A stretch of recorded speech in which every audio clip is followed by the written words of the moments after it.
Welcome in everyone! It is so good to see all of you, and Jackson, rising star of the Hana, has thrown down the gauntlet, challenging the managers to a spar to prove their proposed capabilities. As tensions have risen to the breaking point, and Merru seems unwilling to fight or put a stop to it, the managers are forced to ready themselves for a spar. Words such as friendly and light have been thrown around, yet the temperature in the room tells a different story. Jackson is here to test them, to see if they are worthy of guarding what he sees as his most treasured connection. Let us hope the managers can last long enough to show their spark. And how do you all feel about Hana Association South Section 2, Grade 1 Fixer Jackson, aka the Rising Star of the Hana, aka Fixer Monthly's February 984 editions number 1 Best and Brightest New Gen Fixer, aka one of the city's voted Most Eligible Bachelors Challenge. And Miix, why don't we start with you and you can introduce yourself to everyone?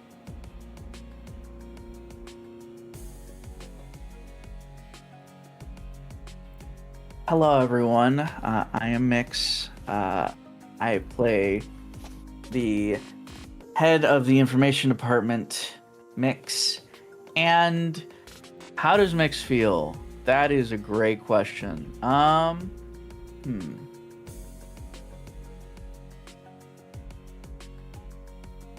think she feels shocked, for sure. Surprised.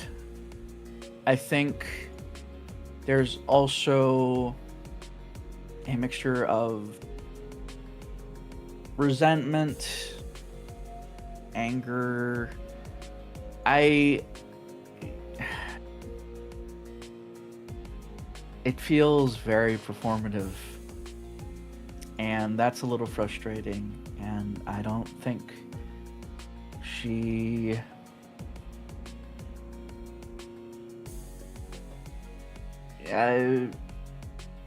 not happy.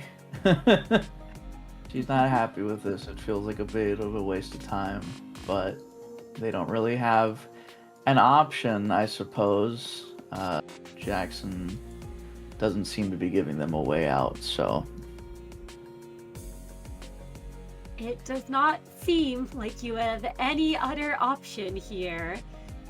As Merru, we go to you and how you're holding up and what your thoughts are at this challenge. Yes. Hello everyone. I'm Merru Online. I play our control team department head Merru. And Merru is, not exactly sure how to feel. I mean, he knows that he feels a bit uneasy about everything. Like, maybe it's a weird mix of, like unease, this longing to see someone he's wanted nothing more than to have in his life again. He's wanted that for years, and now he's there. So there's that, and then there's maybe a little bit of fear of not knowing exactly what's about to happen. But Jackson said it was a spar, and Merru thinks that maybe this is the best option for them right now. You know, finish the spar and then whatever comes after that. But it's definitely Merru's definitely trying to snap himself back into it right now. It's definitely a situation he never expected himself to be in. So that's how he's doing.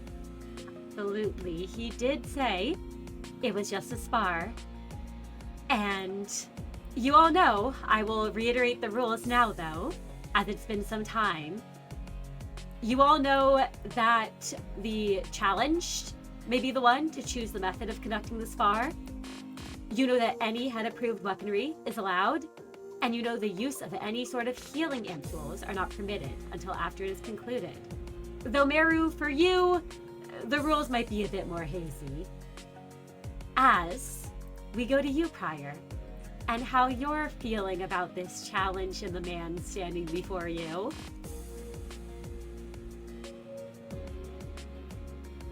This guy's really starting to piss him the fuck off. This headache isn't getting any better.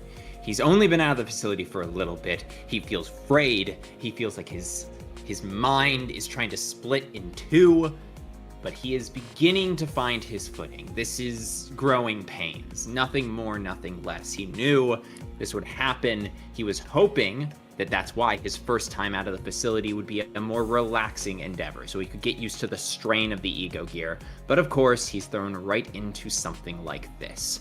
Just his luck. Even so,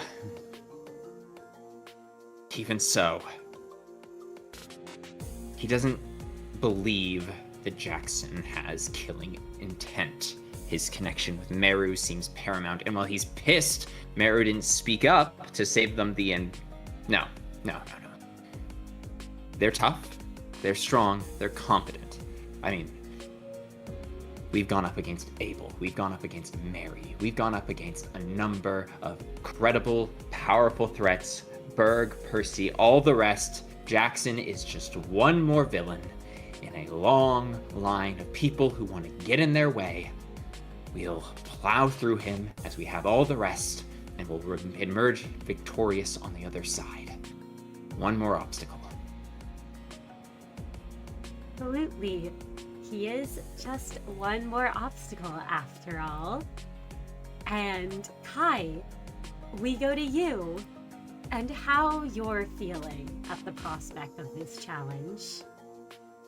Hello, I'm Kai Calypso, playing manager Kai, who liked Jackson well enough on first meeting, at least on a surface level, and judging by his feelings on Merru, wanted him as an ally, but is now feeling a deep pit in his stomach develop as he realizes Merru isn't in the mental state to stop Jackson from fighting the three of them, and that he sees all of them as unworthy. At the very least, he doesn't have to fear for his life like some other combat that they've been through, as Jackson claimed at least that he would not take any of theirs, and he seems like a man of his word, but he does have the fear that he and the others won't be seen as worthy protectors and companions for Merru by him, who this guy outranks them by just a scary margin, it seems. Kai is not a planner, or even necessarily the strongest of the three of them. His biggest strength is that he doesn't go down easy, and Jackson doesn't look like someone who gives up when their opponent stays standing. So there's some worry there, I suppose. Absolutely. And managers, before anything else, you may all gain an additional point of affinity. As Jackson is facing you all, waiting, and he twirls that anchor in his hand as he says, well, I believe as the challenger, it falls on all of you to let me know how you would like to proceed with this duel. Prior does not miss a beat. He is going to immediately walk over and not towards Jackson, to be very clear, not towards Jackson. Prior's going to kind of grab Kai by like the scruff, not harmfully, but like grab a scruff, like a handful of Kai's scruff, and like kind of pull him into a huddle. He's gonna go, this is bad. You're aware, yes? Yes, I haven't seen his capabilities, but I mean, he is where he is, so... Indeed. Okay, well, I want to save you the pain of having to get too many blows in on you. This is going to be difficult. We've struggled against opponents at the grade 1 level before, but he's an up-and-comer. He's a rising star. He might not have the experience under his belt, and maybe we can exploit that. We've fought a lot of powerful foes. If you, I, and Miix all team up, 3-on-1, Merru isn't looking like he's in a very good position, but if we can get the 4 of us together, we might stand a chance. Even just the 3 of us together, we might be able to put him on the back foot. We're going to need to be very precise. You're going to need to make sure you're going to take all the blows. Miix can wear him down with Solemn Lament's ability to strike through any defenses. I have a few new cool tools in my kit with this ego gear. I think between the 2 of us putting on sustained pressure from the back, you pulling aggression from the front, we might be able to wear him down before he can do anything. What are your thoughts? Very least it sounds like we have a plan, so I feel better about this than we first started. I don't know. The 4 of us have nearly died to weaker opponents, but we don't have anything to lose, no?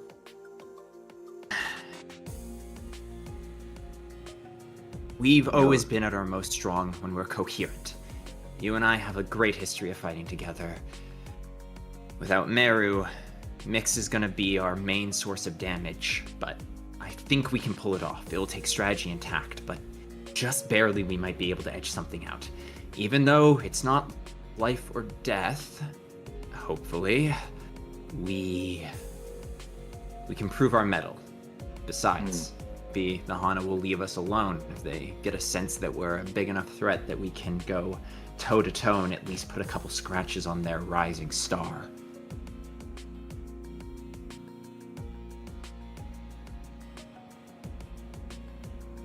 Miix is also part of this huddle, I presume, or is this just Kai and Pryor right now? Oh, Pryor did just pull Kai aside. I figured Pryor wanted to get Kai's opinion first because Miix seemed a little distracted philosophically, and fair enough.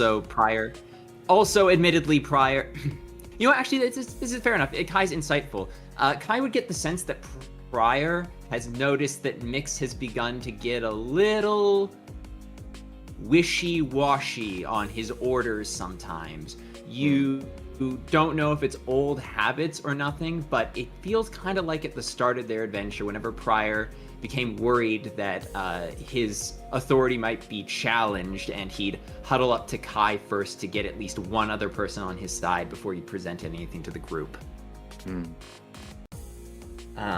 He sort of nods his head. Well, if you think you can get everyone on board, I don't know exactly how you 2 feel about Jackson. It seems like you didn't get along all too well, but we're proving our worth, right? So Yes. I guess if we don't collapse immediately, that's something.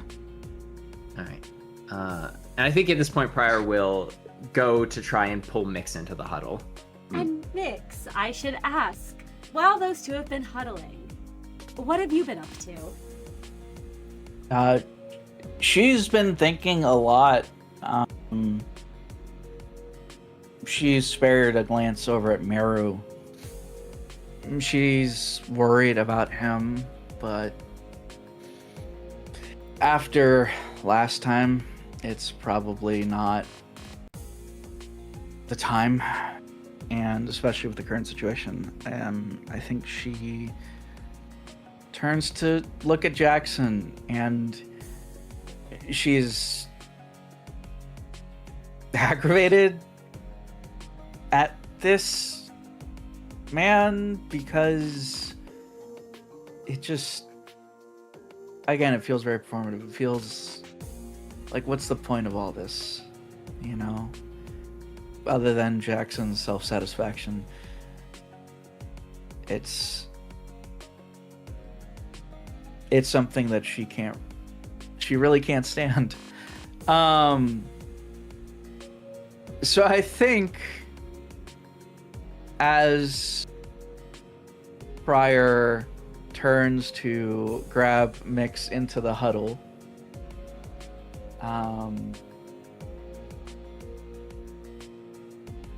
Prior, you kind of realize, maybe too late, that Miix has already stepped forward, and she is standing in front of Jackson.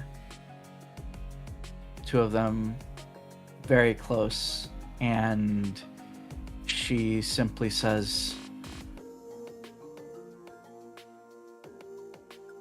"Fine."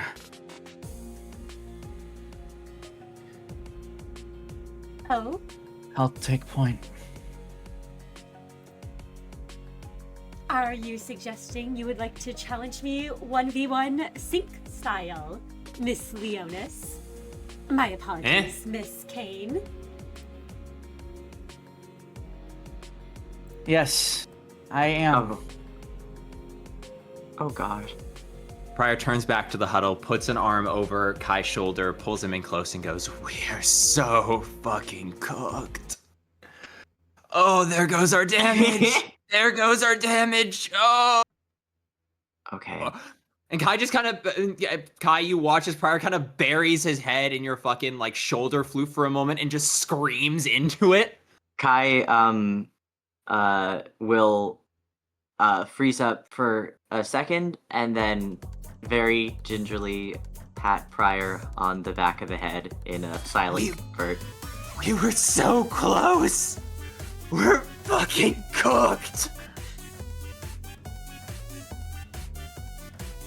This was probably going to happen.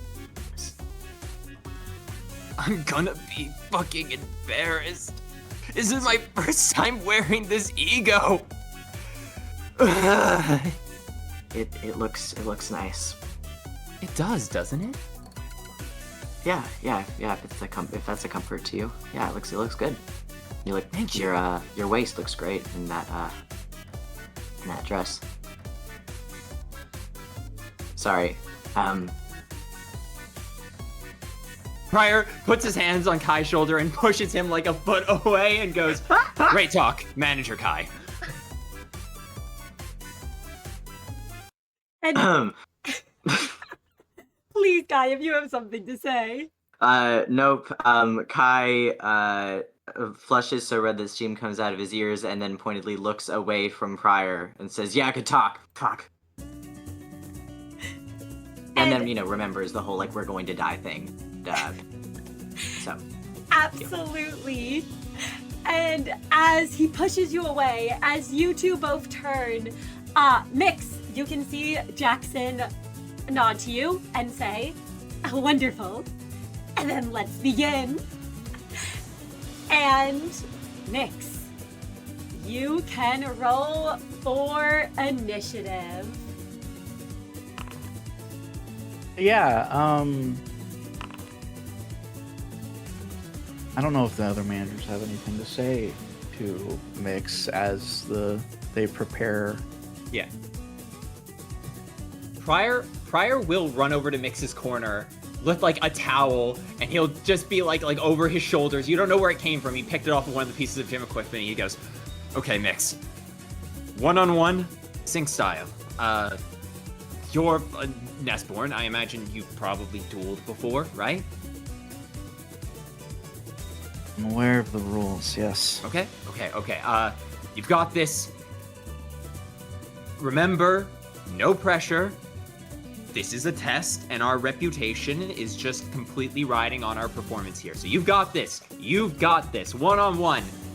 Hey, if you do well enough, maybe we can all take turns doing this. This is information gathering, so you've got this, all right? Give it your all. Good luck. Miix looks at Prior, and she snorts and just kind of, shakes her head like, "What are you doing?" And she just steps forward into the dueling area in the gym. Absolutely. Miix, as you step forward into the dueling area, do give me one moment as... There we go. So, you two have entered into a duel. The rest of you are present but unable to interfere without breaking the rules of the duel. And let me just, I need to make a new encounter real quick because those don't carry over. I can just update for what you rolled before, which was a 10. Miix. Oh, let me also share this with everyone. You do get to act first. As Jackson gives you a sweeping bow and says, well, Miss Kane, your move. And Miix, you can feel the light empowering you. You will gain +1 defense level up.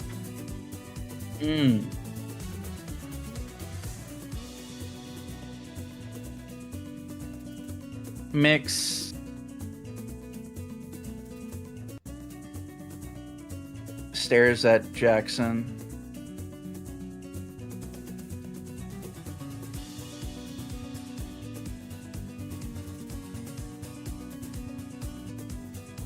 And I think before it all starts, she hasn't even drawn Solemn Lament. She just stares and says, "Can I ask you a question?" Of course, Miss Leonis.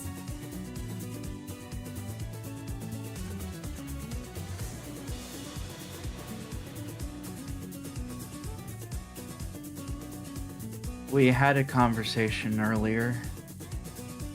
That we did.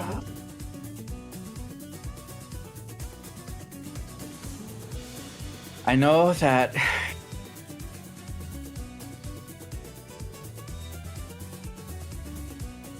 we cut it short, so I was hoping if we could resume that part.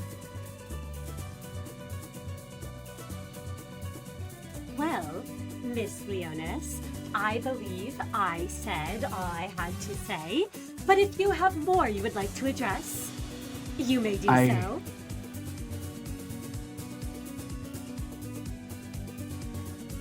I just want to understand what is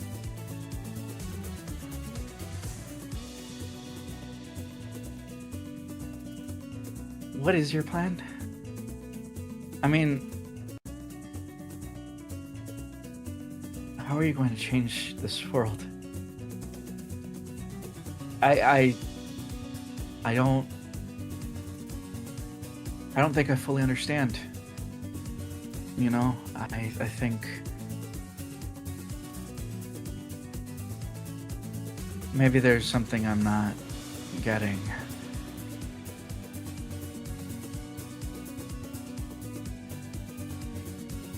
You see,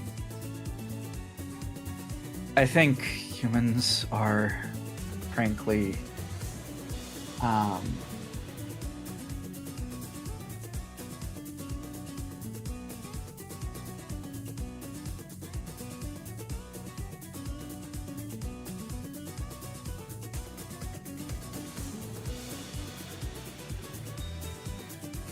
Go on, Miss Leonis. I'm listening.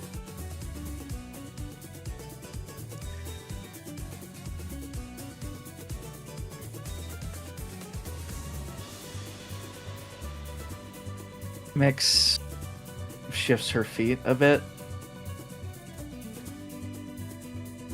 And then she says,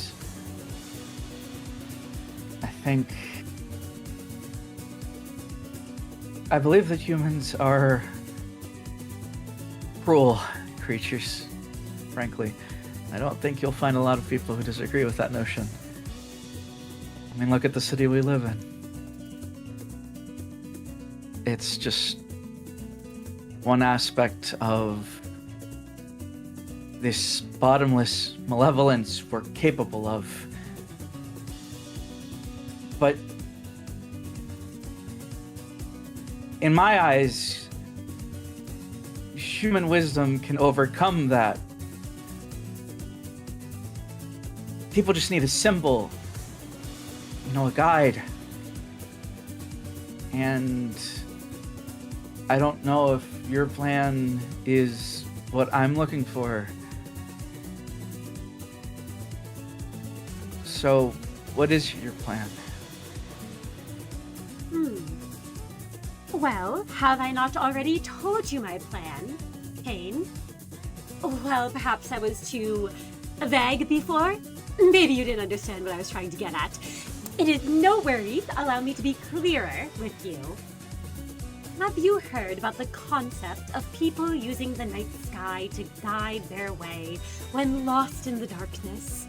It's hard to imagine, given most people like myself have lived so much of life flanked by concrete.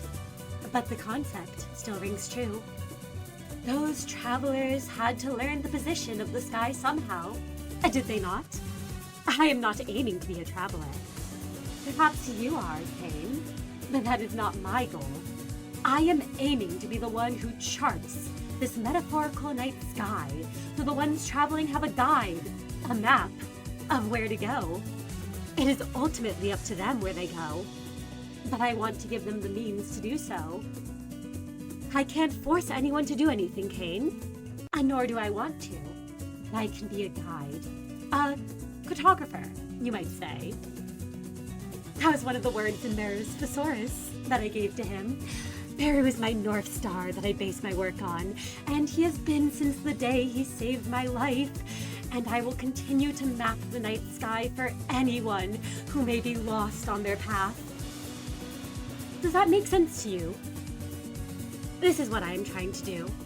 There is no promised land to me. The future is not something handed to you. It is something that must be created. Something you need to believe in so strongly that it simply must come true. And long ago, I decided that this was the best way for me to enact my dream. I have not given up on it once.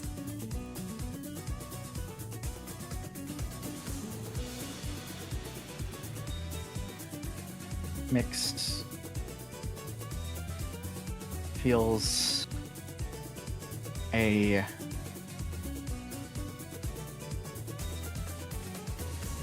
pang in her chest, and she grits her teeth.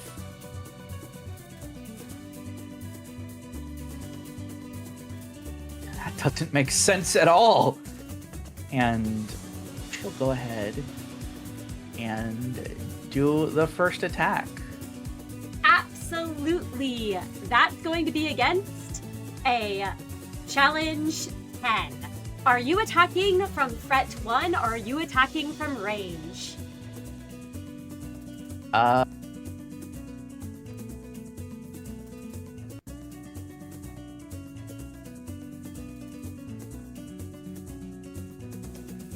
That's a great question.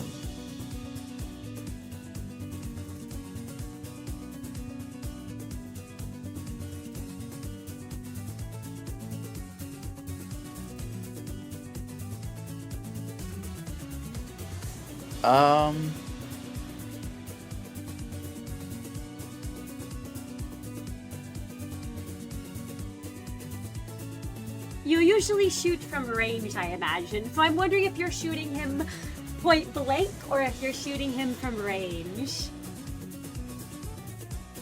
I think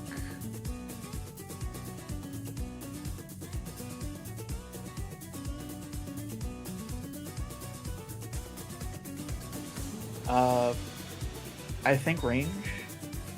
Absolutely. And Miix, can you roll me against the challenge 10?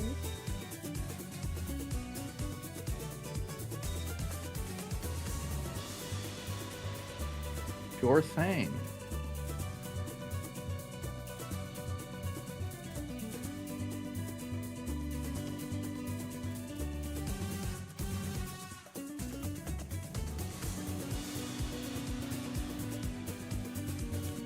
Let's see.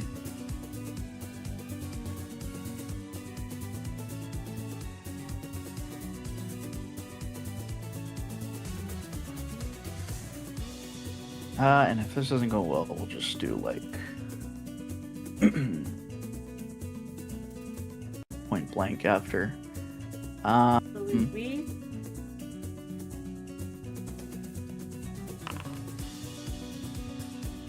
Six You know, successes. we'll reroll that. Why not? Absolutely, if you'd like to spend a point of sanity. Wow. So, that is an 11 success Wow. crit. However, he does have a caveat where any attacks that are not specifically a singularity made from a ranged weapon automatically miss him. You do have Unbreakable. It's So unbreakable, yeah. it would do 1 black and 1 white damage to him. And I will mark that off. And- I should have said, by the way, I use the bullet to gain my sweet butterflies. So let me give myself those. Absolutely. Because of the crit, I will let you do an additional point of damage to him. So he is actually taking Press the wrong button. 2 white and 2 black. And would you like to describe what it looks like when you go to shoot and you see a sudden blur of blue as it's like he's not even there? And your bullet grazes him. The butterflies barely brushing against him.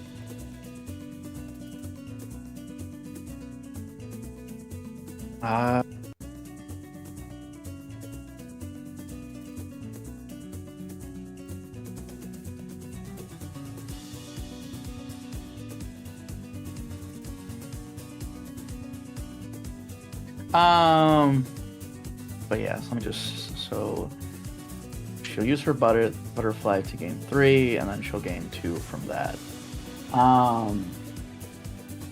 But yeah, okay, so,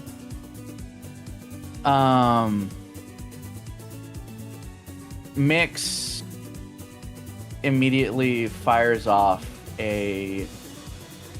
it's again from the hip. She immediately draws and just shoots, and Jackson turns into this blur almost instantaneously as soon as she like touches her weapon.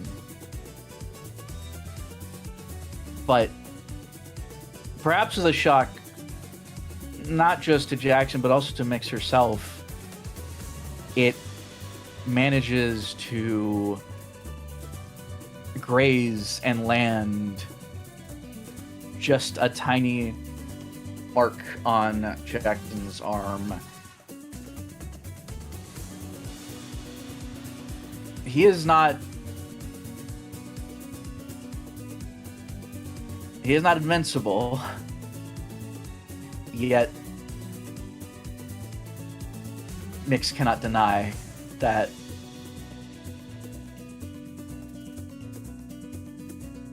this man's capabilities are far beyond hers. And Jackson brushes off the cluster of little butterflies that brushed against him. And he says, fascinating. I'm not used to anything touching me when it's from range.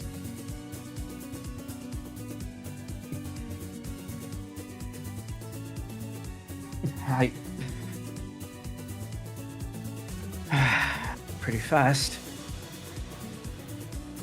Guess you have to be.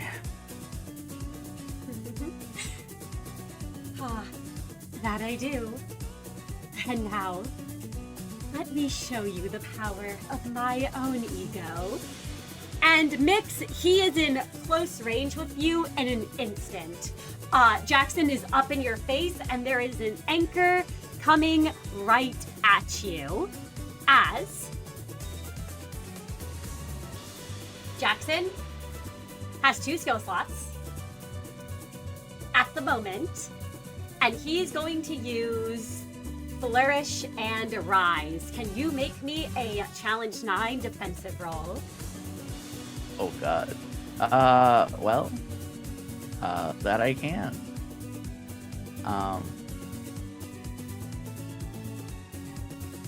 That's gonna hurt. There's no point in rerolling that. 3 successes. Miix, you will take 2 black aggravated damage. So that's 1 to your health, 1 to your sanity. I believe your ego does endure black.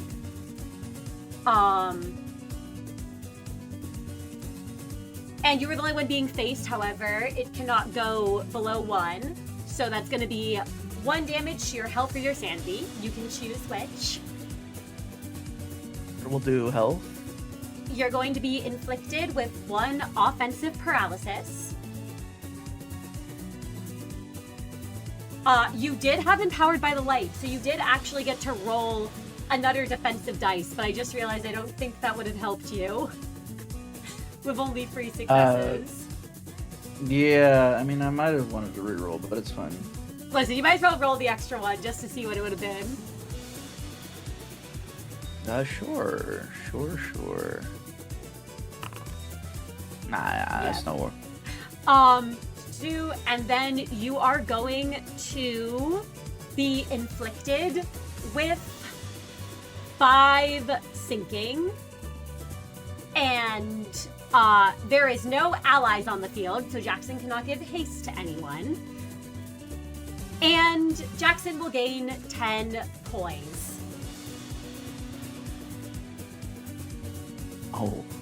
However, Miix, Duelist Experience does activate. You take -1 damage from the next attack. Gotcha.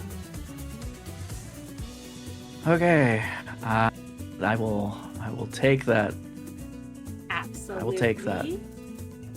And then Jackson will hit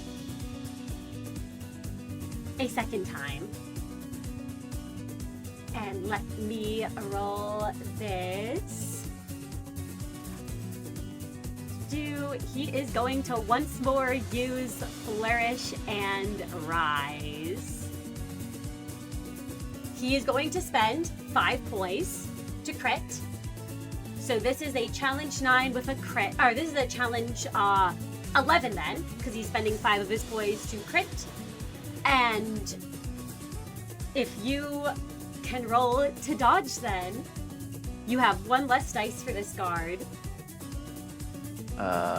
Yeah, it's not gonna go well. But, you know, it's not worth the reroll. Absolutely.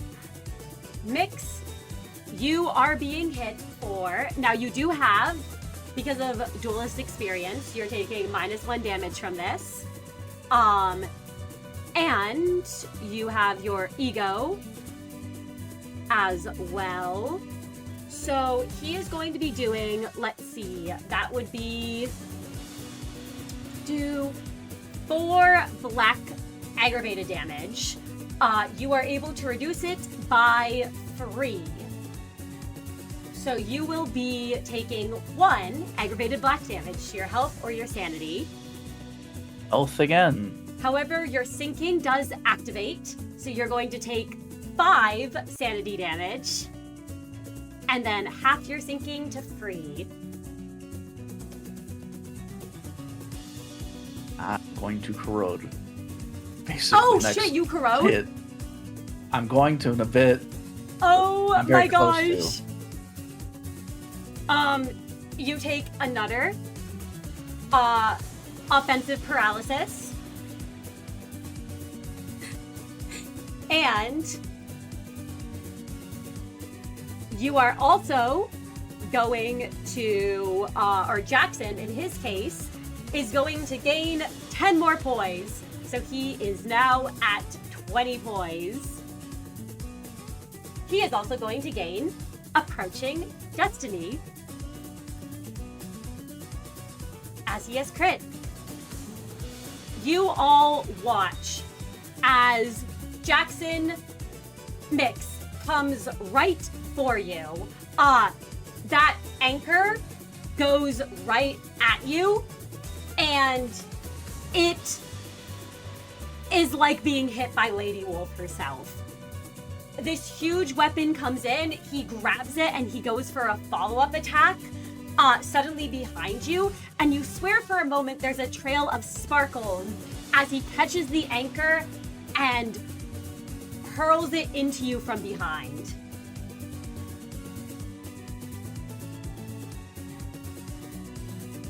Damn. Ow. But Miix, Jackson said there was no healing ampules allowed in this duel. But the light reaches here despite those rules. You may heal a point of sanity.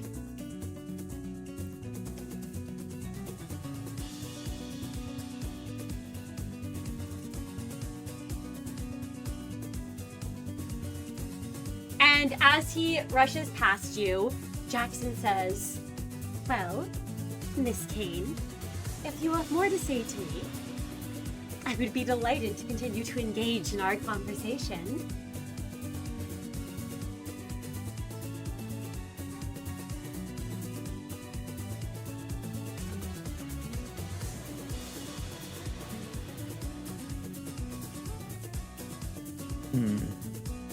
I'm sorry, I gotta think about this.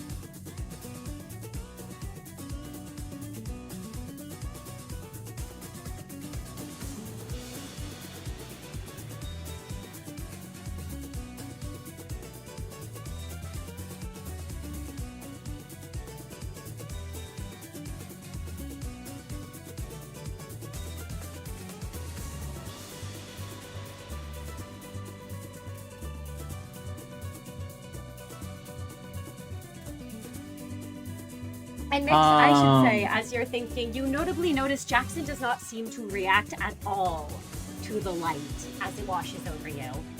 It No. something only you feel. I should say we're gonna go back in time a little bit, because, dear audience, I had to cook up what this would look like for all of you. So let's start from the top. So Jackson comes in, right, with his big ass anchor. Miix is not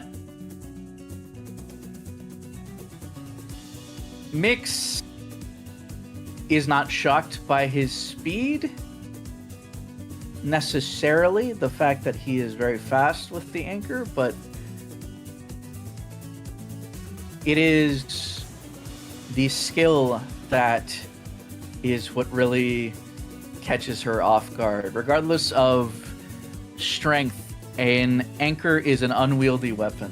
It is not meant to be a weapon, it is a tool. And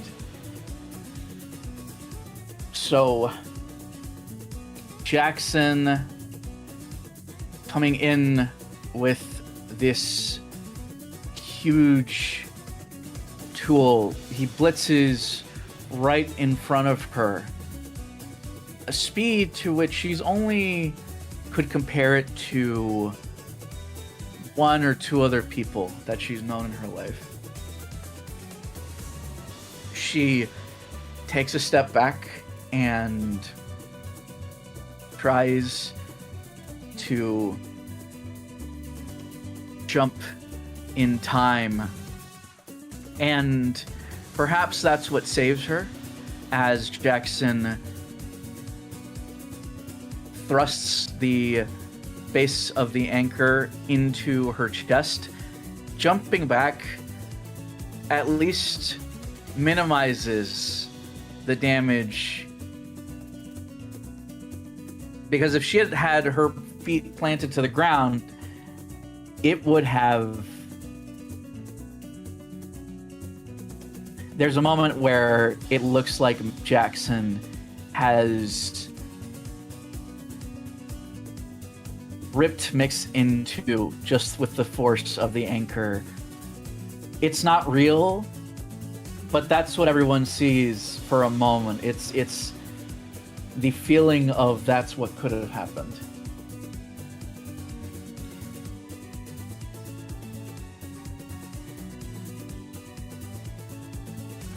Miix coughs out blood. The hit that she takes is pretty heavy, but she manages to land on her feet, but Jackson comes in for another blow as he hits her with the side this time in this huge swing, and she again puts her arms up to the side to try and block it just a bit, but she is only able to block so much of the kind of force that Jackson's putting out.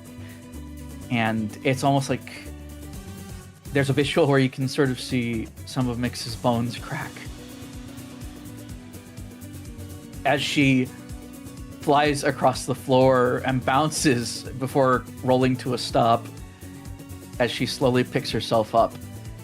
I think in her head, Miix has really only one thought.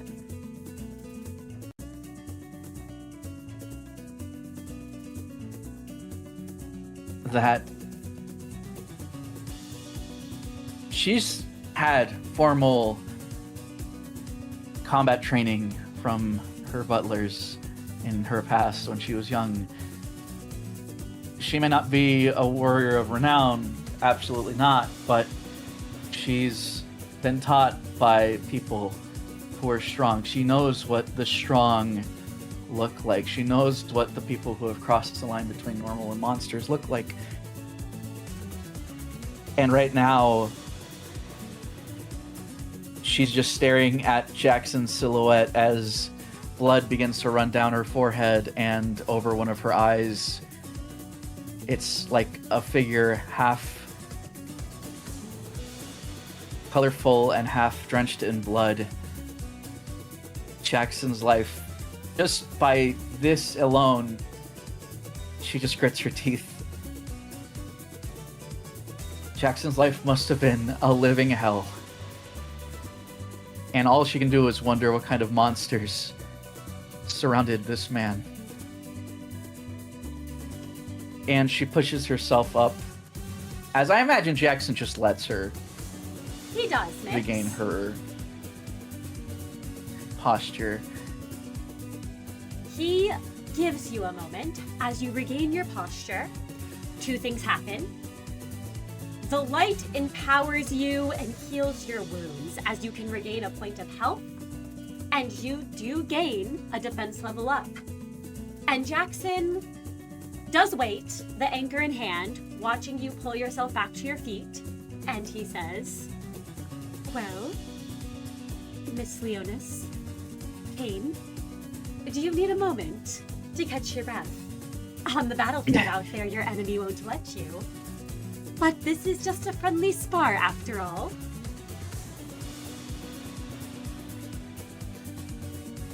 I should have figured. Color fixer. Had to be at least someone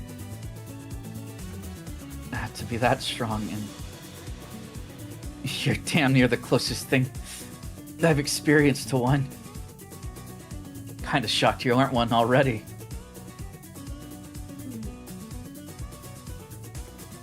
Well, it is my goal to one day stand as one of the colors in the city.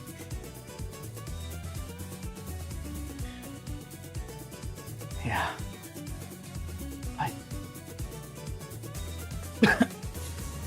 No. Even people like the Red Mist and the Black Silence. People like them, did they really... As she pops one of her arms back into place. Did they really change anything? Millions of people still suffer because of the city they live in. maybe even billions. They aren't the first color fixers. And when you become one, you won't be the last. There are many other legends in the halls of those with those titles. And the city's still the same. Even hundreds of years later.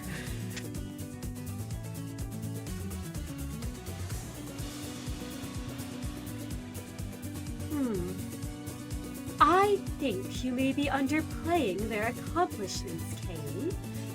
Perhaps someone like the Red Mist didn't fundamentally change the city as we know it.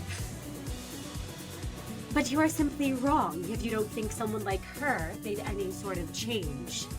If you don't think the Black Silence and the other colors have had no great impact on the city as we know it.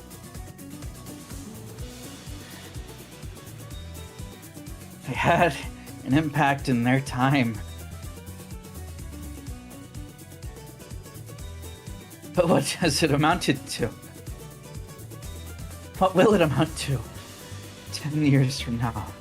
50, 100 years? It's not that they were the problem. It's the system they chose to be a part of. I want to believe your path works. If I could believe that, I would follow you. But if you're just going to work in the system, you'll never be able to break away from the chains that bind everyone. The chains of the city. Chains that bind me.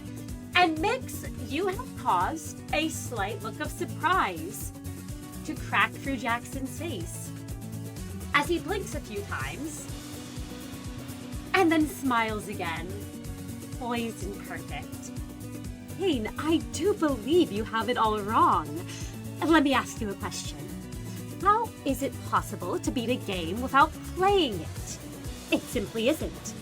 So you have to understand the rules, you have to know the ins and outs of them, learn and absorb as much information as you can, so you can learn when and how to properly bend and break them. It took me years to build up trust among the civilians who looked to me for guidance, the respect from those in higher standing than myself, and it is much easier to lose than it is to gain, as I'm sure you've learned by now. I have had to learn when and how to break rules, and if I went around trying to do that left and right, then I would quickly lose everything I've worked so hard to gain, then make any real headway. And his eyes narrow at you, Miix, as he raises the anchor. And let me remind you, Kane, that it was due to me breaking a rule and putting my respect, as well as the respect of my entire branch, in jeopardy with a major wing of the city and a whole other branch of a fellow association that led me to save you. And at this, he does lean in closer to you, Miix. The anchor pointed at you, not as if he's about to attack, but hovering as if he could strike if he wanted. I did not do it for your sake, of course. I very much could have told dear Yoriichi to spare Merru and turn the rest of you in. However, I believed it to be in the best interest of my future to save those who my dear Merru has chosen to partner up with. So do remember that you would not even be here to spout criticisms at me and the colors who have come before me, if not for me doing the very thing you claim I am not doing. I believe that even just one action has brought plenty of change to your life. Yes? Grateful. You saved our lives. But that's not what I'm talking about.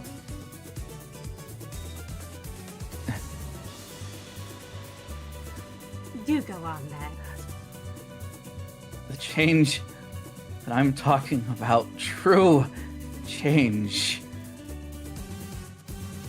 It can only be brought about by burning this system down, by completely destroying it. If you try to change it from the inside, it'll take too long. People don't have time like that. We don't have time to wait. The city needs a revolution. It's too late to save a system that's this corrupt.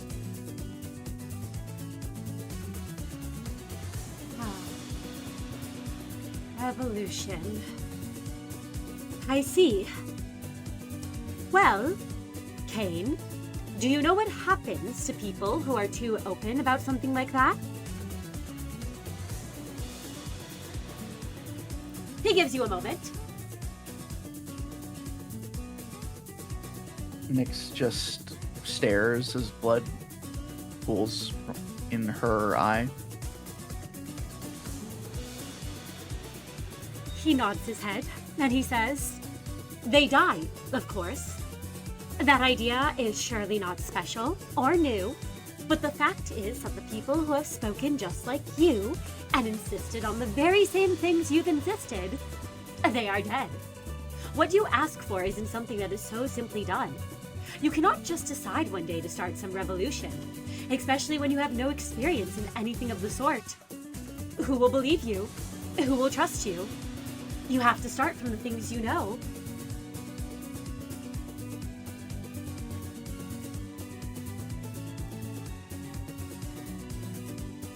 Miix takes a deep breath and then says, "If you know another way, then explain, please. Tell me. Tell me how else we can destroy the depths of the system. Because roots, those rotten roots, are entangled in everything. This isn't something you can change with just over time. The corruption runs deep.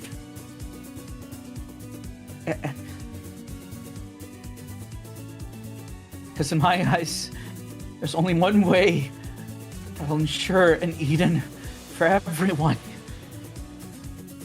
And that's to destroy it all. The wings, the syndicates, the city itself. And only then can we, as humans, be free from the cycle of suffering. And she is going to use her next attack. Absolutely, Miix. It is your turn. There are no triggers at the end of the round. And so you may do so. Jackson does gain 5 points. The difficulty 10, I assume? It is difficulty 10, and you do know now that you have to hit him, standing right in front of him. And that is what she will do. I think, you know what, it's time to show off a little something.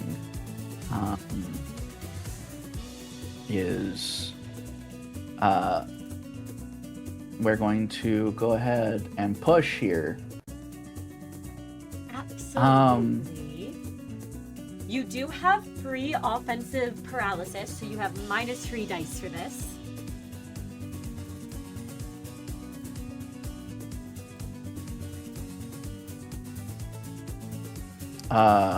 So I'm going to push, and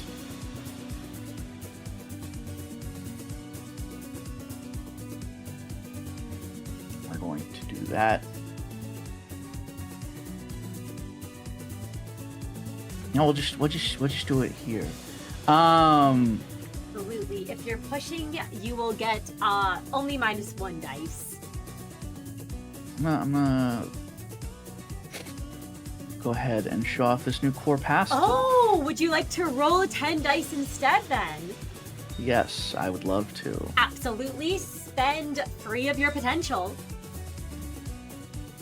So instead of sanity, I gain potential. So I can spend sanity as if it were affinity and vice versa. And once per session, when I am going to make any roll, I may instead roll 10 dice. And so I will go ahead and do that.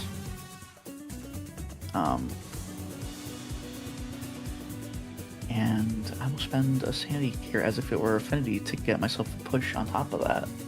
Yes. Not that this will hit. Now, you do still have, you get the 10 dice for free. However, I guess that is true. Your offensive level down would not go away, but it would... Oh, that's actually a good question. I guess it does apply to the next attack, so it would just go away.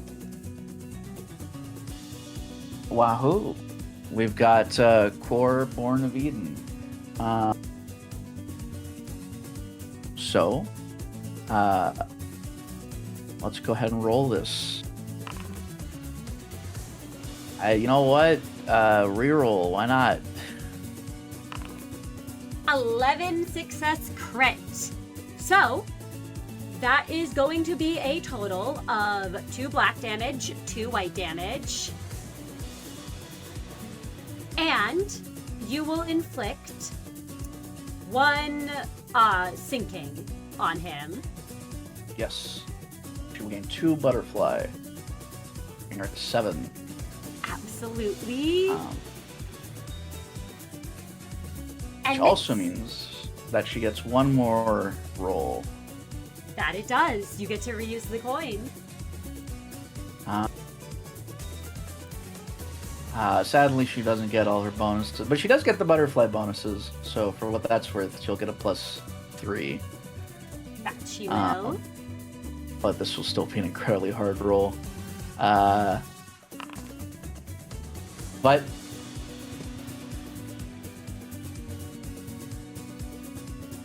that's a 10 success. You do hit.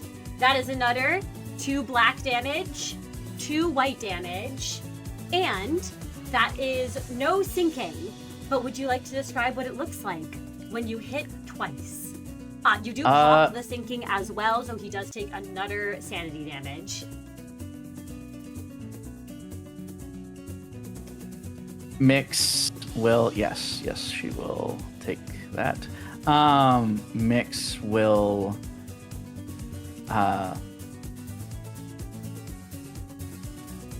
take a deep breath, and I think before their exchange starts, I will ask, did Jackson have a response to her words? Oh, he does. Would you like me to respond before you attack, or would you like me to wait till after? Because Jackson Before. has many thoughts on what you said. Please, yeah. Absolutely. As you say so to him, Miix, he's listening to you. He's entertaining you. And when he sees your reaction and your response and your frustration at the suffering in the city, he goes, Eden. Interesting name for this unpolished plan of yours. Well, anyways, the problem with your idea, Kane, is that it sounds quite nice in a vacuum, but that is not something that can be done overnight. I'm sure you understand that.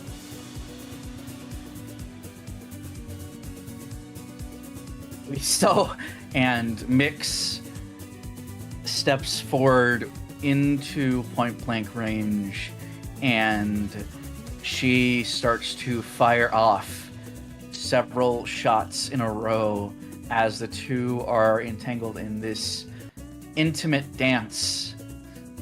As she says, but the time for change has long passed.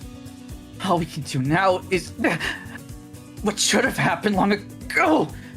But if you follow the path you're on, it'll be crushed by the head, or worse, it'll become corrupted. as she spins and fires 2 shots straight into Jackson's chest, yet his speed is able to keep her at bay. She continues and says, "That can't happen. People like you." As she points to her left and fires a shot which manages to graze Jackson again as he comes towards her. Someone who is dead. As she parries another blow, someone who is pure and wants to save the city. People like you are rare. So, all the more reason that the plan needs to be perfect. I don't want an Eden that'll only last a few years. I want something that'll be eternal. An eternal kingdom for everyone.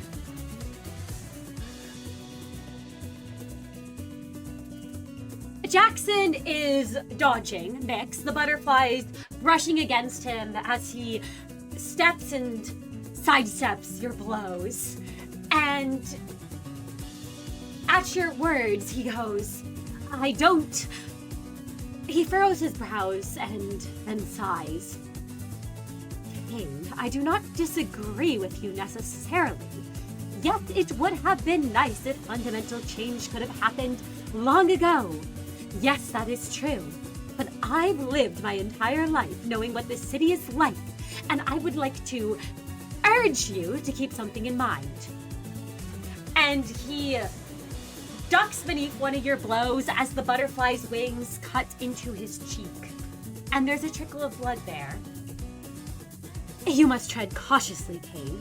Do you understand what you're asking for? Your talk of revolution, of burning the city to the ground. Those people will not listen to talk like that. And if you are looking for a quicker method, then there's a way to make that happen. You give people what they want. You make them love you. You make them believe in you so strongly that they would follow you into an inferno. And then you tell them to walk into the flames that your revolution sparked. And they'll do it, Kane, if they love you enough. But that kind of power is dangerous. Do you know what I mean? No, actually, I think you do know exactly what I mean. And Prior, you've been standing on the side of the battlefield. But Jackson's eyes flicker to you for a moment, if you have any thoughts. Any brief words. Prior's like, why is Jackson staring at him? No, Prior is gazing back at Jackson with an intensity on all of his eyes. He and Miix have gone back and forth ideologically many a time, though something's different. She seems still unsure of where she stands, but she's actually speaking with some conviction. He looks at Jackson with a cold, serious expression, the eyes of a man who's lost everything on the road to his own ambition. Prior looks at Jackson as a man who tried to build his own way to the stars and fell off the road. And that's all he has to do. And Jackson's eyes then fall back on you, Miix.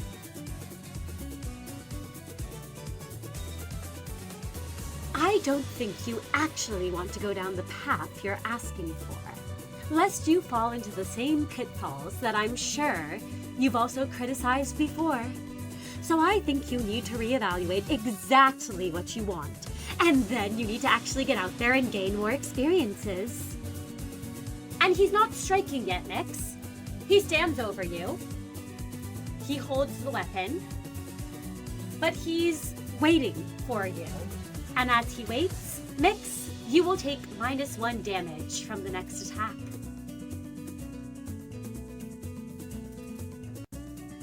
You know what I want.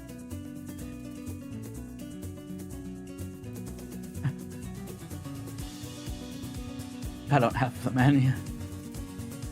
I don't have the money, the power, the influence. I don't have any of that. I can't... I'm only one person. And I don't have the power to change anything.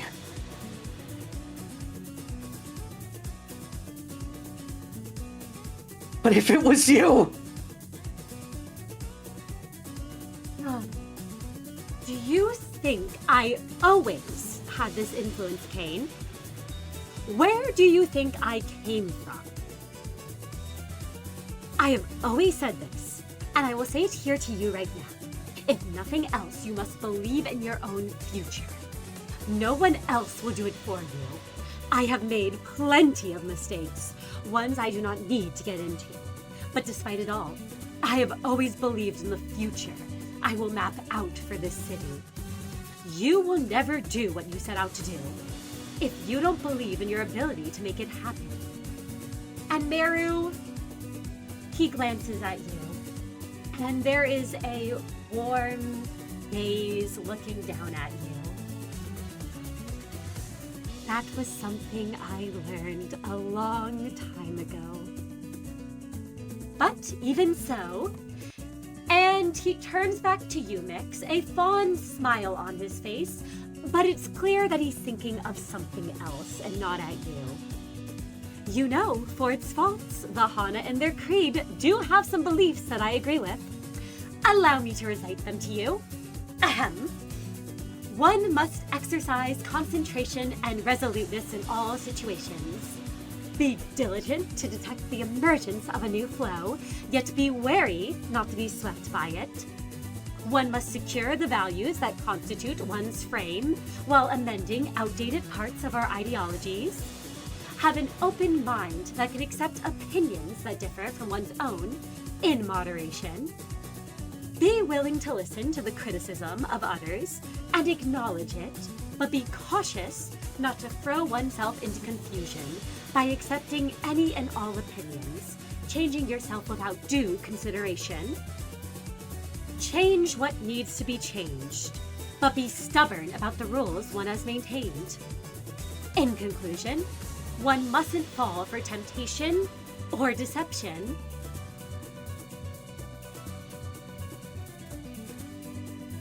That isn't what I'm talking about! Why? Why? Why won't you listen to me?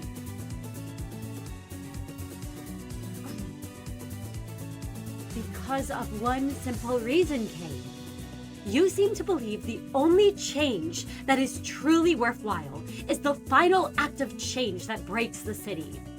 I, on the other hand, know that the most monumental acts of change stem from moments so seemingly inconsequential that most people wouldn't even think to remember it. They would simply not exist without them. His gaze falls to Merru once more, staring over at him. If I were to change the city today, right now, one might call me a hero. Maybe they'd even be right. But the truth is, I only would have been able to do it because of the small, mundane actions from someone so long ago that many would have forgotten by now. He turns back to you, Miix. Actions you seem to cast aside as not enough. And for that, I have deemed your criticism as something not worth amending my own beliefs for. But I do believe our talk is coming to its conclusion. Unless there's more you have to say. I did not come here on this mission for you after all, so I have nothing more to say to you, King Leonis. But I do hope you can take something from our conversation. And as he raises Blind Obsession, he is going to use Philosopher Icon Star. If you can do that, then my time spent here will have been worth it. And his smile brightens. And before he attacks, Miix, you gain affinity. You gain an additional sin point, and you can heal a point of sanity as the light washes over you. Jackson is hitting you with a challenge 11 due to his approaching destiny, and he is initiating a clash.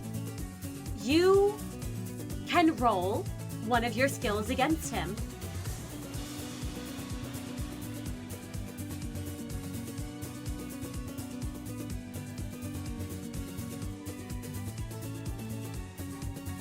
Well, that's not gonna be fun.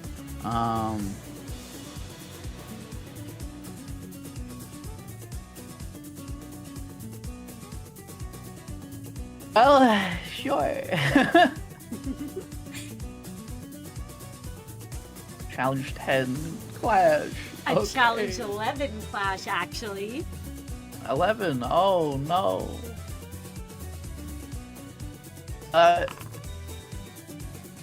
You know what? Why not? For old time's sake. I was probably not gonna do anything. 12 success crit!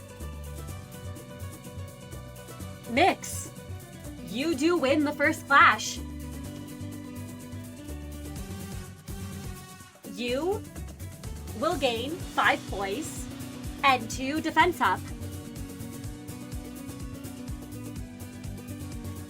And you will deal to him sinking pops. So he does take a point of sinking of sanity from that. You do 2 black, 2 white, and let's see, I believe that's a margin of 1. So you do inflict another sinking on him. Okay. And Miix, you do have a reused coin. I do. What's that against? The reused coin is once again against a challenge. He does have 2 coins too, so this will actually clash with his second coin. So it's a challenge 11. Alright, I think this is it. We'll roll for old time's sake just because, but like I don't think this is... Yeah, alright. 9 there we go. successes. So for this one, Jackson will get 5 poise. Jackson will get 2 defense up, and Jackson will get another stack of approaching density. Approaching destiny. He will also choose to crit on this one. So he'll spend 5 poise, then immediately gain it back to go to 25. And Miix, I believe Jackson is now at free approaching destiny. Oh gosh. Which will activate immediately.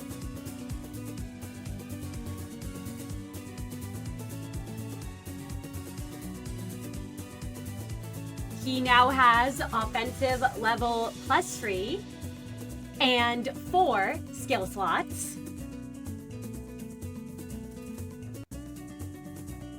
And Miix, on the hit, you will be taking a total of, I'll just pop his skill 2-1 in again so you can see, 4 black blunt damage. So that's a total of, because of your ego, and because of the fact that you do have protection -1 from the next source, that is only 1 black damage. You may apply it to your sanity or your health. Apply it to health. Absolutely. How much did you say? And that is going to be only 1 damage to your health. However, Jackson will convert all of your poise into sinking. He also did pop your sinking, so you will take 3 more sanity damage. Okay. And then your sinking will go down to 2, and then it will go up to 7.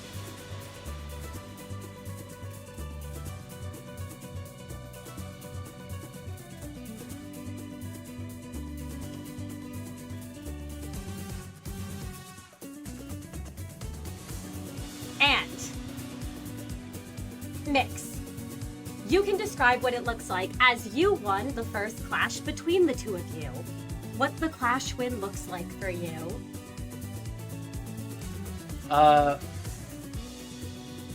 Miix starts with a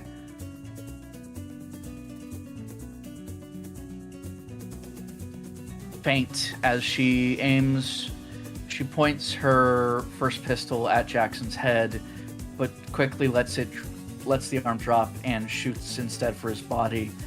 And immediately Jackson comes in for a response, and she is able to parry the initial one with her first hit. Just barely. It feels like her bones are cracking just from making contact with his weapon. But she's not so lucky on her second attempt. And as you try to shoot him up close, he comes in with that anchor, and there is a trail of this fluorescent bright blue light as it hits you, Miix, in full force. Ow. And then Jackson will use his next skill slot. And he's going to use Flourish and Rise. He is going to spend 5... You know what? Actually, he's going to use 10 poise on this to double crit. His challenge is a 9, 10, 11... a challenge 12 plus his double poise. That will be a challenge 14, Miix. This is not gonna work. I'll tell you right now. That's insane that rolled as well as it did. But no, that's, yeah. Absolutely, yeah. With 7 successes. She is trying. Keep in mind, she is actively leaps and bounds above where she normally is for some reason, but it's not enough. I mean, that's just the gap between the two of them. Absolutely. As Miix, you are taking... Now, it would only be, because of his crit, it goes up to 4 black damage. Your defenses reduce it to 2. However, I believe the 7 sinking causes you to... Or rather, would cause you to enter corrosion, wouldn't it? Yes. Absolutely. Something else happens instead.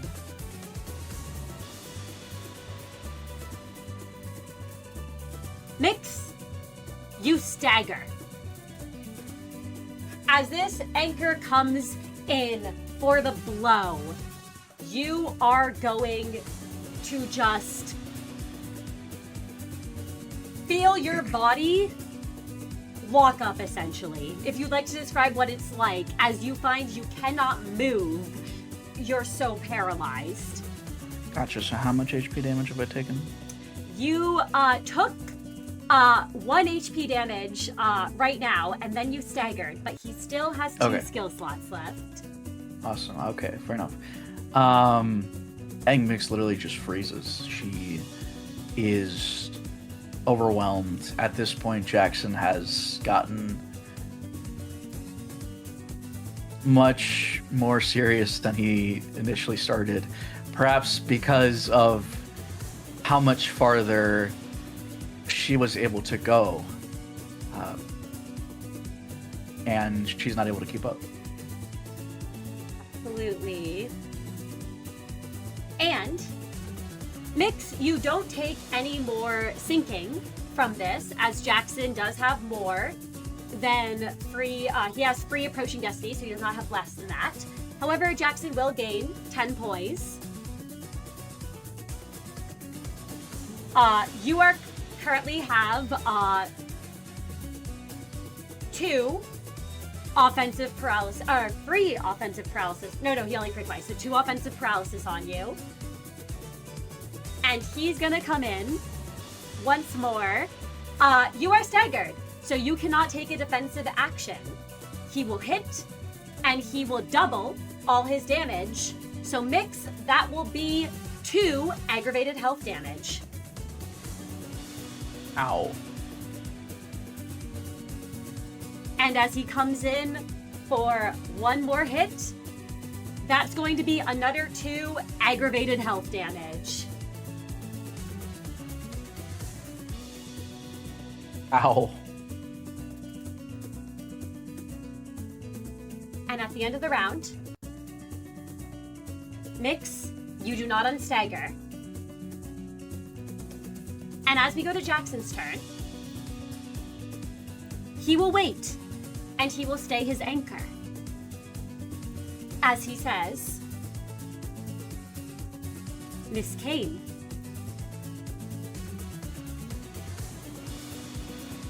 I can tell the outcome of the duel at this point.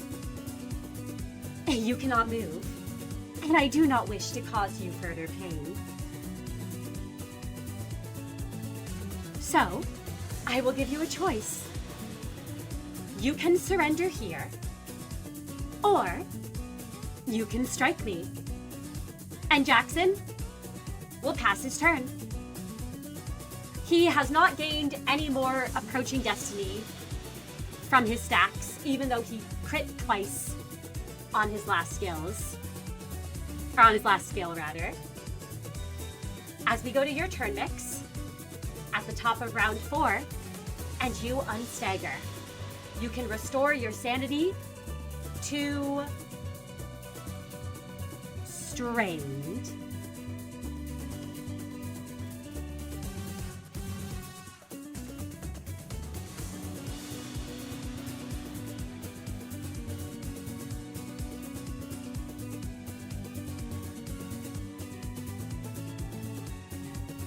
Miix.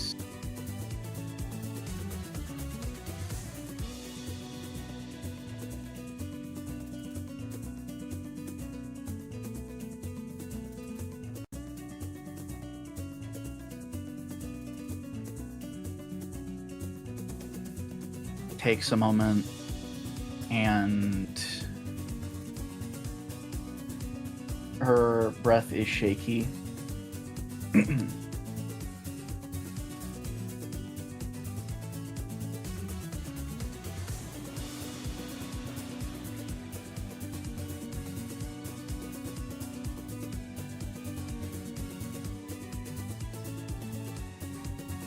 And a million things are running through her mind. Jackson still doesn't get where she's coming from, and part of that is Miix's fault. Even she doesn't know how to best explain what she wants or what she's looking for.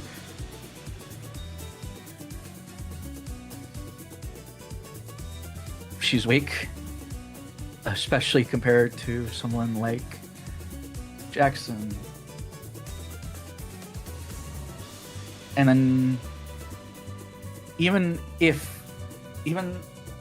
though she went as far as she did, and she went far,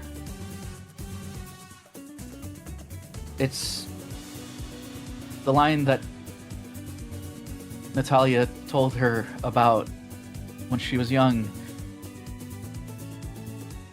It looks like she still can't cross it. And she starts to think about why she even decided to take this duel in the first place. Was it for Merru's sake? Because Jackson kept looking at Merru as if her companion was his? Was it out of her own guilt? Her sorrow from talking to Merru the way that she did? Her words emotional and rambling, were they for friend's sake? No. And Miix is honest with herself in this. She's doing this because she wants to, because for the sake of her own selfish feelings. She sees Jackson and sees someone who is so close, yet so very far from her ideals. They may seem and sound hollow and empty on the surface, but she fully believes in them. And confronted by someone else whose ideals are in some ways the opposite, it frustrates her. And so the real reason why she did all this, why she took the duel,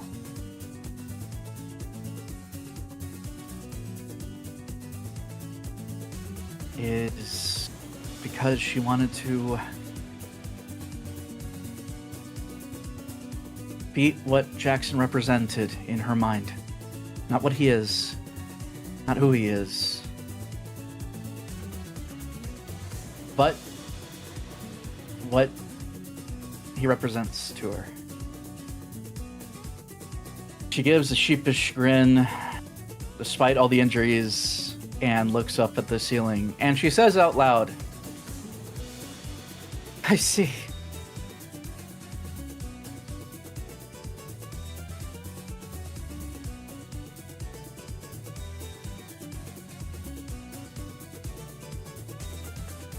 Loud enough for everyone to hear.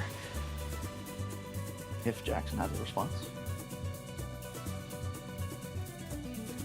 He's waiting. He's quiet for the moment when you speak.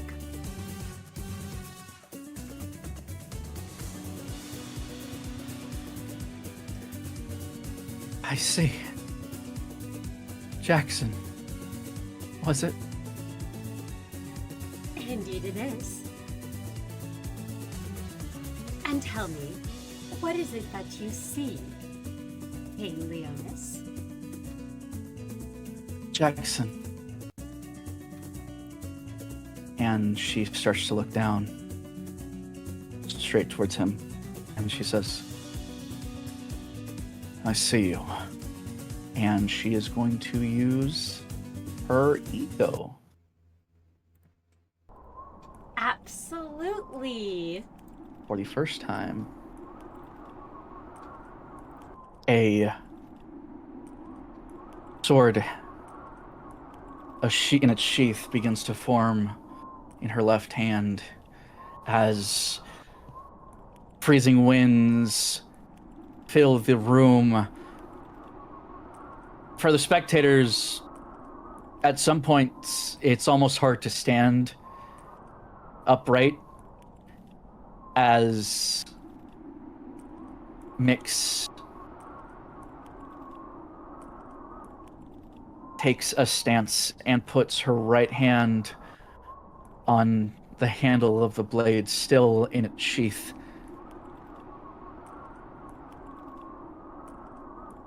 There is a towering, chilling presence behind you, as for a moment the Snow Queen herself lingers, and you can feel a cold hand on your shoulder, and the whisper of a voice on the wind that says, "The duel is where you excel, my liege."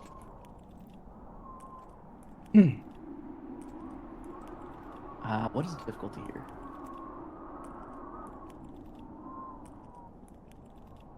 Mr. DM, if I may ask. The difficulty would be a challenge test. Challenge 10. Awesome. All right. So I'm going to use potential to push on this. And then she has 7 stacks of butterfly, so she will gain a +3 to this roll. And then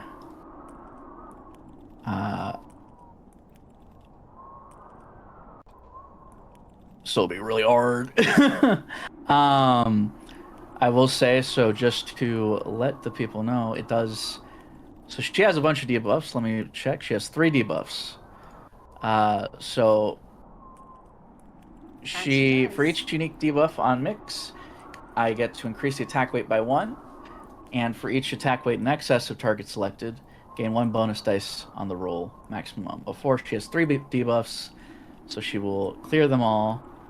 Or no, she won't clear them all yet. She will have those, and she'll get a +3.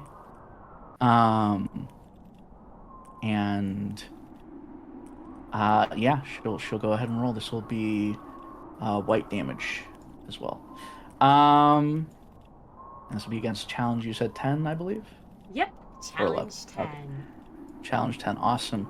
All right. Let's see if this hits.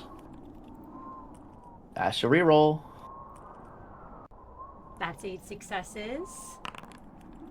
Yeah, it hits. 12 success crit. So, this is going to do a total of, it's white damage equal to the margin, which is 2. So 2 white damage. This will clear all stacks of all negative statuses on you. So you can clear all of your sinking, all of your fragile, and all of your offense level down. I believe that is. Or no, defense level down.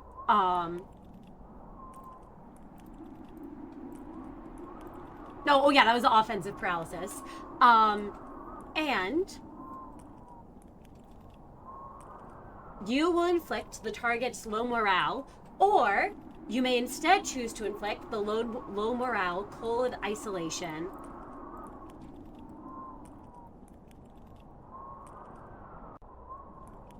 Okay. I will go ahead and do cold isolation. Absolutely. Jackson will lose 1 defensive challenge against the first attack that targets him each round. And the first time you are hit each round, you will gain 1 damage down, Miix. Right. Shall I describe what this looks like?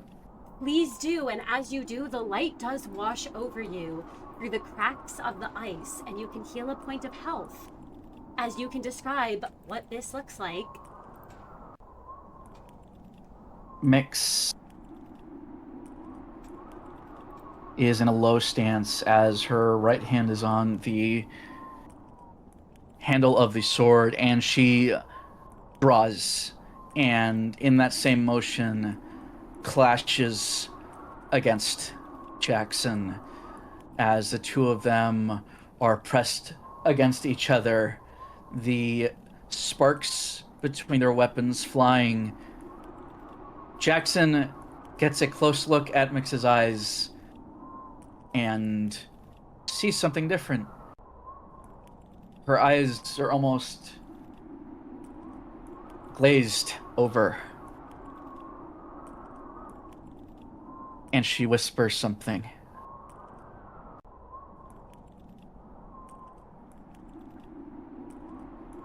It moves.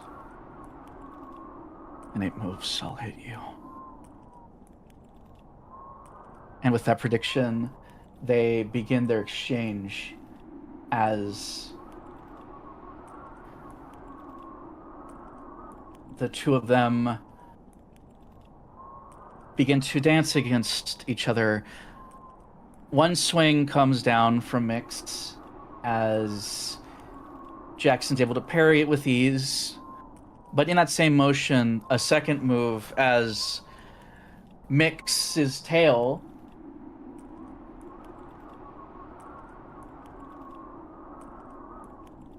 wraps around Jackson's leg.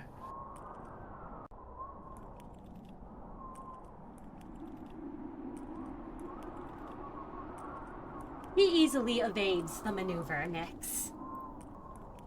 And Miix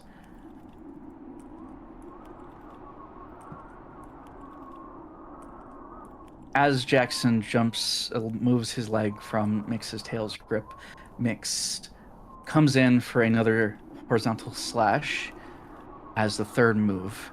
Jackson once again is forced to parry, and Miix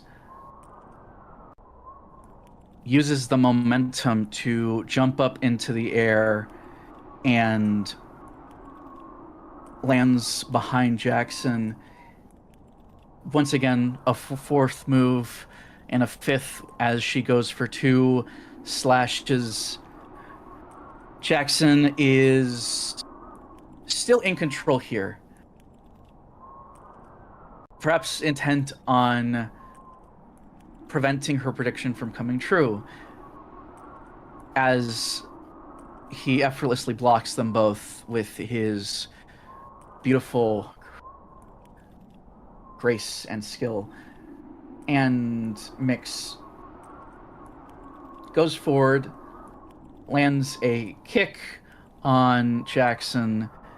It doesn't actually do any damage. It's meant to just build up the distance. But it's the 6th move, leaving 2 left as her prediction of hitting him in 8 moves comes closer and closer.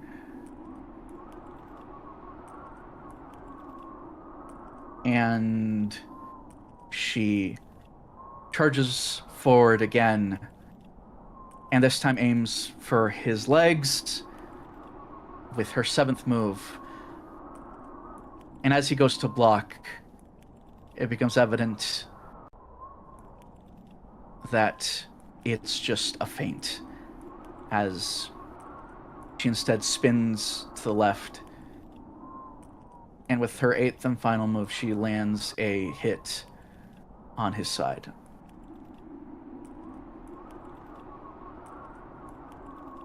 A thing to note, Miix is skilled.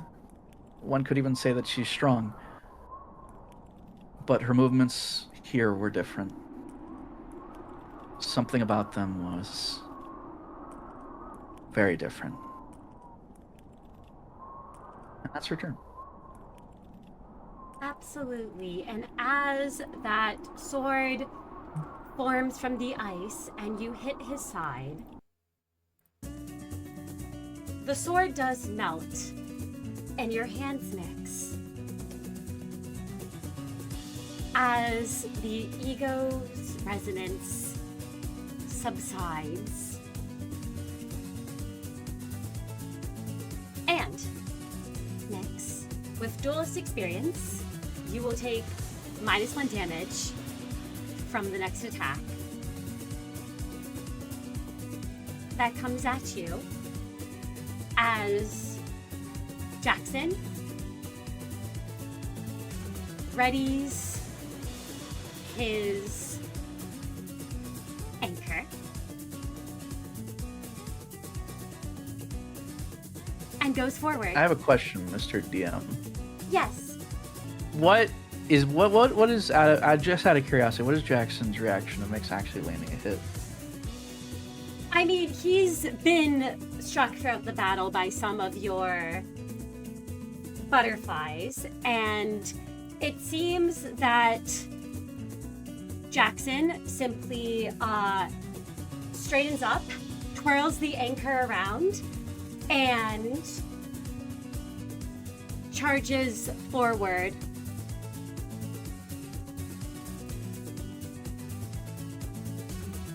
And he is going to say, well, that was quite an interesting sword you conjured. In my travels, I have not seen And no, it wouldn't be that, would it?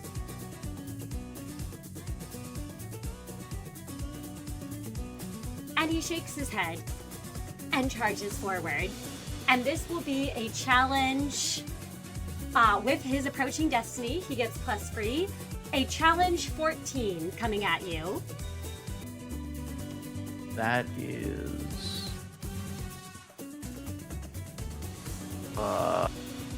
11. Damn. That's No, actually a no 14 you're rolling against. Well, it doesn't matter.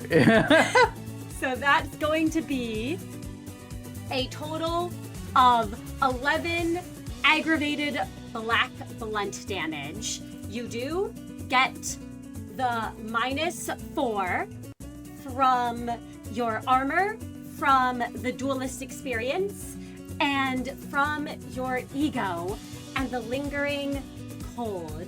So that will be a total of 7 aggravated black damage. That will be free to your health and free to your sanity. And you can choose if the last one goes to health or sanity. Oh, please. Absolutely. Miix, I believe that brings you to 0 health. And he's not going for a killing blow here, as he spins the anchor and in one final blow brings it against you. If you'd like to describe what it's like when it hits and when you crumple to the ground, unconscious. I think with someone like Jackson, it's just like one hit and that's it. It's just Jackson is in front of her and then he's behind her and then she just falls down. And as you fall down, Jackson's stats will not vanish, as there is a second part to this fight. But Miix, May I interject something? There's a second part of this fight, and Miix has just been passed out. absolutely. Pryor's been standing ringside. He is going to go to move Miix out of the ring as quickly as possible. And he's going to tug on Kai's coat and says, "Remember, we had the rules of the duel. Jackson, we challenge you to a duel right now. No breathing, no stopping. Go, go, go, go, go, go. Jump him. And Pryor's going to vault over the ropes as fast as possible and try and press the advantage of Miix Of a sneak shaking. attack. Yeah, just go for, just blitz him. Just blitz him. Try and press an advantage. Absolutely. The moment that Miix passes out, you can drag her out, and the two of you can jump in and jump him. And Jackson turns to both of you as we are going to continue combat. His initiative is still at what it was before, which is 6. I was gonna ask, are we rolling, and if we're jumping this guy, do we get first regardless of our initiative? You know what? or- Yes, I'll give you that. You both can act first, Yay. regardless of your initiative, as you are jumping him. All right, perfect. There is no dignity in defeat. Pryor is Jackson was catching his breath. We're jumping him. I will also say Jackson does not benefit from his beginning of round effects, as he is being jumped at the moment. However, when he does whirl around, you know what? Mhm. It's not the end of the round yet. That's all. You will have a turn to jump him before something happens. Okay, of course it happens. And Well, Miix, I believe Go ahead. Miix's ego resonance, I will say, does last and linger from after, because the exact wording is he will still lose his 1 defensive challenge against the first attack each round, And the first time he's hit each round, he'll gain 1 damage down. As the ice has stuck to him, and as well as that, he also is still afflicted with the effects of the Snow Queen's blade. And Prior, we go to your turn. Absolutely. Prior is going to turn to Kai for just one moment before we begin and just go, all right, you know the strategy. Wear him down as much as possible. Try and take the hits. I'll support you from the back. You might be able to take this. Kai, well, Prior's going first, so, Kai, despite, just watching what Jackson did, stances up and tries to chest out. You know, his first standing on ends to appear bigger and more menacing, and flexes his claws to the fullest of their extension, readying himself for an attack. Because I think Prior is attacking first. Yeah. Prior enters combat for the first time with his new ego. He reaches into past the fluff of his coat, and he pulls out a large pink grimoire with a heart on it. And as it cracks open and flips, Prior's eyes are filled with hearts for a moment before he slams it shut. As he is going to use his ego alteration, Magical Girl's Secret Grimoire. And he's going to start with 6 stacks of heroic magic. That he will.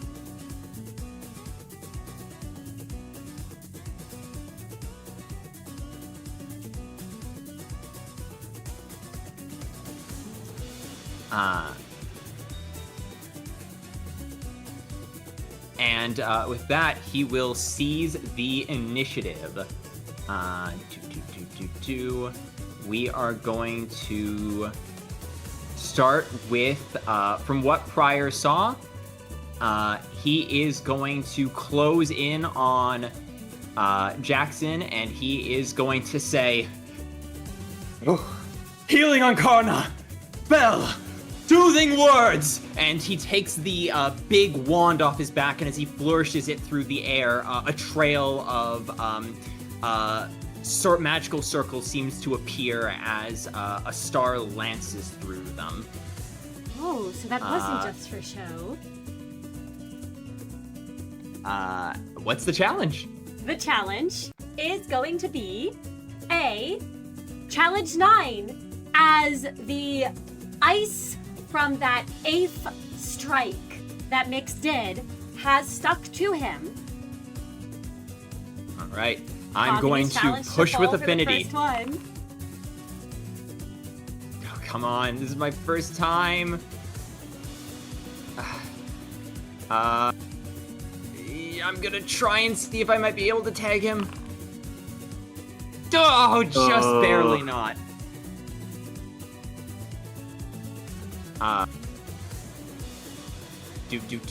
So Prior flashes through the air, but Jackson is just a little faster. The stars bolt past.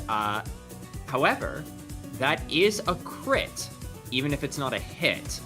So while Prior gains no poise, he is going to, the magical circles form, and as his bolt sails through it, the magic pulses out, and Kai, you feel it sweep around you, and you're gonna gain 6 poise.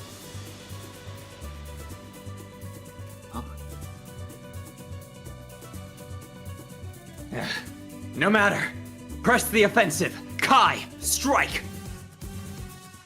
And Kai will do so. I think I'm going to go for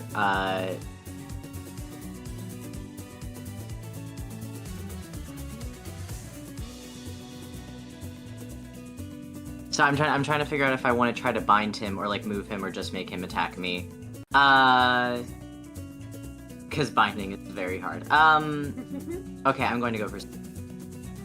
And the challenge to hit is 9, I presume. It's 10 now, unfortunately, because I ate that defense level down. Swag. Okay. Yeah. And I'm gonna use a point of affinity, and watching Jackson dodge an attack that was how would we say it? Not premeditated, and almost immediate. Seeing just how good his instincts were. Watching Vix push the absolute limits of her abilities against him, and still at the end it looked like he was playing with his food. You know, it's fear that courses through his veins, and though he tries to come off like an attack dog, and though he wants to take as much damage as possible, it's all up to the fact that at least he didn't kill Miix as Kai runs towards Jackson and will try to land something of a blow on him. I'm going to try to re-roll that. No, oh my god! Kensington's crit! Kai, Okay. you do hit him. So, he's going to be forced to target you with a skill slot on his next turn, and you will half all damage received from him. Yes. You do 1 red damage to him. And would you like to describe what it looks like when you hit? Kai does not necessarily believe in his ability to cause a ton of damage to Jackson, but at least to some extent he believes in his ability to take damage from him, at least more so than prior. If he can focus his attention on him, maybe they can make enough of a dent that Jackson will see them as worthy.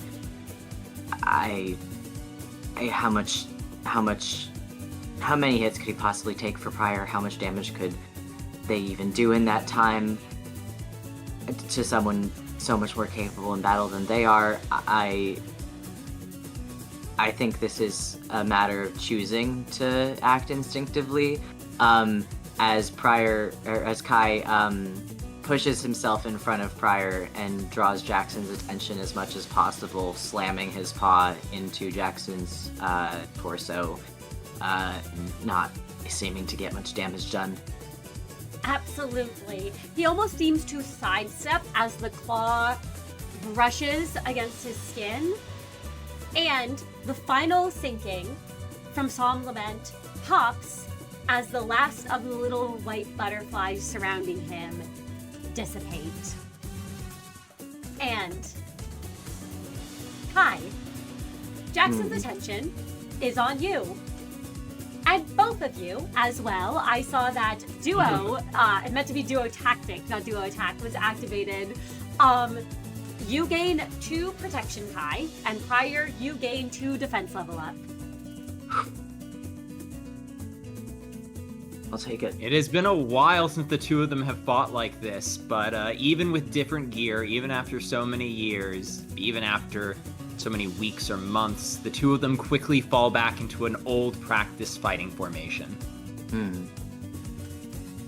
And both of you feel the light wash over you and can heal a point of sanity. Nice.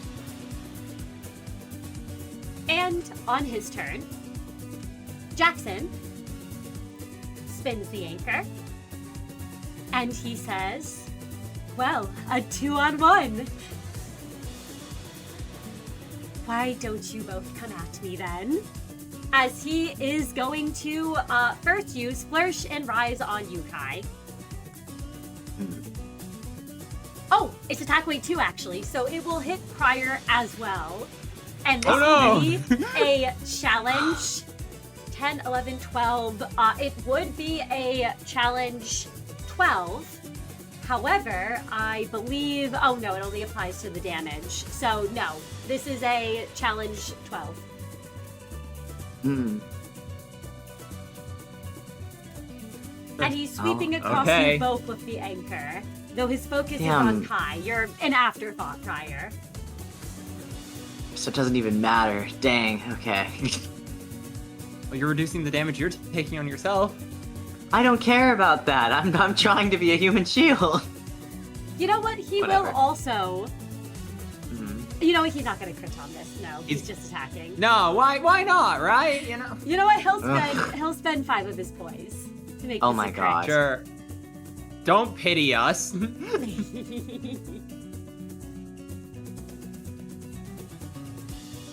Okay. Alright, so Challenge 12.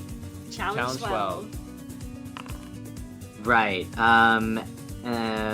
Maybe. Damn. alright, That's 8 successes, Kai. ooh. Yeah, sorry, I'm thinking if I want to. Okay.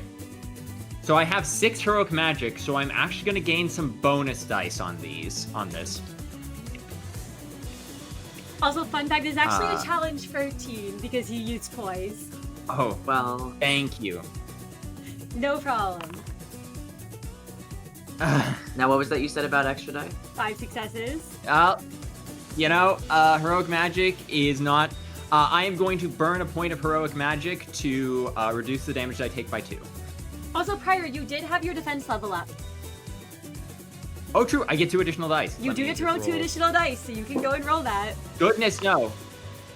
Okay, no.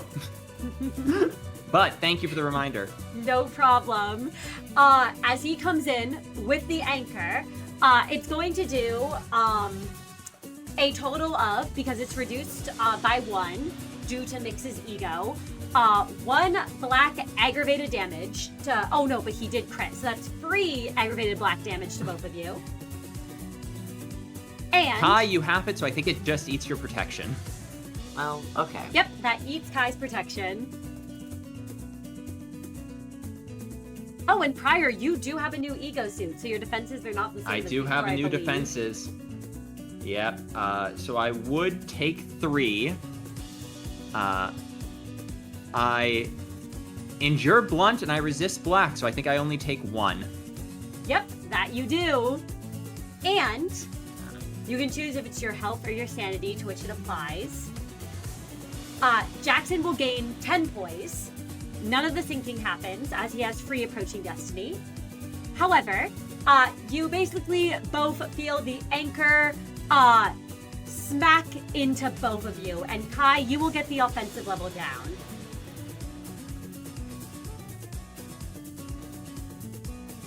Oh boy.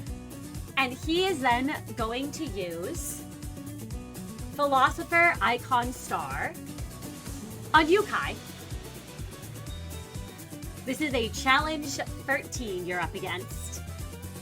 So this is just to beat me up. Sure. I mean, why not? I'm burning through my affinity so Oh, fast. now this is a clash, so you can use one of your skills against him. Rather than I a can, defensive okay. skill. Okay, well. Okay.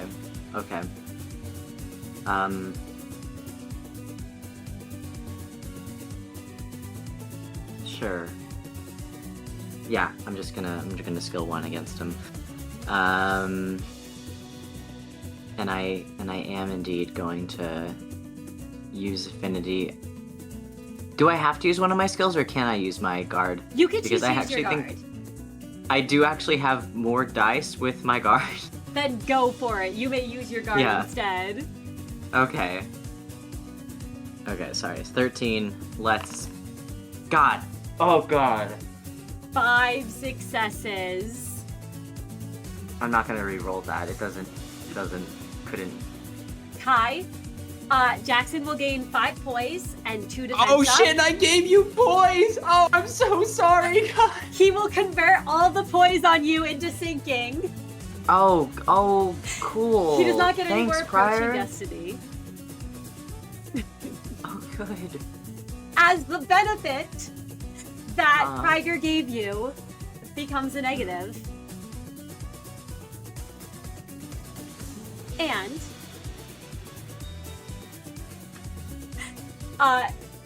Jackson, describe what it looks like, Kai.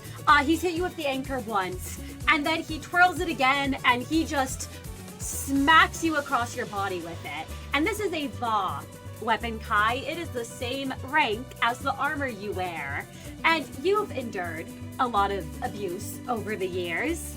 And as it hits, you can feel the benefit that Prior just gave you seem to, like, wear off as you can describe your own mental state, but you can feel your sanity fraying. Yes. As you feel your sanity fraying, Prior goes, no, not this way. Empowering Arcana Calmness spell, calming beat. And I will actually use my skill 2-1.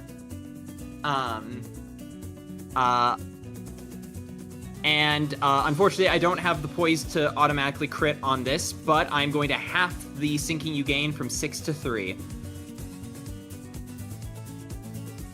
A magical circle appears in front of Prior. He forms a heart with his hands and breaks it in two. And as he does, a little magical heart appears over the spot where the anchor struck you, Kai, and you feel the toll on your mind begin to fade away slightly. Absolutely. Yes. As Kai is... So I know that you said this anchor is the same, like, durability, essentially, as his ego. So he is getting, like, as if he were a normal person getting hit by a blunt object. Yep, that it does feel like to you.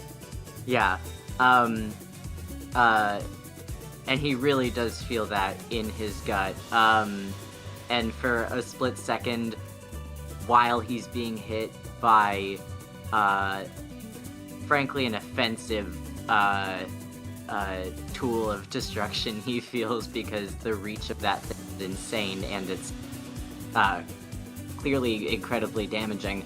Kai feels his ribcage bend and contort under the weight of it smashing into him, and his mental state beginning to deteriorate for a moment before some mysterious force that he is aware is due to Prior's new skill set seems to take at least some of that off, and as he staggers over and catches himself a little bit, he finds that he has to beat his chest a bit with a fist to put some air back into his lungs as he wheezes out a mildly confused thank you to Prior, and just like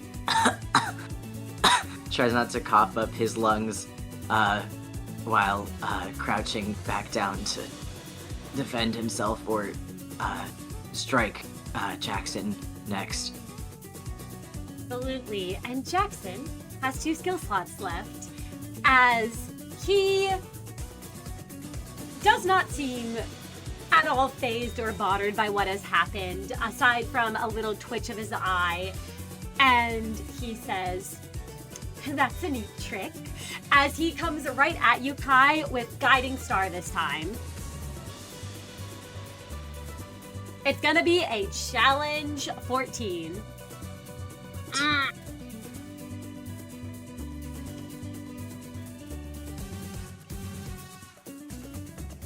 I'm gonna use yet another point. Absolutely, you can use another point.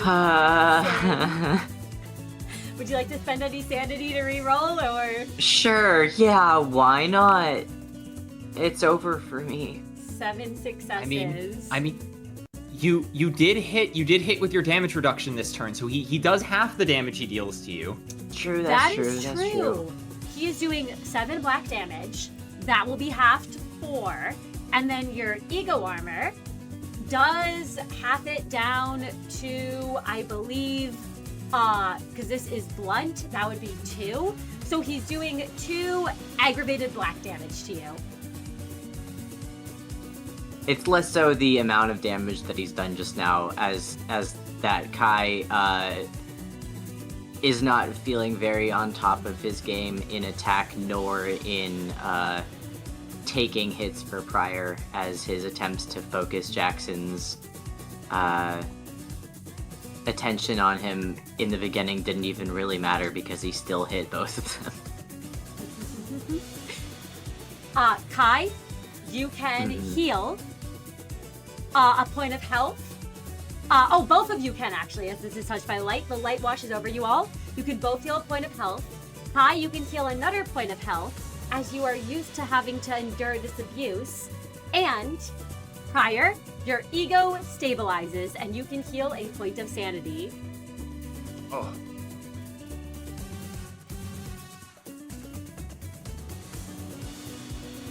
And Jackson does see that that wasn't as effective as expected. So you know what?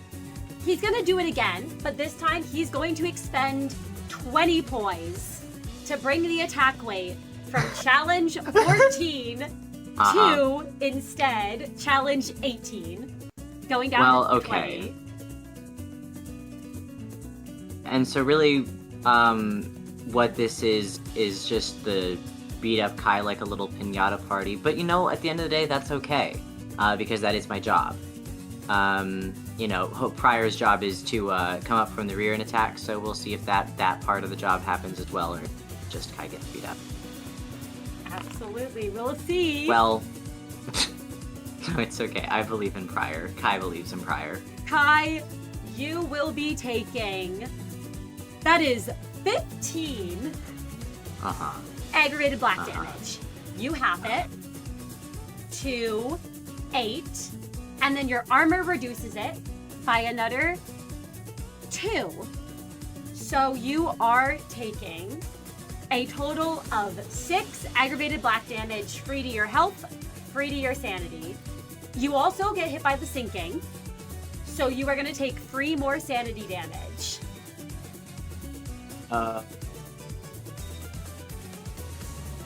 Okay. And you will then half your sinking to 2. Getting awful close to when all my sanity is filled with aggravated. That is corroding. No. Yep, you're getting close to corroding, but you witnessed what happened to Miix last time, and you have a feeling you won't corrode in this man's presence. I'll just become useless. Great. Yep, that you will, as the anchor strikes you, and he is a blur on the battlefield, wailing on you, Kai. And at the end of the round, something will happen.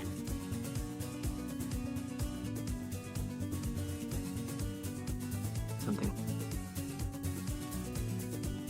Jackson will say this. That one before. Pain, was it?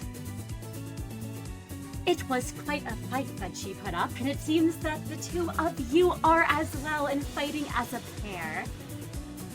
So, allow me to show you both more of what I am capable of.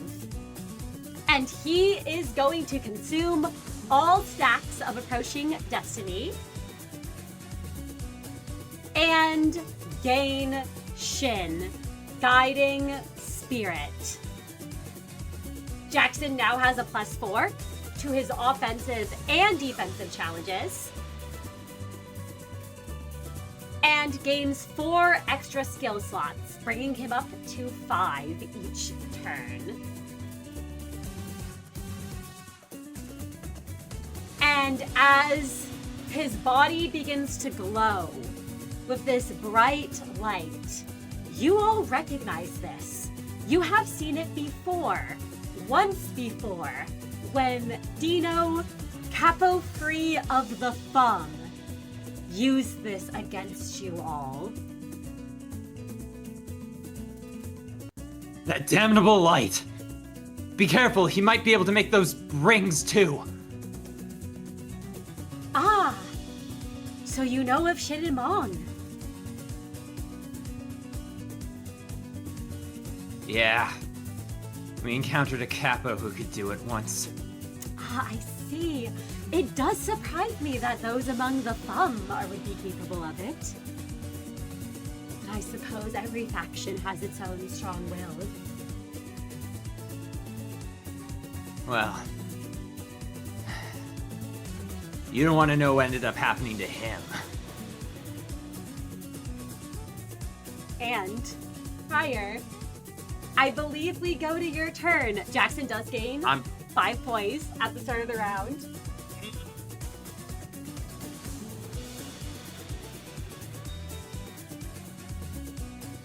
Prior. But you'll gain a sin point, so you can add that since you might need that before you do any rolls. Thank you.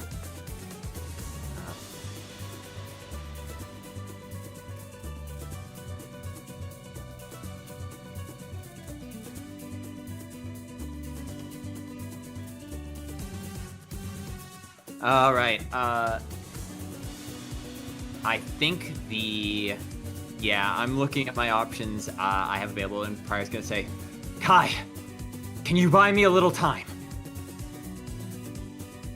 I can hit him and hope that he hits me back, yes. Whatever you're gonna do.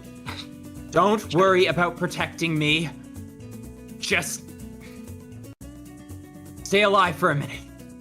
Prior is going to shift to stand directly behind Kai.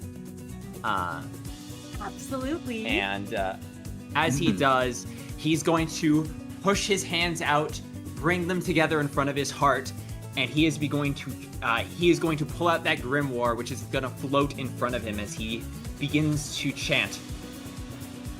Some gifts are only given to the chosen among us, those who are blessed by Arcana, those chosen to defend the innocent, those chosen to be lifted above the weak masses and be given the distinguished title. I am going to begin charging. Absolutely! Would you like to share what you're doing? Absolutely. I'm gonna post the skill in chat without rolling.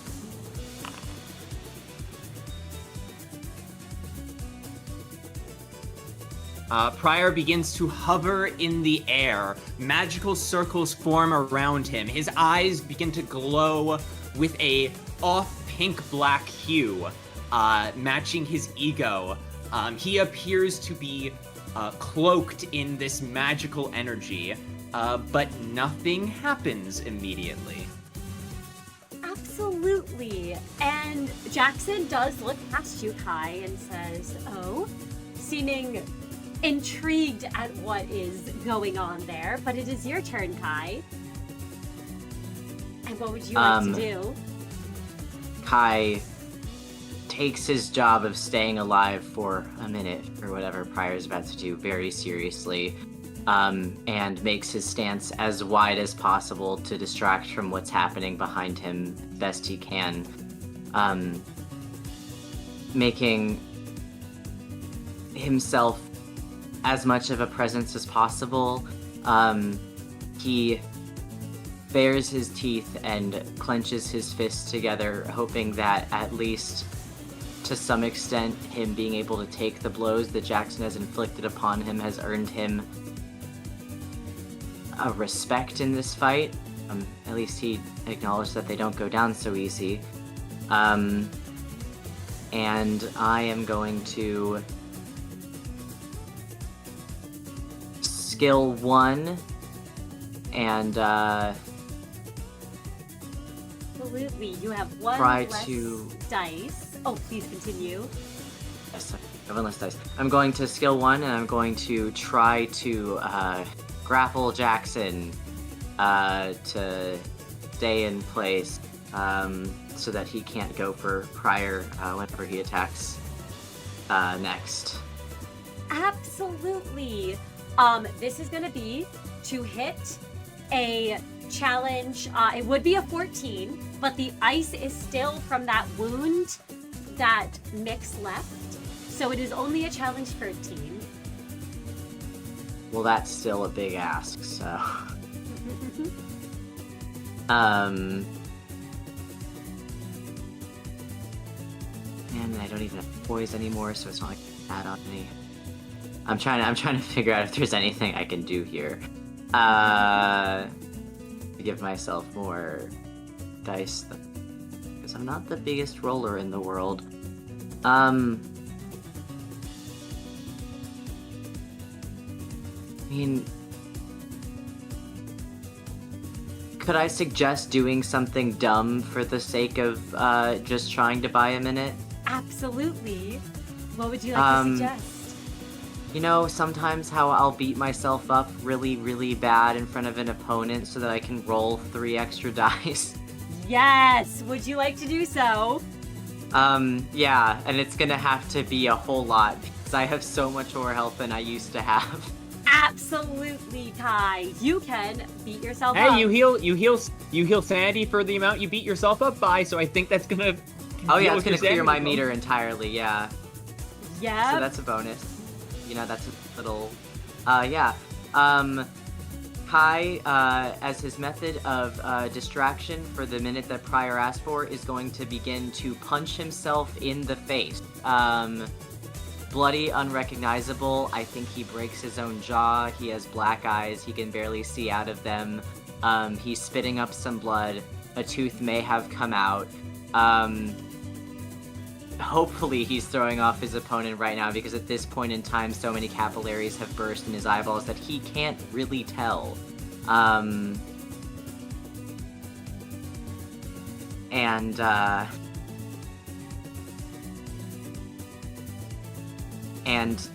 after doing as much, I am going to still only roll 10 dice.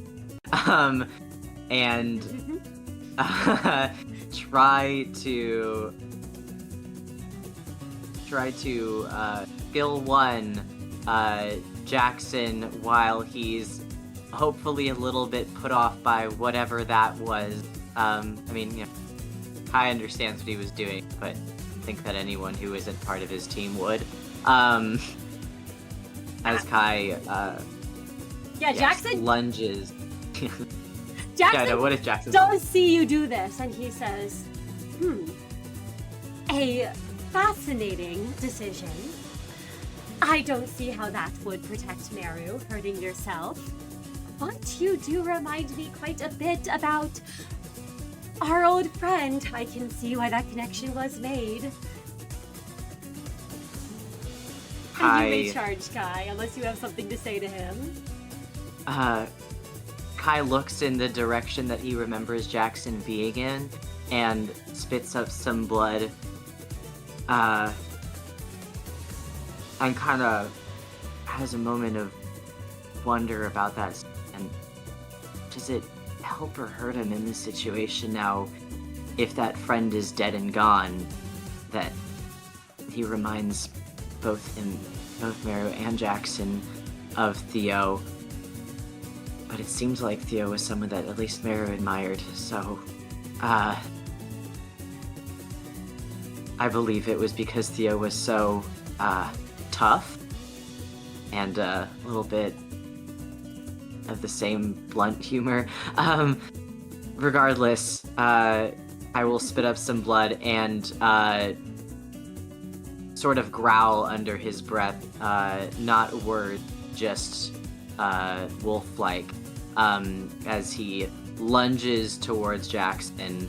I'm not going to go for grappling him if I can this and Absolutely, you're just going for full damage? Just trying to full body roll into him. Maybe painting that white coat with all this red will put him off. Oh god. Oh god. Oh god. Oh god. 7 Hang successes. On. Oh god. 8 successes. Kai, as you lunge towards him, he nimbly steps to the side and he says, "She was always rather sturdy and the stronger type, but reckless."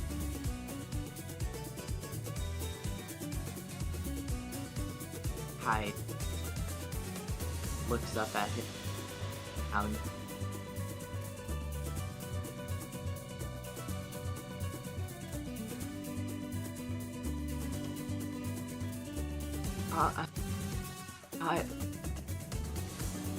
There was a...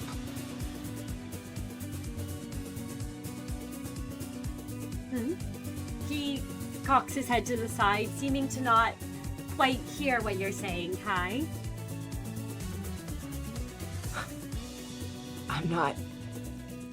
I'm not gonna get myself killed. Unless it means keeping Merru alive. I can acknowledge your wish to protect him. And I do acknowledge the fact you care for him, Kai. However, I believe I have found you lacking and incapable of protecting him from the threats that are out there. And Kai, unless there's anything more for you to do on your turn, it will pass to his. Yeah, no, Kai's eyes almost water a bit, at the statement, but if not, there's anything that he can say to fend against it, so Jackson can retaliate however he wishes. And Kai, the light seems to be trying to soothe you almost, as you and Pryor both can heal a point of sanity. And as we go to Jackson's turn,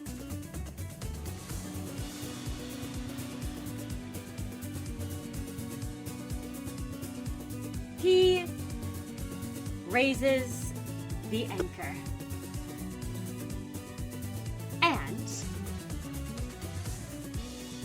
he is going to generate 2 rings of moth.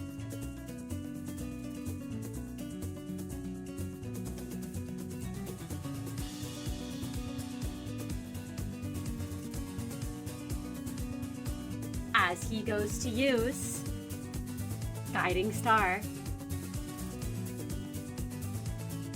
Kai, this is a challenge. It would be a challenge 14, but it is going to be a challenge 13. Thanks to what has been put on him, weakening him each round. However, there are 2 rings, and you have a block, I believe. So this will be a challenge 23 that you are up against.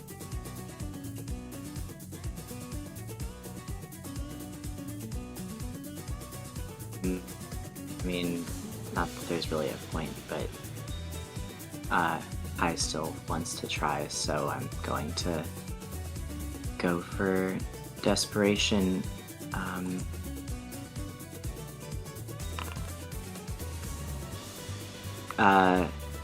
He weakly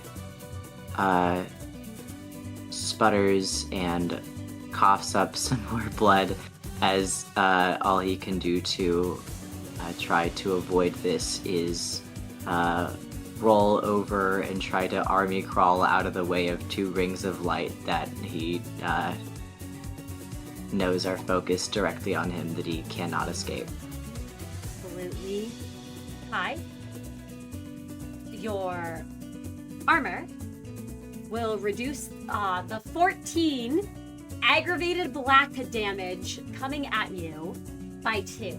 So you will take 12 aggravated black damage, 6 to your health, 6 to your sanity, as the rings form.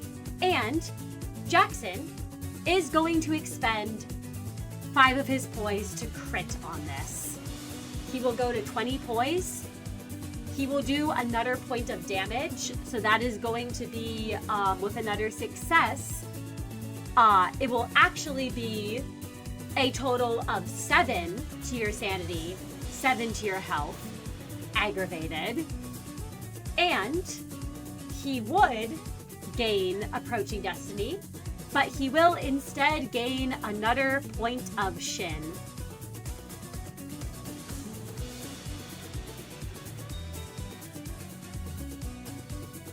and it will pop the sinking, so you will take another 2 sanity damage, Kai. If you would like to describe what it looks like as this glowing anchor swings into you.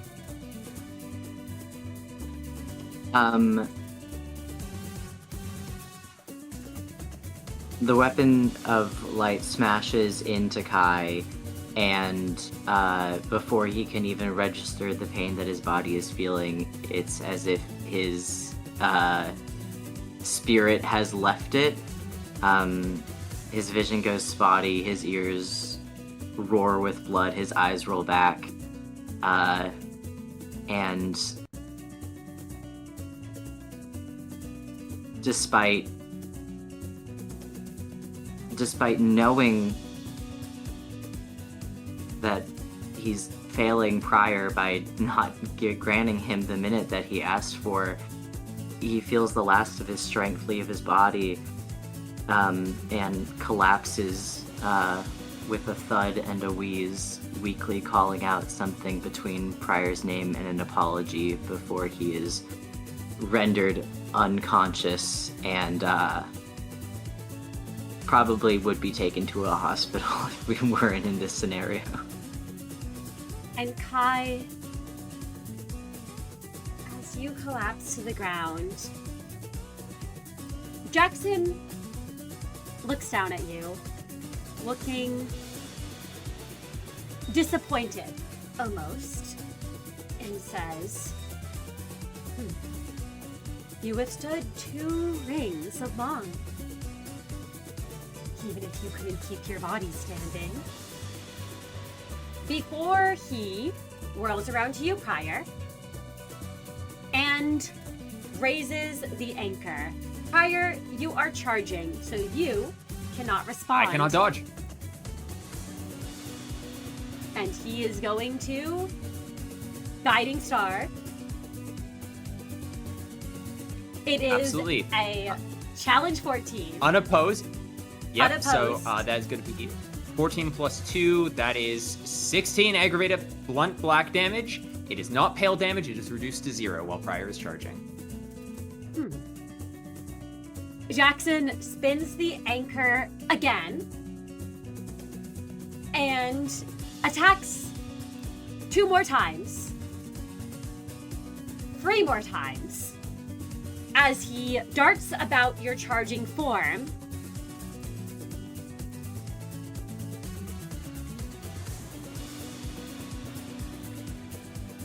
And then moves backwards, taking a step away, and says, fascinating.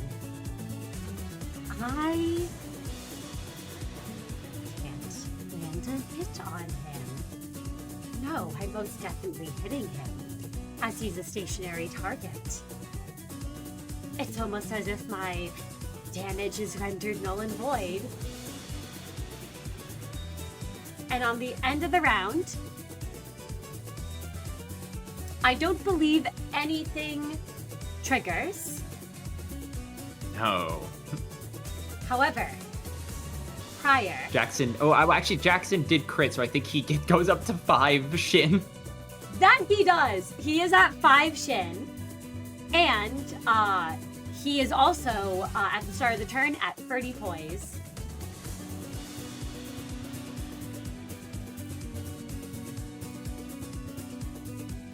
And he looks to you, Prior, as you're charging and says, well, if you're not going to do anything, I suppose we will need to call an end to this duel. Unless you are storing something up for me. Prior has been muttering under his breath, and suddenly, if it's Prior's turn, It is indeed. the grimoire snaps open, pages fly out around him, and he goes, to defeat all villains, to make a world where I stand on top of all evil, controlling it, defeating it, never again anything else, no longer merely an Arcana slave.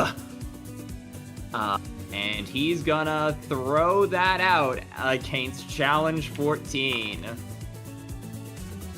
Absolutely. It's actually challenge However- 13 because of Miix's ego. But I do forget, this skill is unclashable. That it is. Oh, sorry, my bad. It is. It would have been challenge. Yeah, it would have been challenge 14, challenge 13. But this is unclashable, as you said. Yes, and more importantly, not a ranged weapon. It's just a melee weapon with weird properties. That it is. Prior, the book finishes and he intends for the blast to go straight through Kai and straight through Jackson, but as he snaps back to reality just in time to point the blast, he sees Kai has fallen. And without anything else to do, he swings the beam around and he just, like, there is nowhere Jackson can move. It is a pure wall of light approaching him. And when it smacks Jackson, he's going to take 3 black blunt damage. And there's no allies to heal. Prior will expend his 4 heroic magic, and he will gain 4 protection instead.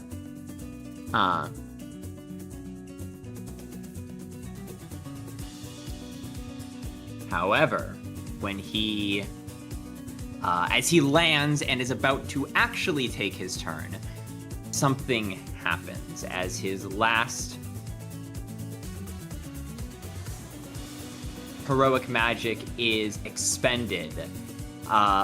Prior's ego begins to squirm. The black seems to crawl onto his skin. Dark particles begin to form under his eyes, and when he opens his mouth, you don't see teeth, just an endless blackness behind it, and he goes, Yes, there are deeper secrets, greater magic. I can be trusted. I can wield it. It's mine. It's my power.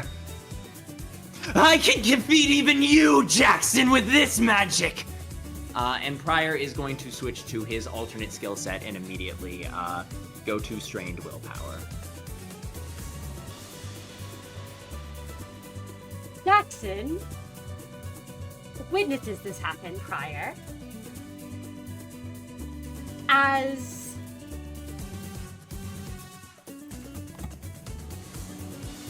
you enter this form, and he takes a deep sigh and says, I can see your mask slipping, Mr. Prior.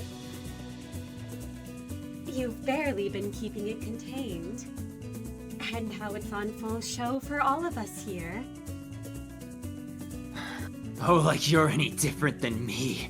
You who oppose us because we stand in the way of your goal. We are noble, we are just, we are trying to help the innocent, but you would never believe that because your dream is so small, just like you, small in perspective, small in ideology. You are doing good, Jackson, but I feel great. Go, Dark Ritual Arcana, Warping Whispers.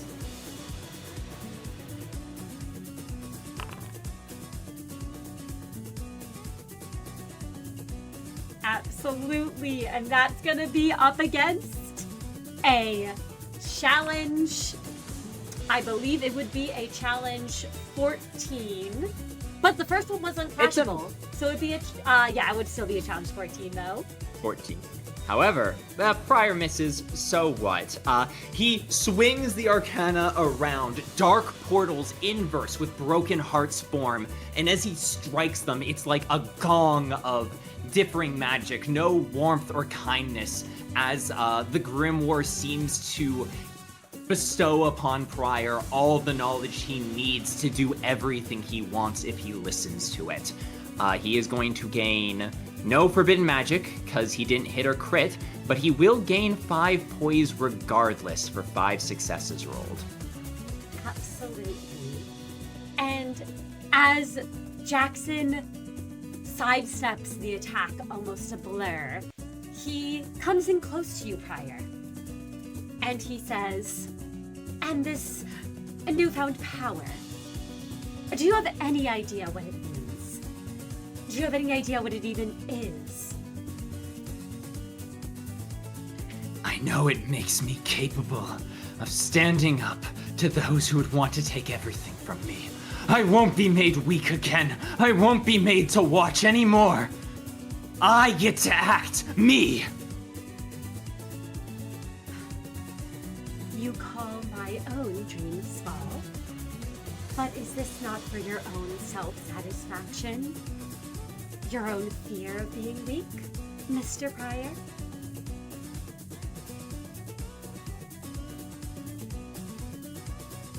There's a moment of clarity that passes over those darkened eyes, and he says, if the end result is the innocent are safe, what's the difference?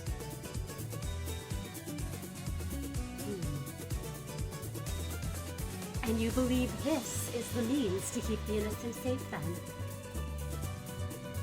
Prove me wrong if you think otherwise. Put me on the ground just like you put Kai and Merru. Well, you're going to put Merru, you put Kai, and you put Miix. I can see you're gonna cleave through us all one after the other, but I'll get up and I'll keep fighting, because I fight for the innocent. Do you know, Mr. Pryor? Because if you did, that would be a noble goal.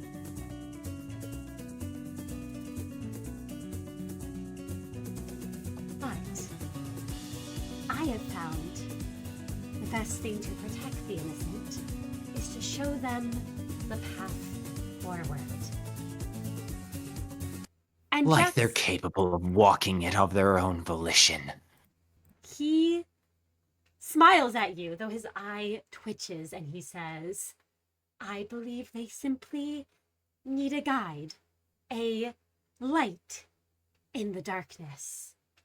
And, Mr. Pryor, may I remind you, your companions will be quite all right, as will you. And I would never harm my dear Merru or his current companions. But let me Pryor stares at Jackson with trepidation, let's say. And Jackson just smiles and says, but let me show you that path I found. And Pryor,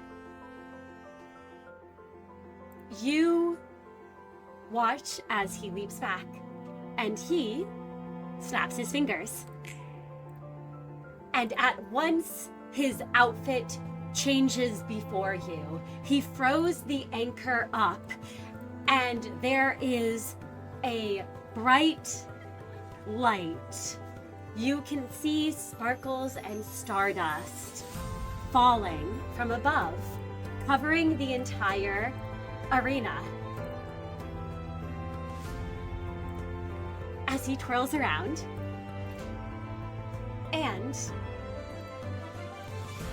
this man stands before you.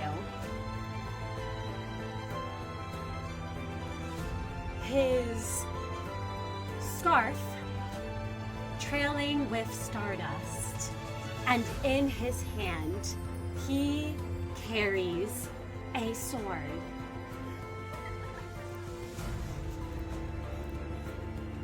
The hilt glows. And Jackson manifests ego. The endless path.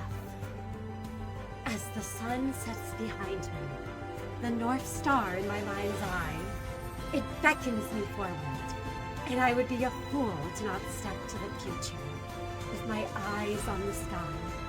My destination may be far, but I know that one day it will be within my reach.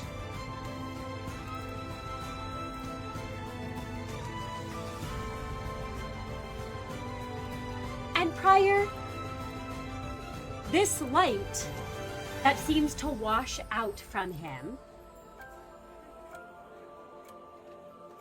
it isn't quite like the light you have felt washing over you throughout your journeys, but it is similar to it. You've seen this.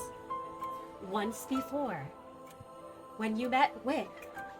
Though Wix wasn't quite as extravagant from what you remember.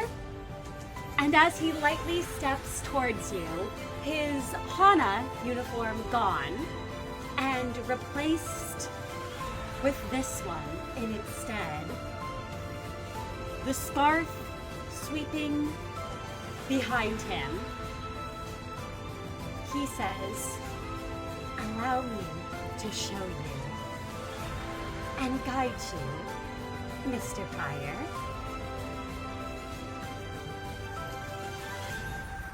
And if you have anything to say, Pryor, before he attacks. Pryor is overwhelmed with a sense of awe and power, despair at the fact that he never stood a chance against this. And all the words he wants to say, they don't quite make it out in time. As he gets ready to get a good knock on the side of the head, and probably wake up a couple hours later with a screaming headache. Absolutely.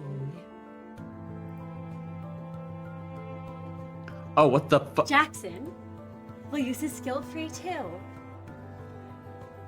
And he, with his 5 shin, will generate 3 rings of Mong around this one.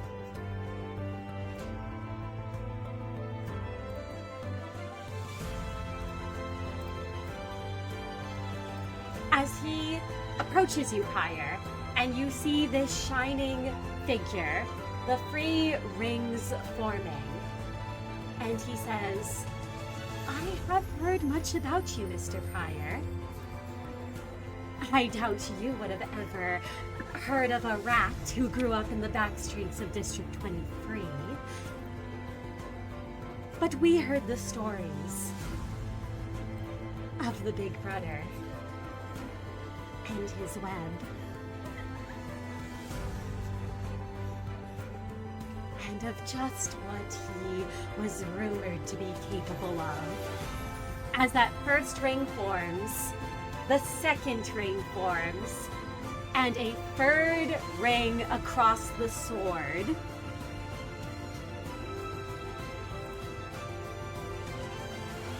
As he goes right for your neck, Pryor. Wait, what? Wait. Wait. There is a... Okay, hold on. With the sword. Yes. Pryor goes... No, wait, Neo isn't! But Pryor, the blade has already cut through your skin and lopped your head off as you get that word out. This is going to deal a redacted number of black slashing aggravated damage for a number of 3 times. Your defensive passive cannot do anything, Pryor.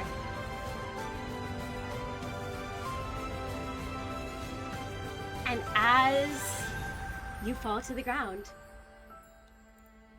your head rolling, would you like to describe what it looks like and how you respond?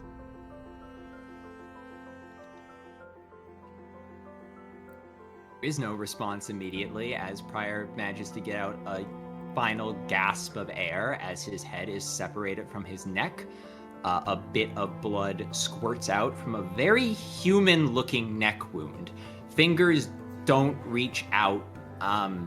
It's just a stump. For a moment, you see something stirring below the surface, as if it's very feeble and weak. And it takes about a moment for the blood to keep pouring. Jackson watches the wound splurt. Pryor's eyes remain glossy and open. And thankfully, well, depending on your definition, after a painfully long moment, roots begin to grow out of his neck.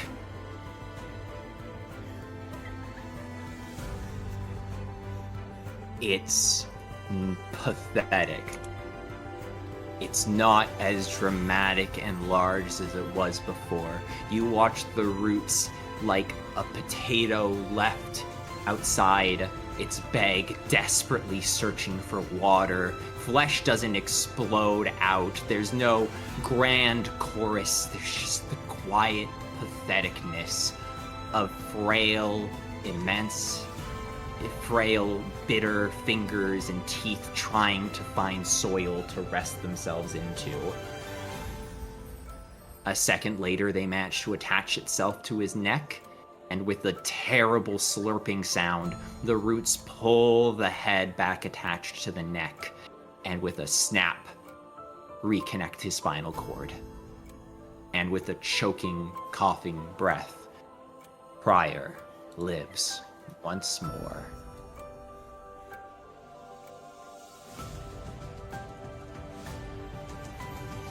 Pryor, when you stand once more, the light seems to go to envelop you at once, as if someone has wrapped their arms around you, and you can feel a point of health, as if it's desperately trying to bring you back from the brink. Pryor reaches up to his neck, and for the first time in his entire life, he feels a scar. He brings his hand away and touches it again as if he doesn't believe it, but that is scar tissue on his neck. Pryor has, for the first time in a century, gotten a scar.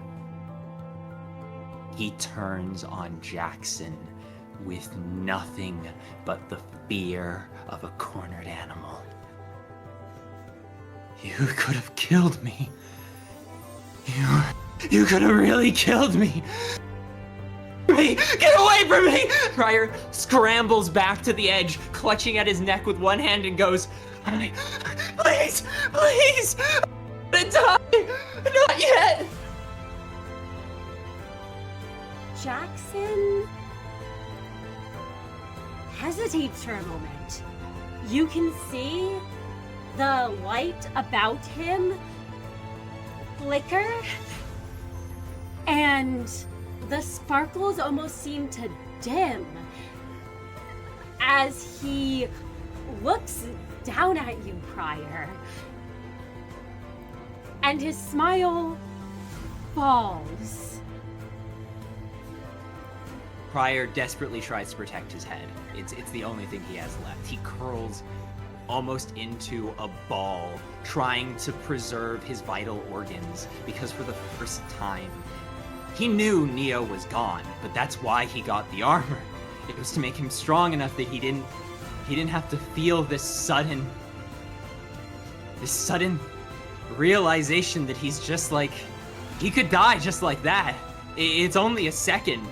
It's only a moment, and if his brain is gone, is he even going to come back? He has so much left to do. He can't leave it all like this. He grabs at his ego weapon and he swings it in the air in front of him on the ground, barely in anything containing an attack, like a man with a torch desperately trying to ward off a wolf that's approaching it. Jackson slowly approaches you, Pryor, and there is pity in his eyes as he says, from the stories that we were told growing up, and from what I have heard in the fixer business, the once great big brother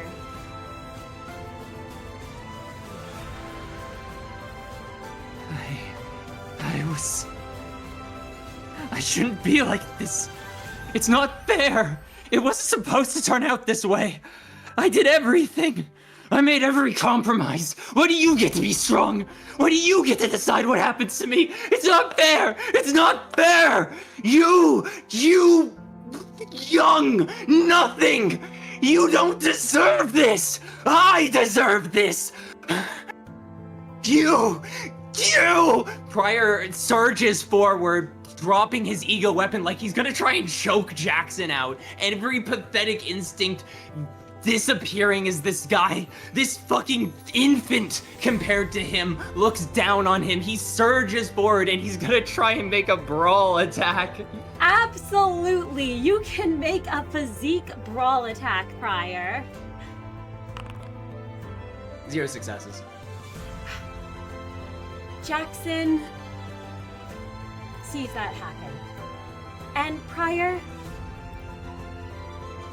I'm going to say in response, since it is still his turn as you come to brawl at him, he simply just swings the blunt side of the sword to knock you over the head.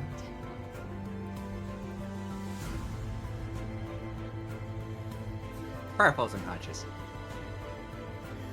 And as you crumple to the ground, Pryor, Jackson stares down at you and says,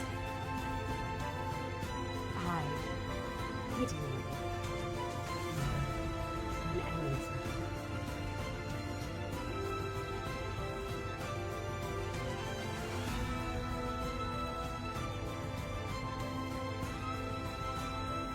I was not trying to kill you there. Well, rather, I expected you would get back up, as those rumors said. Jackson sighs, and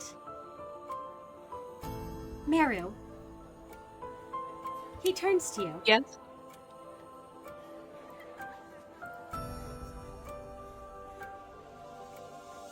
You can see Pryor's and Kai's and Miix's unconscious bodies on the floor.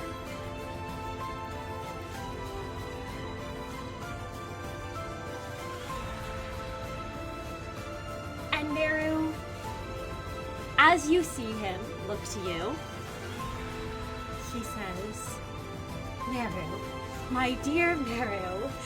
And he's not holding the sword in a threatening manner, but he has it at his side, and as he steps towards you,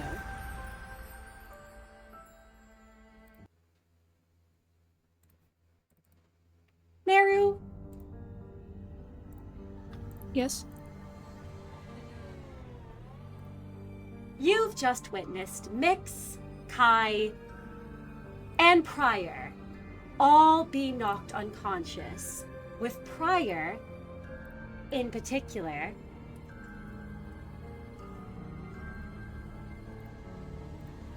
being killed, with none of you knowing if Neo was still active or not.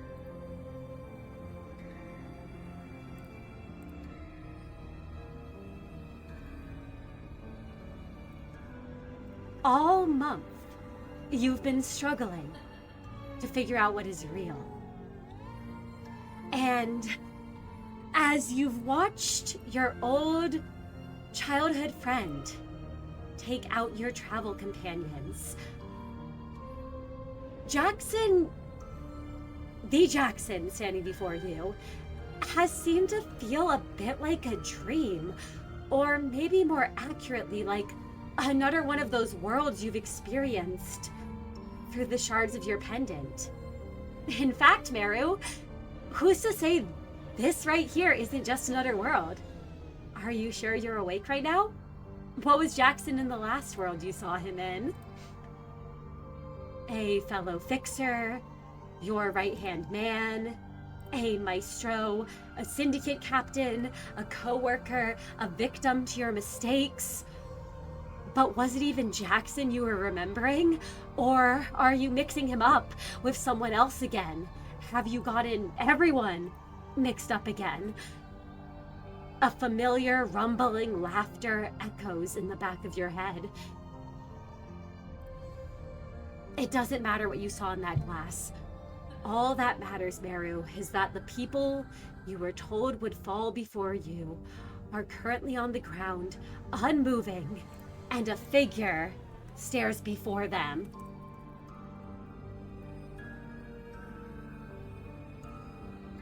Your contract is proving to still be true.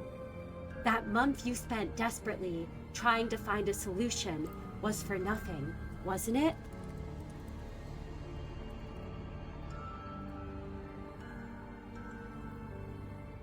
And didn't your sister tell you that this was bound to happen? Actually, did she tell you that? Or did your brain make that up? What are you going to do, Merru? And please make me a sanity roll at challenge 7. Sure.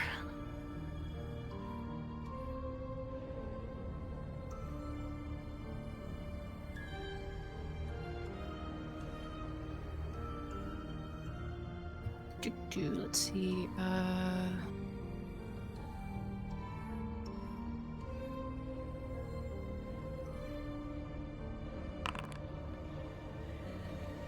Well, not even. I don't even think I can re-roll that, but not that it matters. You cannot re-roll sanity rolls, and Merru, with 1 success, your mind is conjuring up the different things from the mirrors you've seen. You see all of the others lying there dead. You see different Jacksons. One's a maestro who stands over you, whispering about artworks. One is a captain of a syndicate who laughs with you. Theo and Misha present there with him. One of them is a fellow fixer working beside you in an office. Memories of what Derfashit said come back to you. Vienna's words. And Merru, if you would like to describe.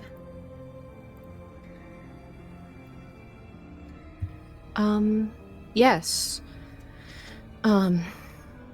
This whole time, Merru has been trying to get a hold of himself while everyone else has been fighting. I mean, he's been trying all day, all month, really, but this hasn't gone as expected. He can feel his eye glitching out and his horns flashing in warning, his left hand shaking and threatening to lock up on him. And he just doesn't feel in control. He doesn't know what to do. I mean, he can't have the others die. I mean, he can't be proven wrong here. So I think Merru will, if he may, fire magic bullet. You fire magic bullet.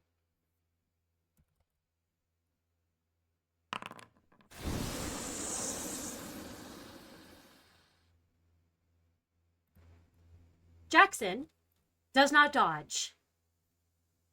It is a ranged weapon, but the bullet is predetermined. And as it hits and pierces into him, dealing 3 black damage.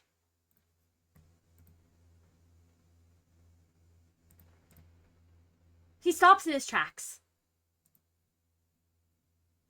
And he looks at you in complete surprise, Merru.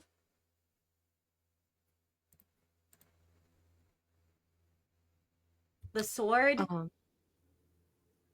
dissolves into starlight, and he's back in the outfit from before and his uniform, as at once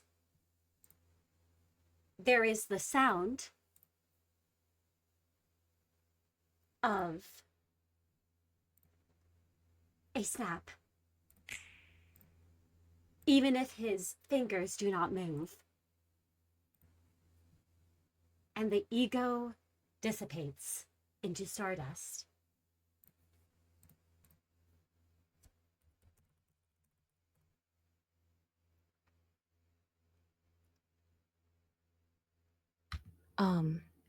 I think when Merru realizes just what he's done, magic bullet will clatter out of his hands and onto the floor. This isn't the first time this gun has shot through someone he cared about. I mean, there was Berg that one time with Pryor, and now Jackson too. There's a brief moment where Merru can't help but think that maybe Freischutz was right. Maybe Vienna was right. And Zachary and all of them, as Merru's going now, he's not leading himself to anywhere good, and he's just dragging everyone down with him, right? He needs to figure out what to do, because clearly this isn't working. Nothing is working. So I think he just stares at Jackson with wide eyes, staring at where the bullet had shot through him. I mean, clearly it seems one shot isn't enough to take him down, but I mean, he tried, didn't he? Would he have tried if, would he have tried to shoot if one of the others, if they had actually, taken Jackson out? I mean, he wants to say no, but what if he did? There's no way to say for sure. And there's this weird sense of familiarity in this moment too, with Jackson as he stares at him, in a bit of awe, wonder, and absolute fear.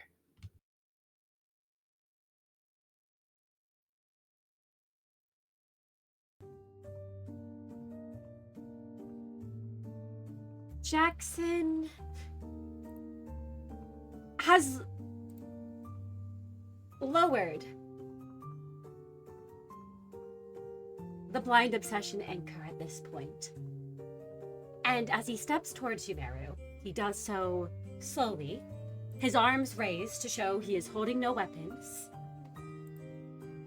And in a soft voice, he speaks as he says, Merru, my dear Merru, I apologize if I took things too far and I got a little ahead of myself.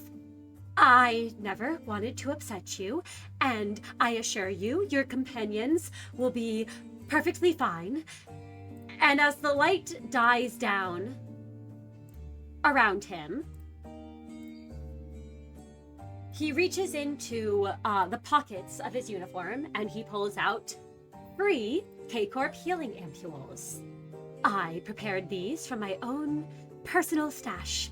I would never plan to actually permanently do harm to anyone you cared about, my dear Merru, if you didn't want me to.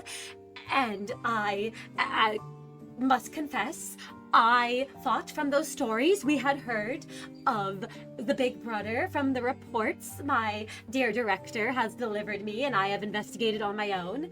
I believed that the Big Brother would, well, shall we say, I figured it would be a passing, a fleeting memory is the way to put it.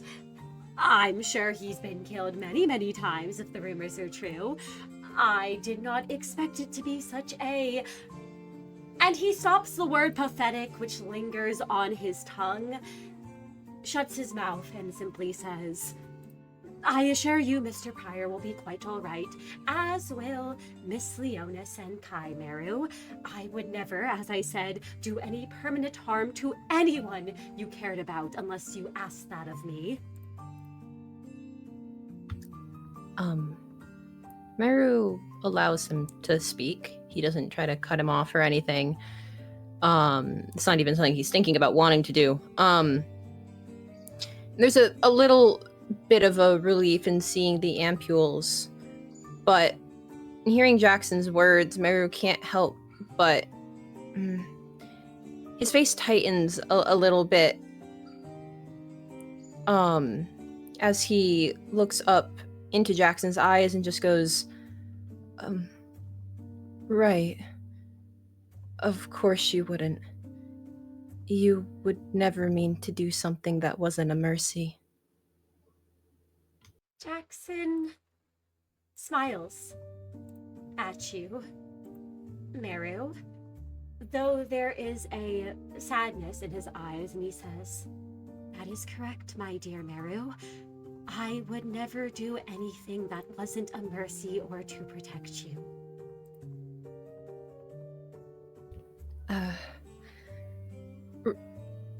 Right. And Jackson can see Merru's eyes flicker to the others who are all currently down for the count before looking back at him. Yes, Merru.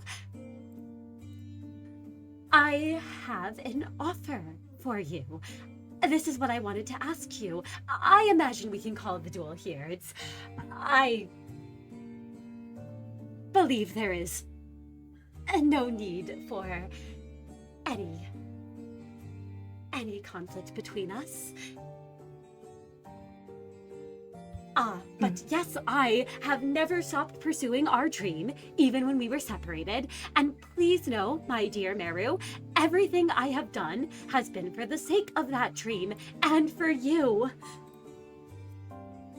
Even in our separation, you have been my North Star. You have been the guiding light, keeping our dream alive for the rest of the city. And now that you are here, our shared dream can continue in full. So, Merru, come back with me, please. Well, I have plenty of space in my apartment. After all, I rarely use it for much anyway. It's just a place to sleep and do late-night work. And I have the strength and the resources to properly protect and take care of you while you get back on your feet. And while I can't compromise my position in the Hana Association by manipulating any of my associates or pulling any strings, I can put in a good word for you at Magnet Office or any office you would want to go to. I don't know if you've been keeping up with the Fixer magazines and the Fixer monthlies. I know that you always, when we were younger at least, you always were looking for those. And I'm certain someone like you will climb the ranks rather fast. Just, my dear Merru, I have been planning this for the longest time, and all you need to say is the word.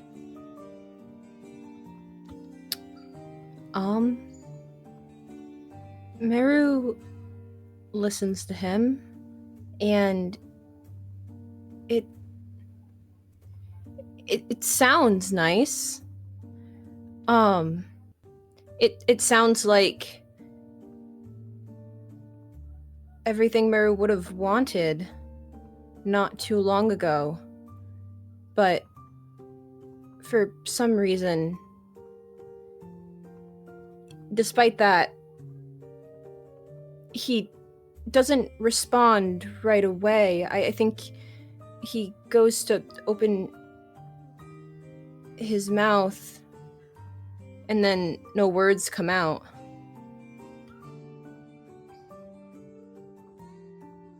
Jackson immediately notices this, and he will take your hands if you allow him to, Merru. Rather, he will take the non-prosthetic hand. He knows you can't feel anything with the prosthetic one. And he holds it and looks to you, Merru, and says, "My dear Merru, you do not have to say yes, of course, and you do not need to give me an answer right away either. I know everything has been so much for you lately, and I would love to sit down with you and have a long discussion about what to do, but I am not sure if your group nor my own time constraints. After all, I do have a series of meetings to attend over the next day, and I need to travel soon will allow for such a discussion. So, please know, you do not need to say yes, but deliberate on it at least. I know it has all been a lot, and the offer will always remain open to you."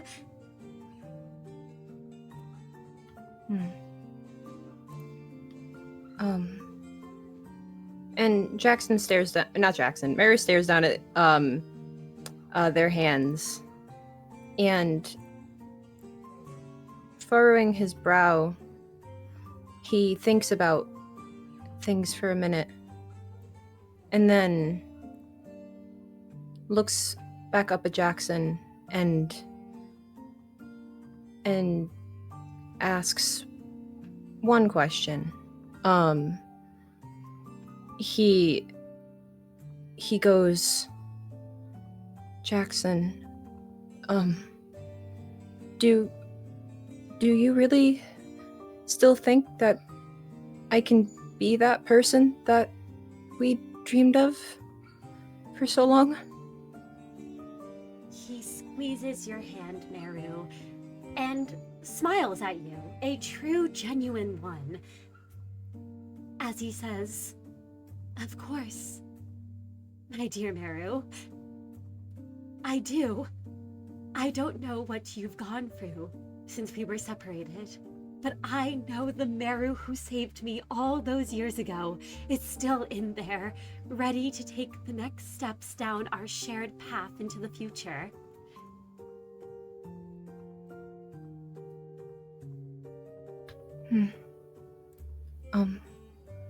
Well,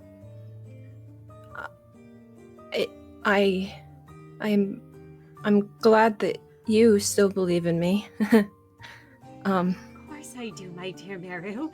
And if you still aren't sure of things, have you heard of a golden bough before? Yeah? Oh, that does not surprise me at all. I'm sure you have to have, so it comes as no surprise. There have been these rumors of these golden boughs that can grant wishes for people. As I imagine you've heard the same, but I unfortunately have not been able to get my hands on one. And as you are clearly familiar with facility diving, given your own gear, I can tell you I have been visiting L Corp facilities as personal assignments in order to learn what I can and stay up to date on how the Enkephalin rush is transpiring. And there is a facility nearby, in fact, one that I have casually visited once before to gather some info, but I have not fully explored it due to time constraints. It is said there is still a bough hidden somewhere inside of it, waiting to be found by some lucky soul. And at this, Merru, he leans in a bit closer and his eyes seem to shine almost. Wouldn't it be just wonderful if the two of us got our hands on a potential key to unlocking the next phase of our dream? There are so many things it could fix if the rumors are true. After all, I'm sure it could fix any irreversible effects if one were to acquire power at a cost to oneself. I'm sure it could help them through that, shall we say? Irreversible effects. Yes, indeed. It's a wish-granting vow, after all. I have not seen its power firsthand, but I have heard the stories and the rumors of what it's capable of. Oh, what, the facility you're talking about, how much of it exactly have you seen of it? Well, I have not been able to explore much, but, and he pulls out a little device, a tablet of sorts, and shows it to you, Merru, and says, I have extracted some info on the creatures, abnormalities, as they're called, from the place. I couldn't get much, unfortunately, and it ended up eating into my exploration time to be gathering such info. But I have figured out a bit about what is crawling around in there. And my dear Merru, if you are interested, I can allow you to have the backup drive and look over it. You would give that to me? Of course. I would give you anything you asked for, my dear Merru.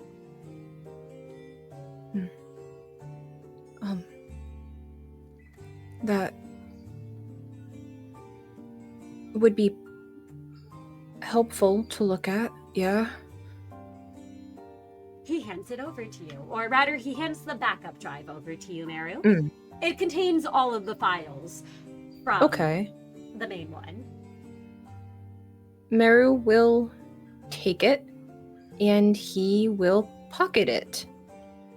And he, after a moment's pause, he'll just go, can I ask you one more question, Jackson? Of course. That... And thinking back to what Jackson attacked the others with, namely Kai and Pryor, he doesn't like the mental image of what he saw, but he finds a need to ask, and he goes, how did you do those light attack things? Oh, the rings of light, do you mean? Yeah. Yes, it is called Mong, my dear Merru, as wonderful things can happen when one is able to perfect one's mindfulness mantras. Oh. I confess the breakdown of it all is a bit of insider info, and it would take a bit longer than I imagine we have time for, but I would love to show you how to use it for yourself one day, my dear Merru, as you seem like you'd be the type to catch on fast.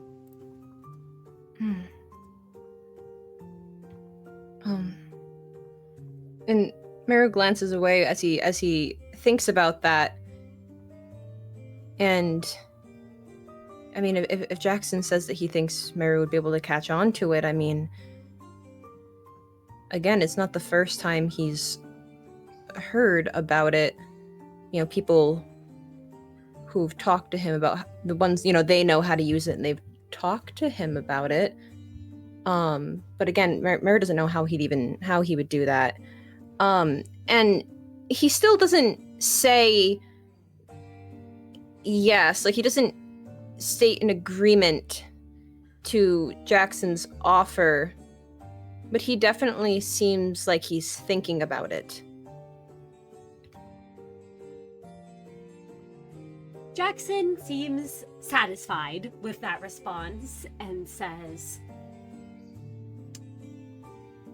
well, my dear Merru, ask that you just think things over. We can talk more at a later time regarding Shin and Mong and a florist ego as well. And I just ask you to think on my proposal. I won't get mad, and I know you will make the right decision.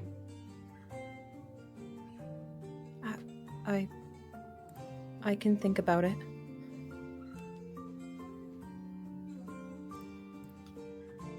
He squeezes your hand one more time, Merru, and lets go of it, and then says,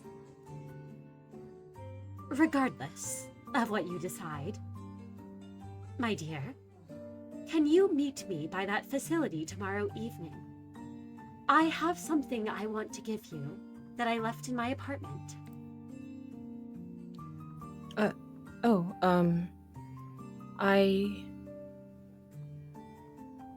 And Merru thinks for a minute, and he goes, I think I can do that. Yeah. Wonderful! And he claps his hands together and says, well, you have the ampules. You have the information for the facility. Oh, I should give you my contact information as well. Please call whenever. I am just a call away. If I ever do not respond, well, I will always prioritize you first and foremost, my dear. Just please know that if ever something is coming up. And then he shakes his head and says, no, you are my first priority, my dear Merru. I am just a phone call away. And if you need me to pick you up sooner and bring you back with me, you can call as well, whenever you need.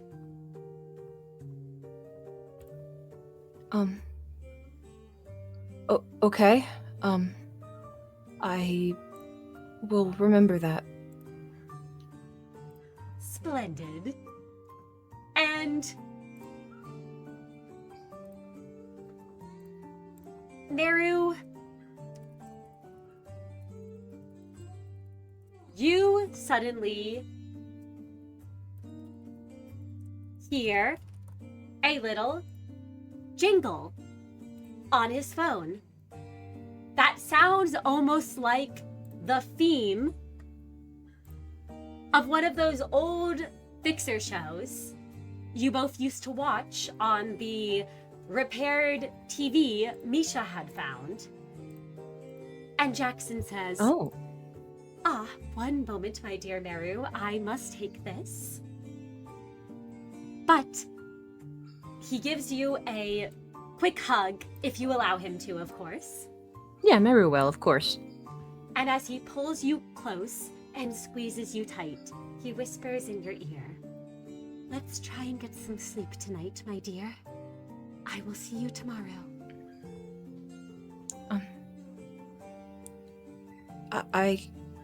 I can try.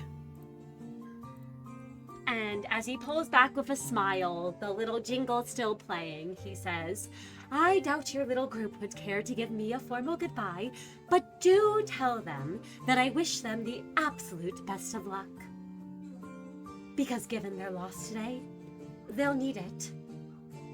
You may also want to tell that one, Leonis, Kane, I did notice that her stance seemed much better suited to wielding a sword than it did those guns she was carrying.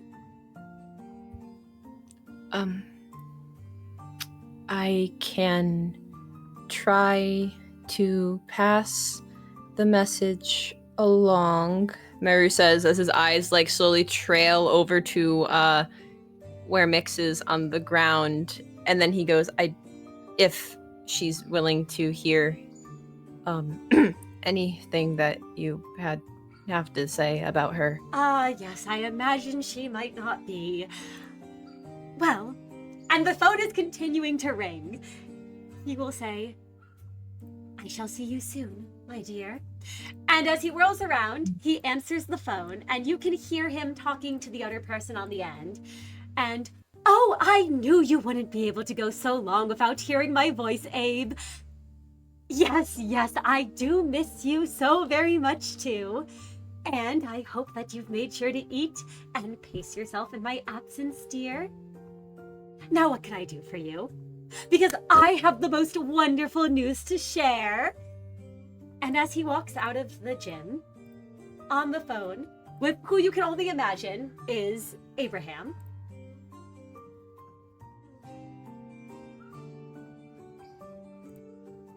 Merru, you are left alone with your downed teammates.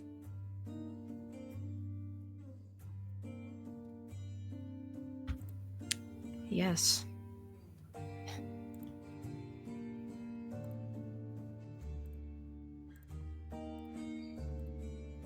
You have 3 ampules in hand. And I think here, with you alone, and with the 3 of them downed, is the perfect place to call for an intermission. We shall return in 15 minutes. Absolutely.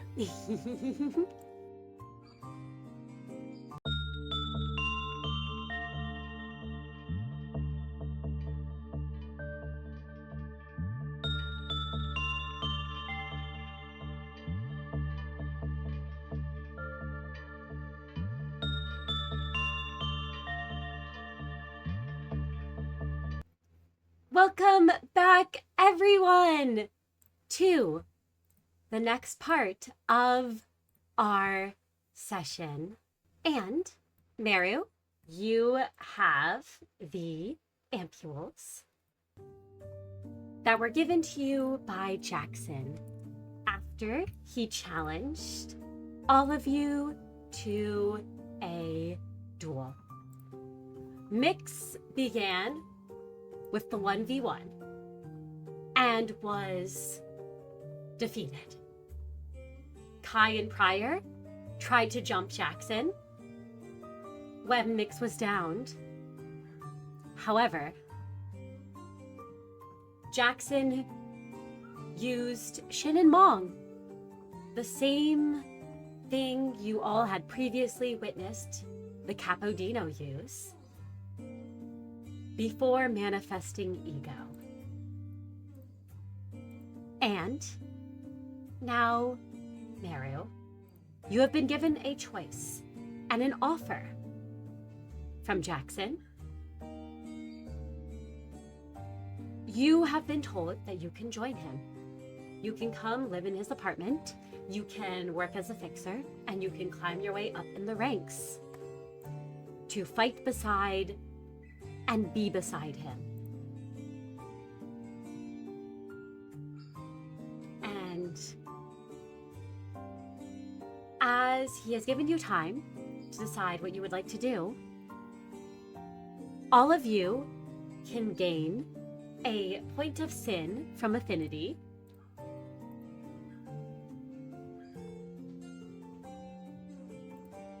And Merru, you can choose to wake the others up if you would like, and use the healing ampules. You do not need to roll, as the quality of these ones is enough so that they will all be just fine. Yeah, I mean, of course, Merru is going to... of course he's going to use them on the other managers.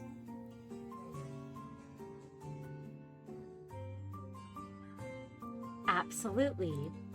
All of you can heal to full.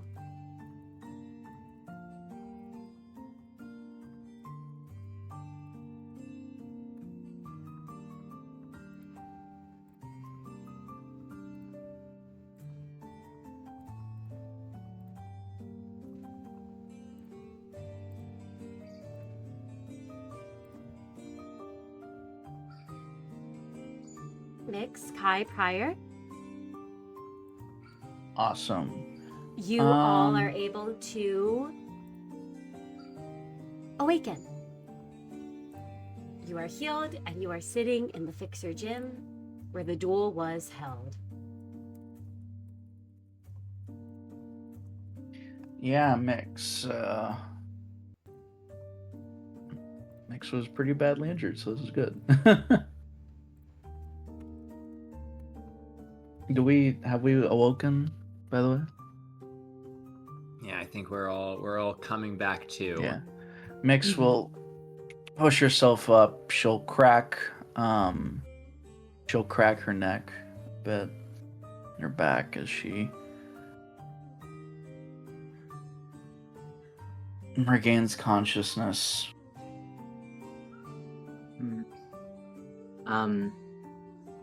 Kai cracks his eyes open and then kind of feels over his face with his non-pod hand and feels that his bones have been mended, and though his face has some blood on it, none of it is coming from him. And he sits himself up.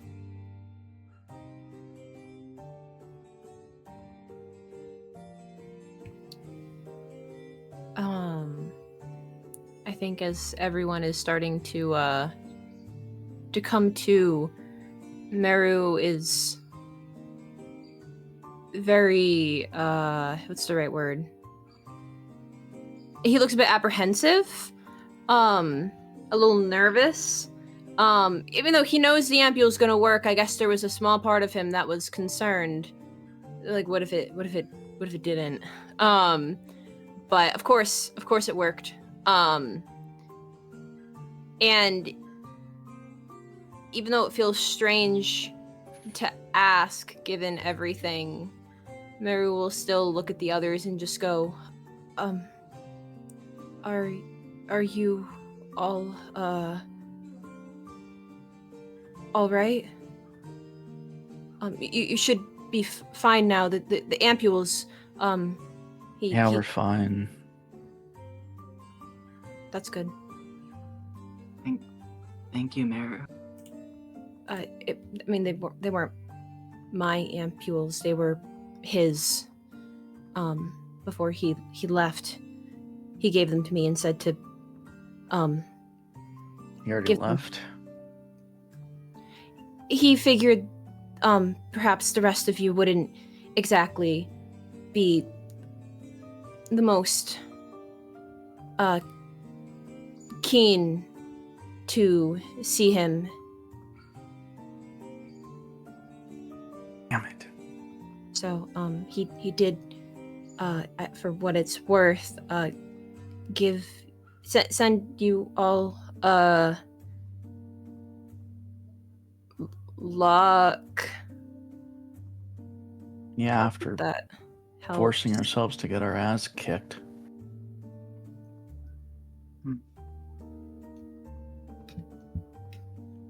That's nice. Don't do that. Don't do that. Prior is silent as he was the last one to go down, and he is just flat-eyed staring at Merru, but he is not speaking up immediately. Merru can sense the look being sent his way, and I think he does dare to look over and lock eyes with Prior. Looking over his form to make sure that he's all right. I mean, he did witness what happened. And he doesn't want to bring up how Prior was acting before he was knocked out. But he's not sure if Prior has anything that he wants to say to him. Oh, a few things. Prior does get closer to Merru. He's lowering his voice, trying to make this somewhat akin to a private conversation as best he can, but his posture is tense and frozen.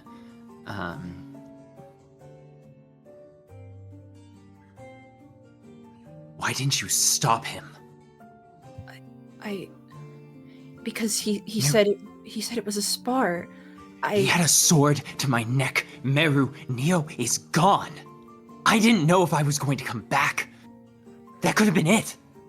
He could have killed me. You could have gotten me killed there. You've always been faster than that.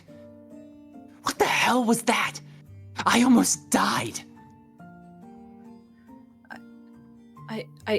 I guess it happened faster than I could pick up on. I mean, he was moving quite quickly the whole time. I'm sure you can agree. It sort of happened in a bit of a flash. For what it's worth, once I saw what happened, I did try to, and his eyes flicker over to a magic bullet that's still on the floor, and he goes, it's not that I just stood there. I did fire at him. I did. I mean, I didn't do much to him, but I didn't just stand there. A lot of good that did me. No, sorry. That is unfair. You're right. He was moving too fast. I'm going to go cool off. Just forget about it. It's clear this has distressed me more than I expected it to. I appreciate your privacy in this matter. Right. Okay. Pryor turns back to the other managers, and they can see on his face there is this... It's not his normal brooding darkness. His eyebrows seem heavy, and his eyes seem almost shimmering. He looks afraid. He looks scared as he walks back to the group.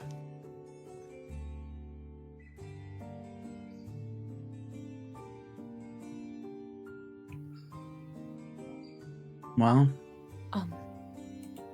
I mean, for what it's worth, and you can see that Merru's trying to, like, not think too much about Pryor saying, the line of, what was it, that Merru could have gotten him killed? He's trying really hard to not think too much about that, as he's looking at the rest of them, and he just goes, I did get some information from Jackson, actually. I mean, despite everything, he truly didn't seem like he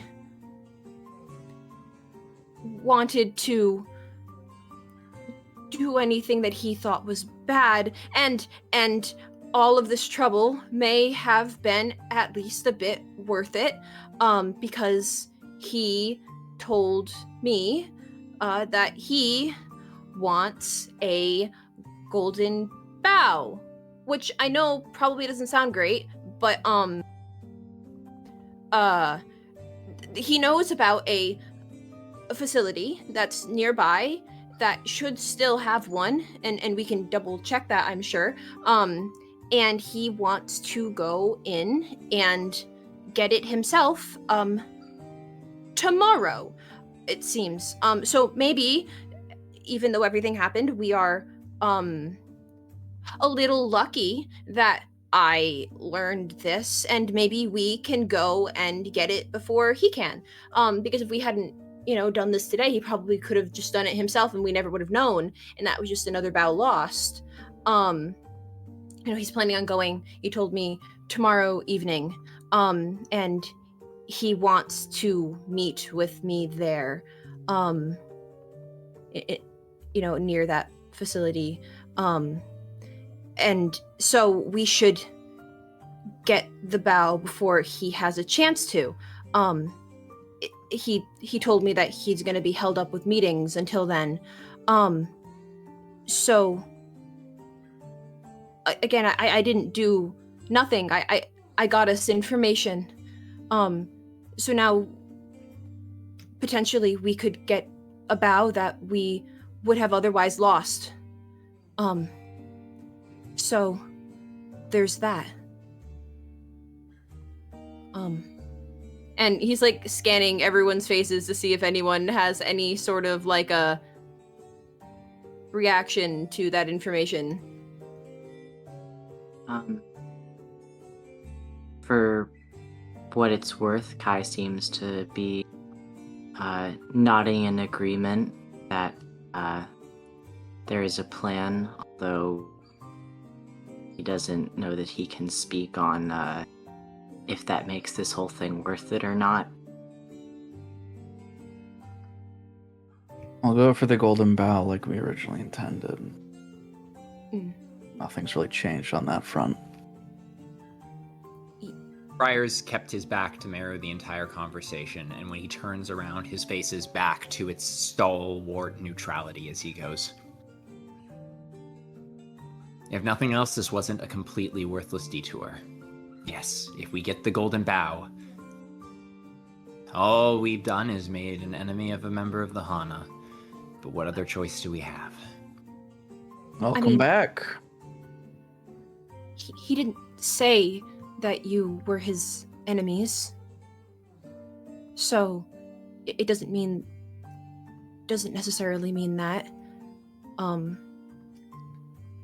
At the very least, you probably would be displeased.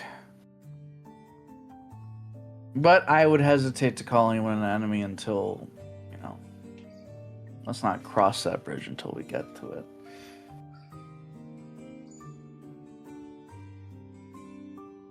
Well, Agreed. Fine. Then let's head back to our base. Our forward base, at least. We don't have to how'd the rearm rest at the facility. Exactly. So how'd the rest of you fare while I was out? I got knocked out almost immediately. Hence the blood, and Kai kind of gestures at his face and whole situation going on, even though he's no longer injured. Sorry, I couldn't protect you. You did everything I asked of you, Kai, and I could expect nothing less. I was ultimately powerless and knocked out. And that's all there is to say.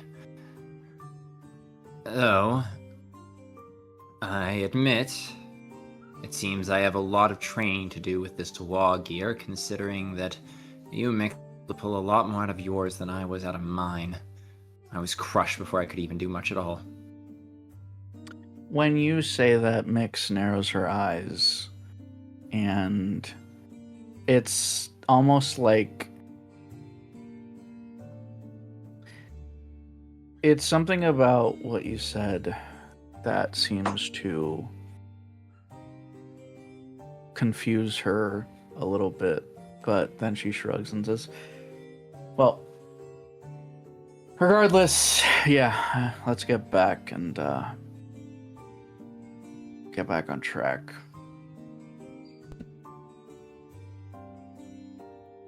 And so,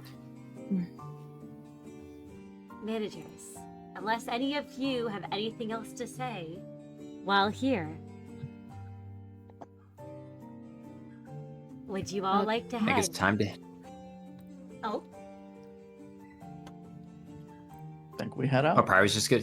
Yeah, Prior was just gonna say, I think it's time to get back to the RV. absolutely. You all can pile back into the RV and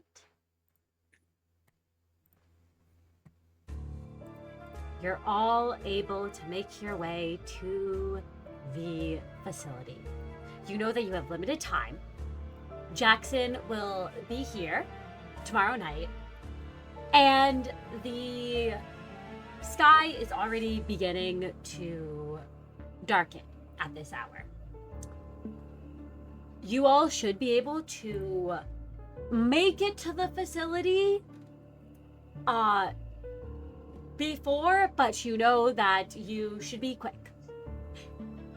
And as you're all traveling, is there anything you all talk to each other about, or do you all kind of go to do your own things? I mean, as we're walking, Miix will have a little smoke. Absolutely. Kai, Prior, is there anything the two of you do? Not so much on the way into the RV, but I don't think that Kai will be very talkative on it. But he may use, depending on how fast Merru goes into the bathroom, either the bathroom or kitchen sink to wash his face off and kind of tuck himself into his bunk. I was gonna say, Merru, if anyone needs to use a bathroom, like, they can use the bathroom. Okay. Cool. Preesh. Wouldn't want to get blood all over, your dishes. Thank you. And Pryor's antsy from the moment he gets back. He's sitting at the table, then he's standing over the counter, then he's in the back working with all of his things. It seems that Pryor just wants to do anything but sit still. And he taps his foot a few times as he paces back and forth along the RV. He stops to not quite chastise Miix about her smoking, because what's the point of that? And kind of just opens the window a little more when he walks by her.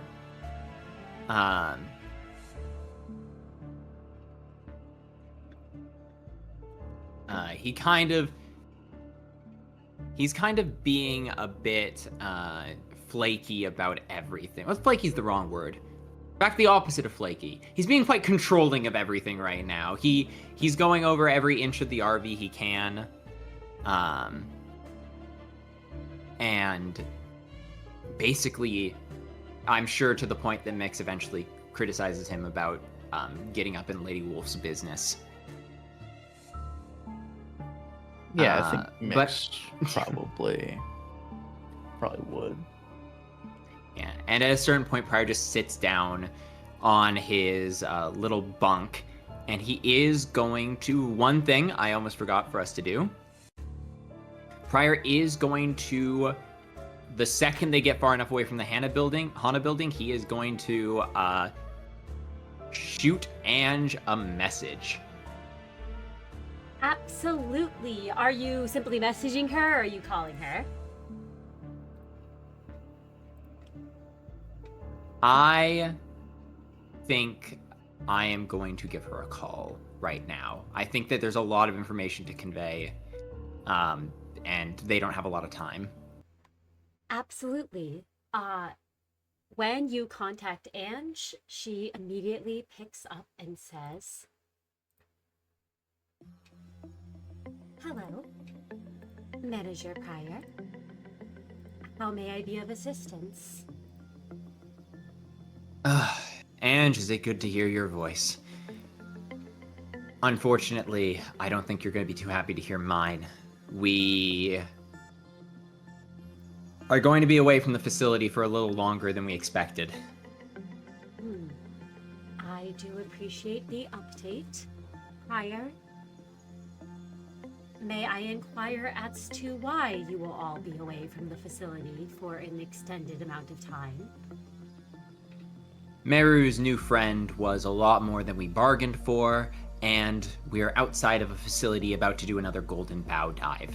And we've got 24 hours to do it before he gets here. I see.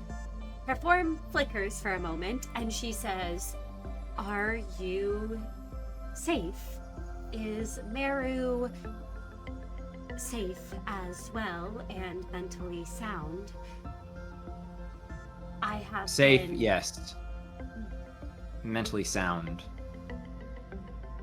He looks at the door to the bathroom. I feared as much. Please do continue to monitor his mental state. I will. I just wanted to give you an update. Also, the worst kind of news I can deliver. While I don't think they have any knowledge about the facility, we have been clocked by the powers that be in the Hana as going in and out of the fallen L Corp district. So they might suspect there's something there. We just have to hope they don't know what yet. She closes her eyes shut tighter, and once more that image flickers as she says, I see. That is quite alarming. Shall we try to vary up our paths back to the facility going forward? It may be best to Agreed. come back at different times and take different routes. I couldn't agree more. I'll let you do the logistics of what the best way back is to take. That's your area of expertise, not mine. Understood. You have all the maps, you have all the data. I- Until then, though... No, please. Go ahead. Until then, we'll just do our best to not be predictable.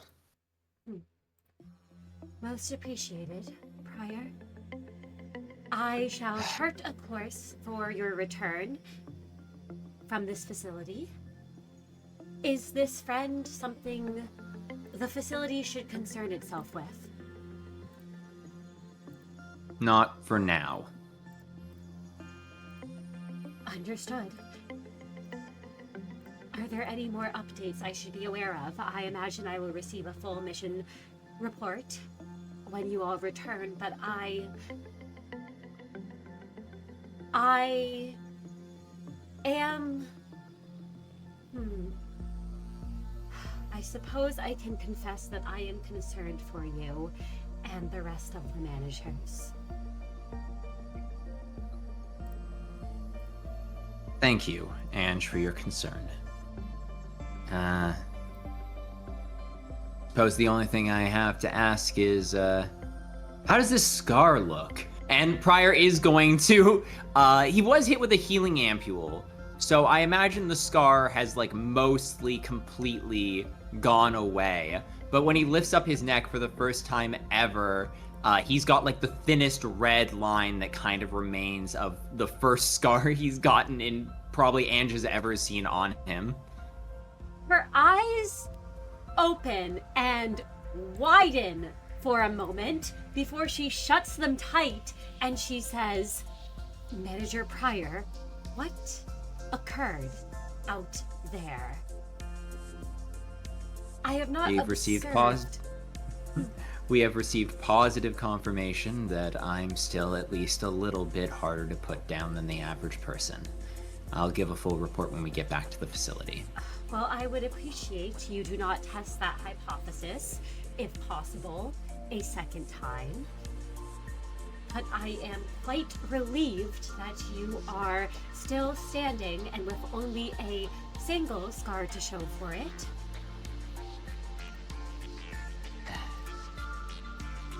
I'll let you get back to it, Ange. Don't worry about us. We'll keep an eye on Merru as best we can. I admit me and him haven't gotten along since the events at the web. It's just a lot of emotions that are very hard for me to put aside. You know, but I will do my best to be kinder because I haven't been able to do that very well as of late.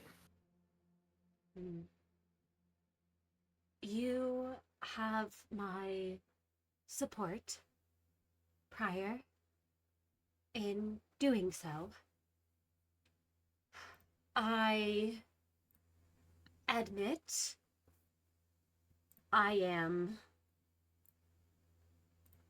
there is much I do want to ask regarding just what occurred, and this has only left more unanswered questions rather than alleviating any existing concerns I may have had. Do not forget your promise, Manager. Is all I ask. Promises are all I have left. I won't. Good. Lady Ange, until next time. Yes. Until next time, Manager Pryor, be safe. Be safe, old friend. And Pryor will end the call and collapse backwards and immediately fall asleep. He's tired as hell. Absolutely. And as you collapse and fall asleep, Pryor, the rest of you, I imagine, I should ask, before I get to you, Merru, Kai, Miix, is there anything the rest of you two do in the RV? No, sir. Like I said, Kai simply washed his face and then curled up in his bunk. Absolutely. Miix, is there any final things you would like to do? I think Miix, as far as she's concerned, she's chilling. She's got a lot to think about with her discussion with Jackson. But, she's chilling. Absolutely. And Merru, is there anything you would like to do? Yeah. So, I think once they all got back to the RV, and Merru was able to, as soon as Merru was able to freely go into the bathroom, that's, as we all know, that's kind of just where he hides away oftentimes. He will do so. And he can hear, due to his, augments and all that stuff, the conversation vaguely, not like super well. He's not that much paying attention, but he can hear people talking. He can hear, them going about their business or whatever until it gets, dark. And I think as time goes on, Merru gets antsier and antsier, because he needs to figure something out. He needs to. He doesn't know what to do, but he knows that he's messing up. He's doing nothing right, and he needs to find a solution to this immediately. And Jackson's offer does sound nice, and Jackson still believes in him more than probably all of them do combined right now. And so in his mind, part of him goes, that he should take that offer, but it doesn't feel right. He can't just do that. I mean, his contract is clearly still affecting everyone around him. And who's to say Jackson won't be affected too? I mean, Merru already shot him, so who's to say? So really, he needs another solution.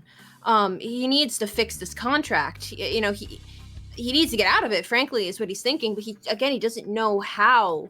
And I think as it gets late into the night, Merru is pacing back and forth in the small bathroom. It's very late. He told Jackson he would sleep, but he can't, because he knows he can't just continue like this. He knows he's not stupid. He knows what happened the last time he got like this. He hurt the others, and he knows what he learned from his distortion, and that was that he can't live like he used to, just trying to survive. But then he tried something new and it didn't work, and he messed everything up, and Vienna's dead. And he does wish again that she was here to tell him what to do. I mean, he wished he could have been honest with Jackson, even though that definitely would not have helped. And it's hard trying to figure this all out alone. I mean, he relied on Reddy last time, but that did not end up helping in the long term. And he still feels the cloth around his wrist, but he's a bit afraid to look in the mirror at this point whenever he feels the burn. But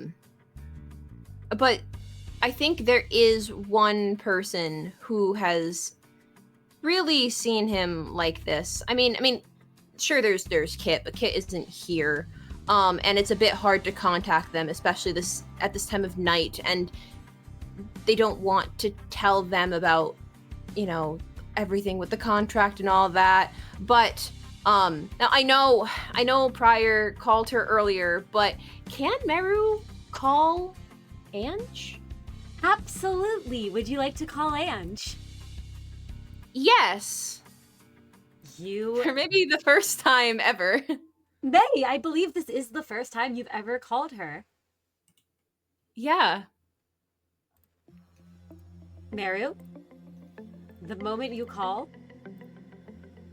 as before, she picks up right away and says, Manager Merru, I confess I was not expecting a call from you. Is everything quite all right? And she sort of presses her eyes shut tighter at that. I think by the time Merru has called Ange, he had gone from pacing to laying on the floor of the bathroom. And he just kind of stares at the screen for maybe a slightly concerning amount of time before he just goes, Miss Ange, I need to figure this out. I need to, and I can't do this. I think that the others are planning on leaving me behind once we're back from here. So I have to figure out something before then, I don't know what to do. Manager Merru,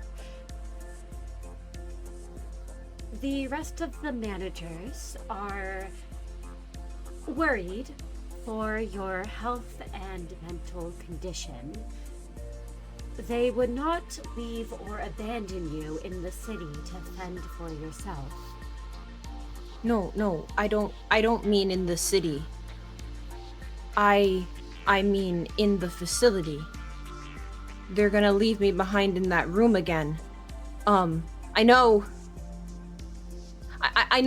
I was the one who put myself in there at first, but I can't. I don't think I can go back in there, Miss Ange. And as Merru's saying that, he knows that it was, he did that as a safety measure, but he has realized after today that, number one, what did him sitting in there do?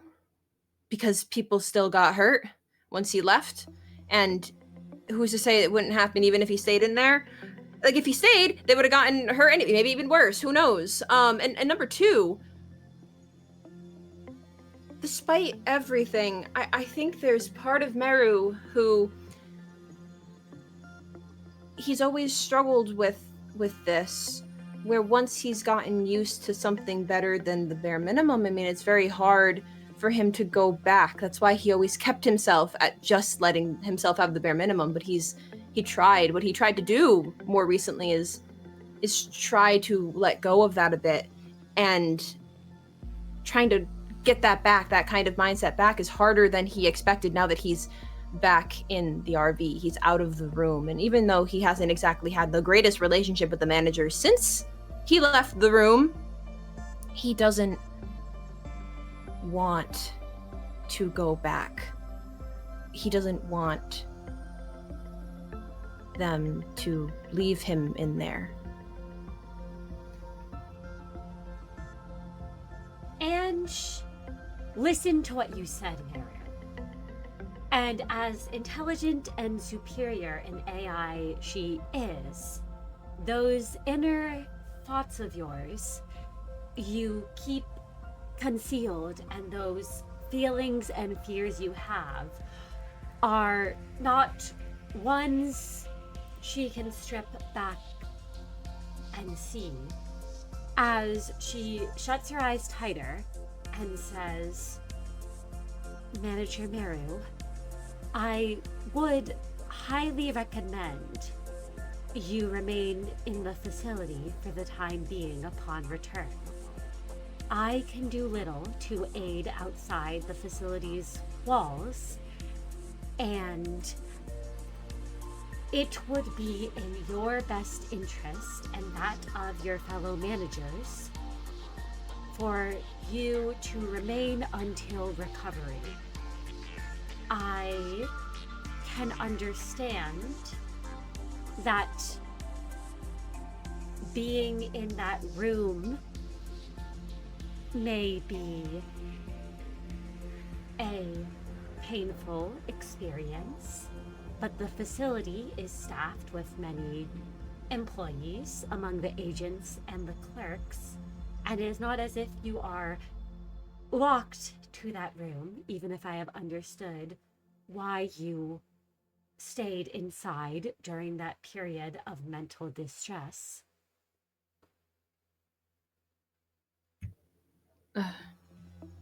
But is that not, even if I'm not locked into the room, is that not still basically the same thing? No one's gonna want me to leave? No one wants you to leave, Merru. Manager Merru. Because they fear the harm you may bring to yourself in this condition. It is not as if you are being physically restrained or restricted from moving about or even leaving the facility if you so choose. I mean, I guess technically, but I mean, if the others are gone without me, there's no reason for us to leave the facility, or for me to leave the facility otherwise. And if they don't want me to come, I know they don't. That's what they've told me they don't. And it's not exactly like my agents like me very much. Well, I'm not even the department head right now, am I? Not really. Kit's doing all of that work. So, I can only imagine it's even more so when the other managers aren't around. So what exactly am I accomplishing by just sitting there? Right? No one... It's basically the same thing as them just ditching me. And it doesn't make the contract go away either. Ange lets out a soft sigh when she says, "You are not being asked to just sit there, Manager Merru, and you do have a rapport with Team Captain Kit and the team captain that Manager Miix felt a need to bring on board.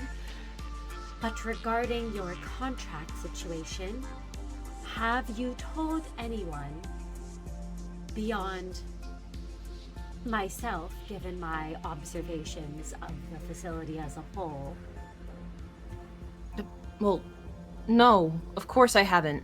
I mean, how would that even help? And Merru's like shaking his head a little bit as he says, I mean, there's I've thought about it. I mean, there's two options that come from that. Two kinds of responses. I mean, either I tell them about the contract and they obsess about it, trying to fix it themselves, and that ruins everything, or I tell them about it and they want nothing to do with me and I get ditched. So the better solution is to figure out how to get rid of it somehow and then tell them after. Ange's entire form flickers for a moment, Merru, and she says, I would know much about attempting to remove an issue and then explain afterwards. I mean, I think maybe this is a little bit different. Because I'm trying to stop something before any harm happens to anyone else. And then I wouldn't hide it, and then I would be honest, and I would say something about it. I would say, hey, this is what happened, but I fixed it, so you guys can trust me again. That's what I would do. Her form does flicker once more, and she says, I promise my silence on the matter, but I would highly advise you speak to your fellow managers regarding this contract, rather than trying to fix it yourself and then afterwards telling the truth.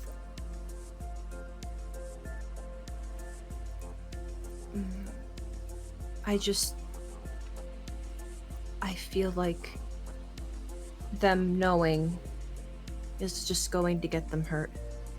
They've already gotten hurt because of me. And I don't want it to happen again. I just need something. I just need some kind of sparks, something that'll make me realize what to do. That's all. I can only advise speaking with them. If that is an option you are unwilling to go down, then my utter word of advice would be to remain in the facility until you are able to figure that out, Manager Merru.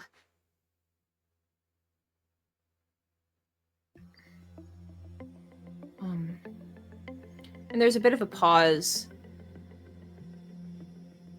And Merru thinks about it.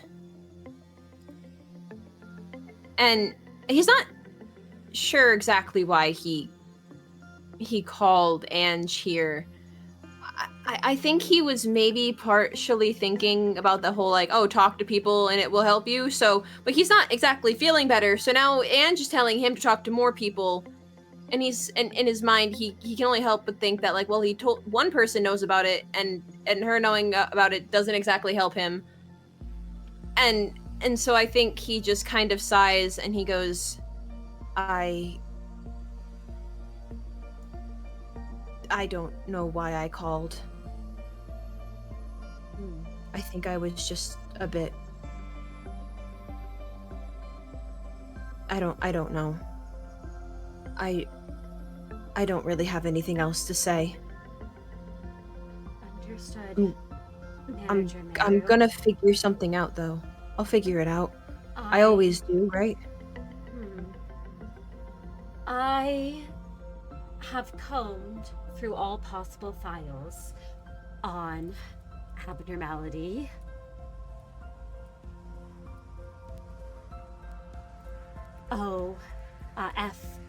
F0169. I have yet to find a conclusion or out. However, I will consult with manual.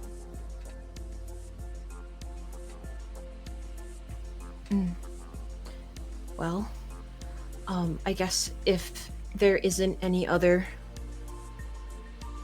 solution yet, then someone's got to become the first one, right?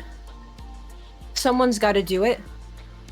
And I think Merru briefly does actually think back to the spar Jackson had with everyone, where Jackson was talking about believing in your future and all of that. And I think Merru, he nods his head a little bit and he goes, I just have to be the first one to figure out a solution. If there is no solution found before, I can be the first.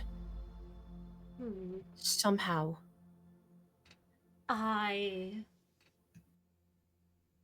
would put more into searching for a solution using tests, but I believe that would be regarded highly unethical, and I do not have a desire to inflict that on any of our remaining employees in our facility. No, I wouldn't want you to do that either. I mean, there's a reason I never, multiple reasons I really didn't let other people work with him. I don't exactly want that to start now. I will keep thinking. Something's gotta give. But I will hang up now. Understood, Manager Merru. I will wish you luck in doing so. And you can tell, Merru, as Ange's form flickers, you know Ange well enough, I think, at this point, to know that she does not like to admit when she does not know something. And she very clearly does not know what the answer to your dilemma is. It's okay.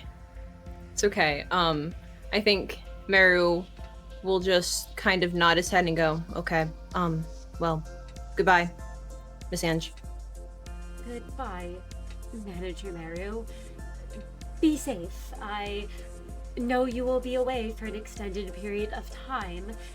However, I do wish for you all to return soon. Well, that's always the goal. So. And you hang up, Merru? Yes, he does. Absolutely. There's a click, and the call is ended. Yes, and I think right after the call ends, Merru goes back into stressing about what to do. And his leg is shaking a bit, and he's like tapping at his leg a little bit, and then he to soothe himself, he kind of rubs at the pendant that's around his neck. And as he's like going over and over and over in his head on things he can do, and nothing is coming up. And then I think he remembers, after a little bit of time, at the very least, he was given a drive, wasn't he? He was. You were given the Forgot backup about that. file. Yes.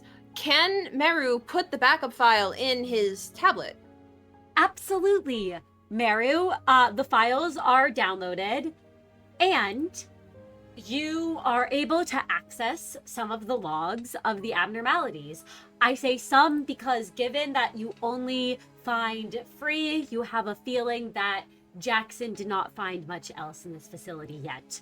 But you're almost certain that it's very unlikely a facility contained this few abnormalities. Okay. Would you like to read them? Yes.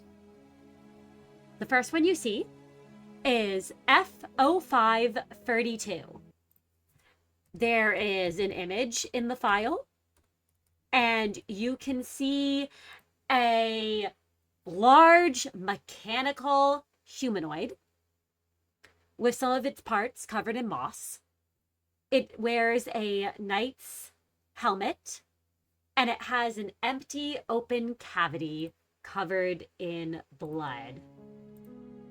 You also see it holding a large gray axe in one of its hands that resembles the axe that one inspector you had met long before you all began this journey had carried. Okay. And would you like to keep reading the information on it? Yeah. The file says that this abnormality is known as the Warm-Hearted Woodsman. It is located on the second floor of the facility, and it is capable of breaching under specific circumstances. Log 1. A mechanical abnormality whose humanoid body is composed entirely of galvanized steel. It holds a giant axe with both hands, but does not show any activity, as if it's unable to move. Log 2. The friends were imperfect in one way or another, so they helped each other to fill what they were lacking, and embarked on a journey to make their wishes come true. The Scarecrow wanted a brain. The Tin Woodsman wanted a heart. The Cowardly Lion wanted courage. And Dorothy wanted to return home. The one they thought to be the Great Wizard instead gave the Woodsman a lead heart. And the rest of the abnormality information is unable to be recovered. Merru. All right. Would you like to keep reading? Yes. The next one does not have an image. It simply says T0365. And there is a message. There is no uncoverable information on this abnormality, save for its classification code.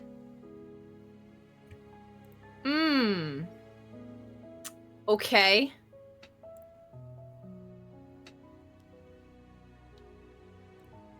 And would you like to read the last one? Yes, I would. T0711 and you can see in the picture it resembles a little library. I imagine that Merru, you probably actually haven't seen one of these before, but it is a little stand basically with a little area you can open up where a book is contained. And it looks like the little container, it's almost shaped like a house or a box, can be opened and closed. All right. And this one is known as the Book of Truths. It's a Hay level tool abnormality located on the first floor of the facility. Log 1. This book is meant to contain a series of essays and experiments of a former researcher. Do you have an important upcoming decision to make? Are you maybe wading through rough waters? Have you ever wished you could look into your future and see what life has in store for you? If you could, would you have to accept what you saw? Or do you believe that what has already been written can be changed? If you would like to test your beliefs, pick up a copy of my Book of Discoveries and read more. Would you like to keep reading the logs?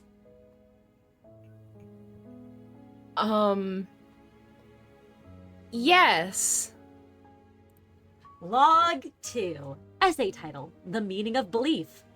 To begin, allow us to do a writing exercise. Who are you? What are the most important moments of your life? How have they changed you?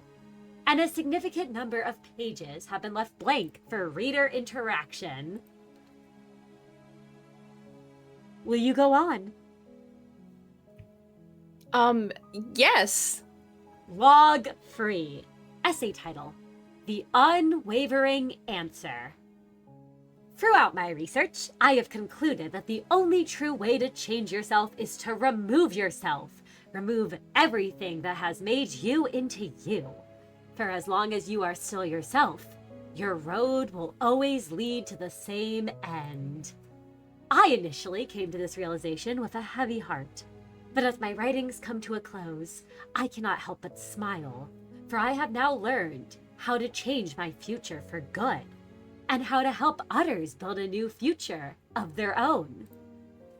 And there is one final log. Would you like to read it, Merru? Yes. I wonder who I will become when I complete my final experiment. I suppose no one will ever know, not even myself. But maybe that's meant to be the most exciting part. I wish anyone attempting to recreate my experiments the best of luck. May our new futures be better than our present. And Merru, this is the last log that you are able to see that was recovered. And from these logs, you can also see that this is a tool capable of benefiting the user in healing and efficiency boosts, but if returned in too short of a time, will kill the user.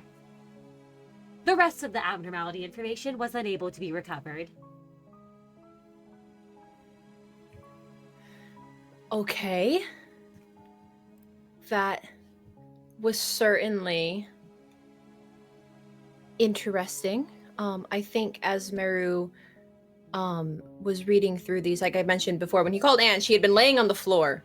I think he was kind of scrolling through like on his side, and as he continues to read these logs, I think Merru, he kind of sits up at the start as his eyes scan over the words, and then they do it again, and then he's standing up and he's reading them again, and as he's like rereading everything, he's kind of pacing again in the bathroom.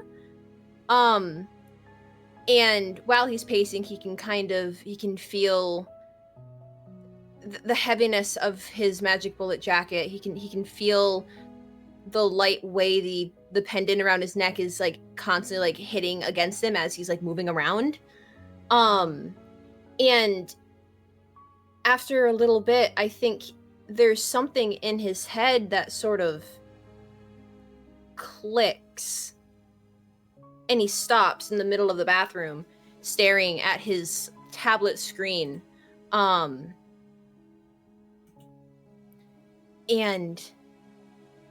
in one hand, he holds on again to the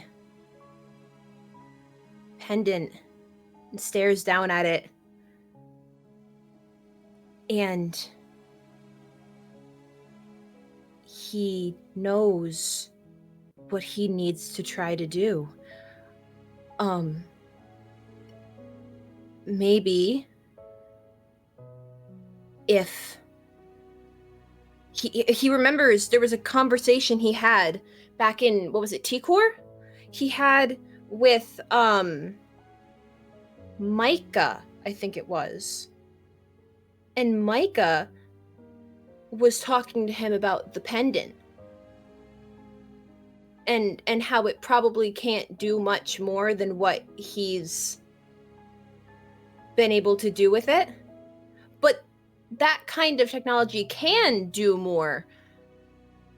And so maybe if he put together a few pieces of something, the pendant, this information, you know, Jackson did tell him a few things. Some important items that could help him. Maybe that's what he needs to do. And yeah, sure, maybe there's going to be some sort of a downside to it. But maybe this is the best solution for finding a loophole to his problem. Maybe that's what he needs to do. And he's seen that oasis in the pendant before. Maybe he can get to it. Maybe. And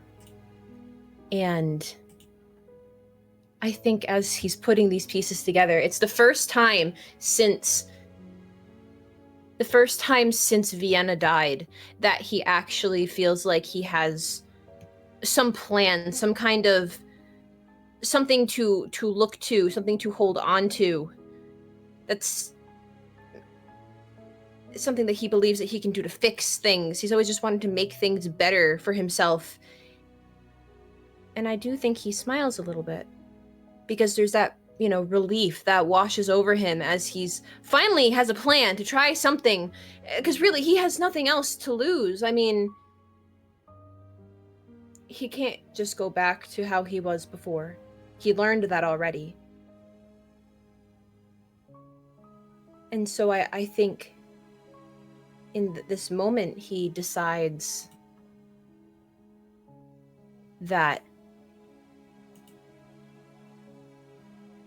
he's got to put these pieces together. And he's got to fix himself. And I think with that, Merru will slate, I know. And he said he would sleep. But there's no way he can sleep now.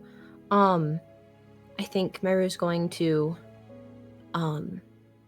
put the tablet down after reading it over one more time, just in case. And he's going to leave the bathroom. And I think he's going to, a little early, start getting everything together. Because he has a lot of things he needs to put together if he's going to enact this plan, because he's got one shot at it. And it seems like if it all works out, this potentially might be the last time he's at this RV. So he's going to get everything together. And forego sleeping, I think. But be quiet. He's not going to try to wake everyone up. He's just going to try to, get things together. Absolutely, Merru. You may do so. You have free stealth, and no one in this party has over 2 awareness who isn't you. So I would say you're able to do so without any of them. Well, Kai has free awareness, but I would say that your stealth would beat that out. So you can do so. All right. Yeah, so I think that's what Merru is doing for the rest of the night. He's kind of just planning out what he wants to do. And he's not trying to do anything that's going to hurt anyone. He has no other option. Because as much as Ange could say she's looking for solutions, I mean, what solution really is there to find? He's got to be the one to figure this out. And if this can be a loophole, then everyone is going to benefit from it. And again, I mean, the others were ready to leave him behind anyway. So really, it works out on all ends. Absolutely, Merru. And as you're getting ready and everything's being done, I don't know if you want to describe anything at all before the other managers start waking up. Not particularly. I mean, it's more just as it starts getting closer to the time that everyone would get up. Merru, he starts to prepare some breakfast for everyone, as he tends to. He's feeling, actually, despite the lack of sleep, he's feeling a bit more focused than he was before. Like I said, he feels like he has something to focus on, some kind of plan, and it's helped center him a bit. And, he's got all of his stuff in the bathroom very neat and tidy. There's not really much to his name anyway. I think he's checking over the ingredients list, and as he's looking at his bad handwriting, he probably mutters a bit about how no one else is going to be able to read this. So he grabs his tablet and starts like typing it all up on his tablet, and then goes, well, no one exactly has my password. And so he has to write his password out. You know, And Miix might be able to hack in even without your password. well, yes, but just in case, just to make it easier. You don't gotta hack it in. You could just use the password. Makes it easier. Merru doesn't want his password to be overridden. all right. Is the truth. He doesn't want it to be overridden. He knows Miix could hack into it, but there's some part of him that doesn't want it to be overridden. So he writes out his own password. And he gets to work on making breakfast. Everything is very neat and tidy. And there's a bit of apprehension because, of course, doing something like this is, a bit worrying. But at the same time, it's, he needs to do it. So he keeps himself calm. It's fine. If you're making breakfast. Yes, it is morning, I believe. It is. I think Miix will make her entrance. Sure, yeah, if Miix wants to be the first one up, I think Merru will see her, and Merru just goes, "Oh, you're up early. Good morning, Miix."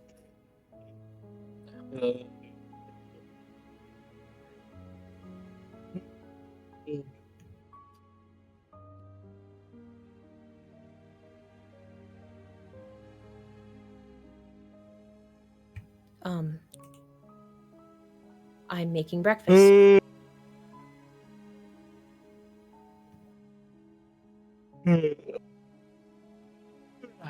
Yeah.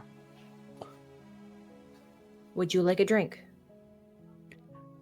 No, I'm kidding. Yeah, Miix yawns and rubs her eyes, and she says,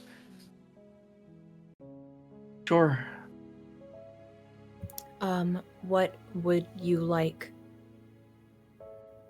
There's juice. There's I water. don't know. What do we have? I was saying there's juice, there's water, I suppose I could make tea or coffee. Nah, I would say hot chocolate, but that's for Kai. I like hot chocolate too. And Merru will check the cupboard and go, well, I suppose there are 2 packets left. No, I don't want hot chocolate. Why did you say that? Okay, you don't have to have it. No, it's just I don't. Just water's fine. Sure. Hey man, I'm sorry about everything. I feel like I've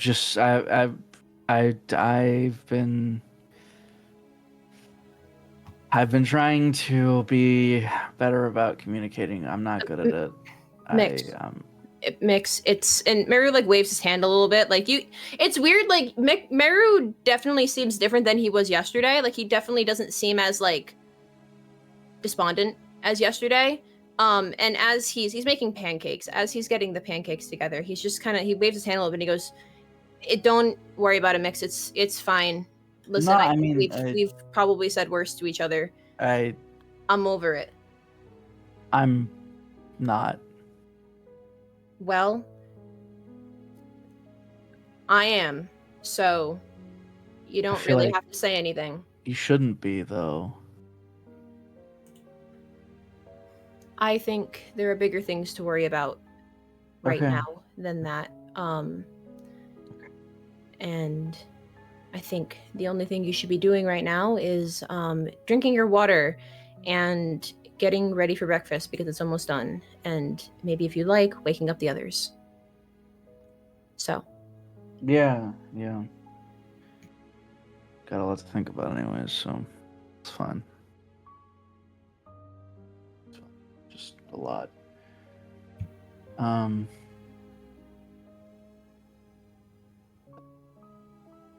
Seen any help? No, I'm fine. I have everything. So food will be done in a little bit. Right. Okay. Well,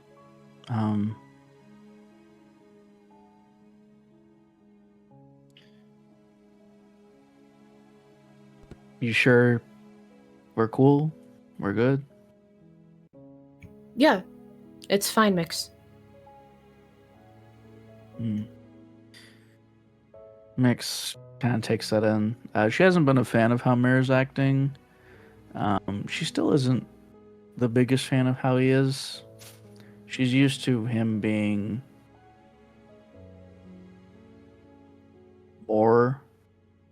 He does not like it when she doesn't like it when he's not. But for now, I suppose it's an improvement. She'll go wake up the others. Absolutely. Same. I would say, Kai, you are the next to wake up.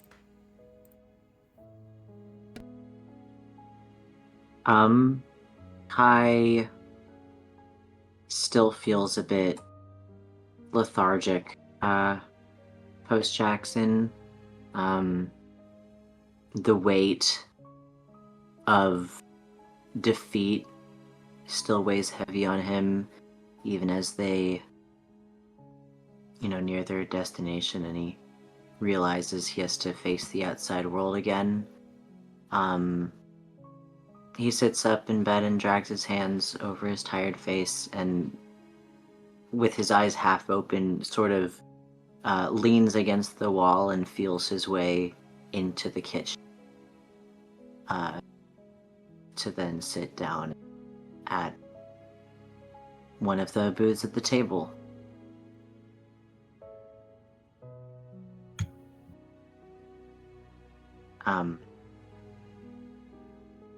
Since Merru is doing things in the kitchen, I think he will quietly request a hot chocolate. Yeah, I think when Merru noticed that Kai was awake, he started to make it already. So, I think it's not very long before the cup is in your hands. And Merru just goes, "Good morning."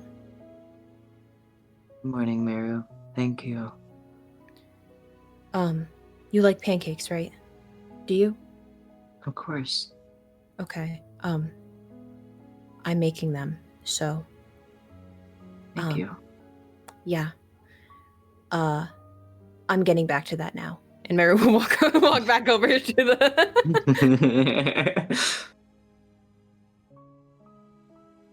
And I'm not sure how long it takes for Prior to wake up. Prior pulls his probably another 10 minutes after Kai.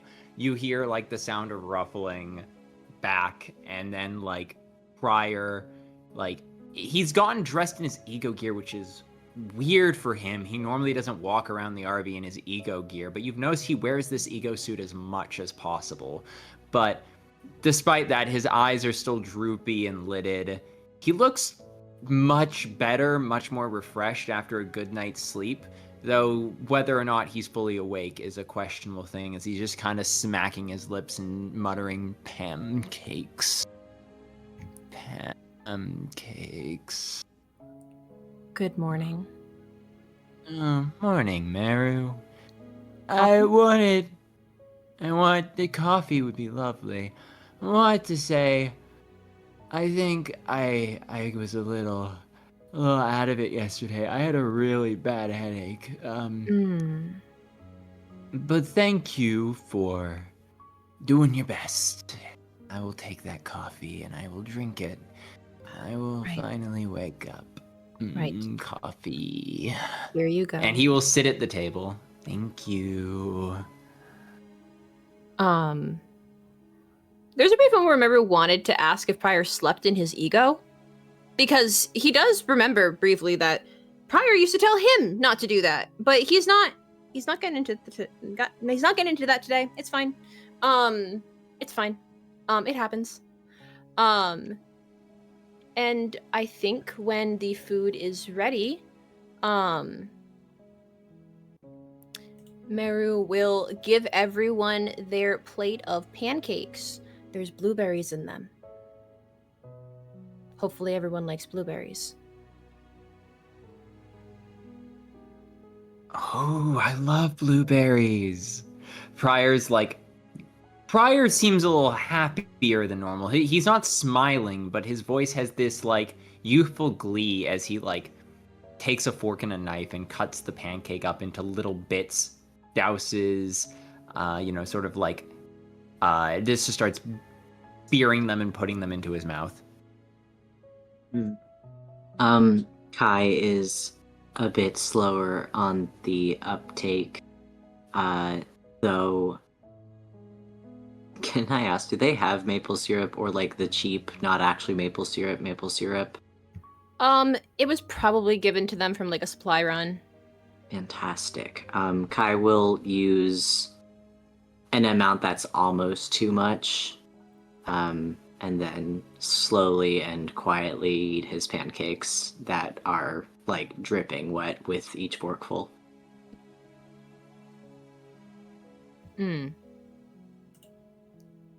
Does Miix eat her pancakes?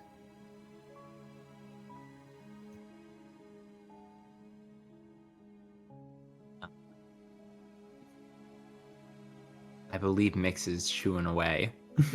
Well, either way, Merru seems pleased. Yes, Pryor finishes his whole plate, like not as fast as normal, not like in a bad way, but he seems weirdly compulsively preoccupied with cutting the pancakes up before he eats them, which is something you've not really seen Pryor do. Most of the time he just kind of inhales them. But he seems very, very giddy cutting it up into cute little pieces. You swear at one point you catch him like cutting the pancakes into little hearts before he eats them. Well, Pryor does shit, so Merru's not really gonna think twice about that.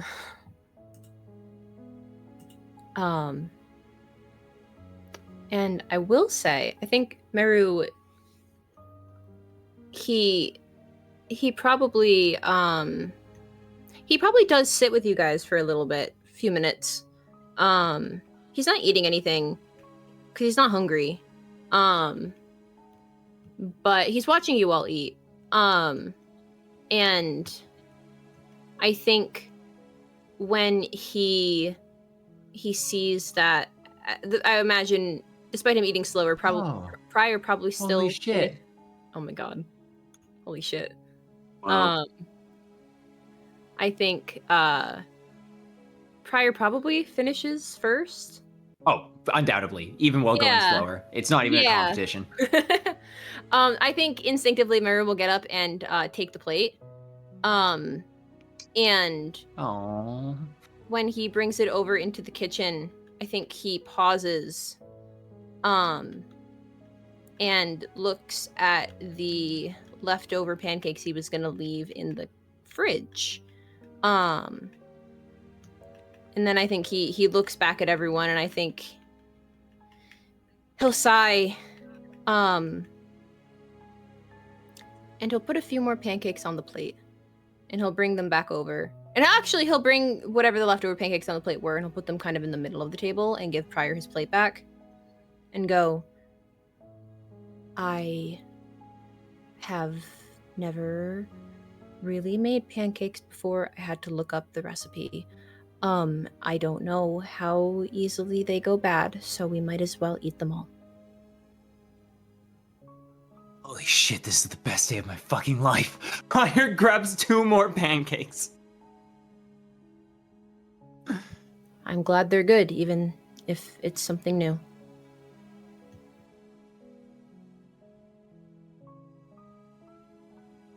Pryor is devouring these pancakes, and you swear you can catch a tear out of the corner of his eye.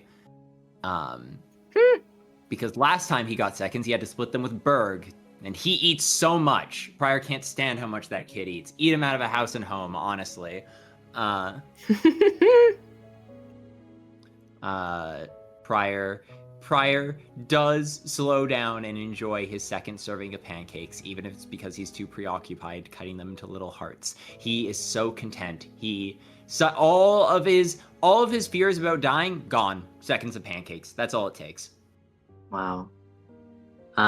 Is there one pancake left for Kai to use to double up and mop Yes. up the rest of the syrup? Yeah, no, there's enough.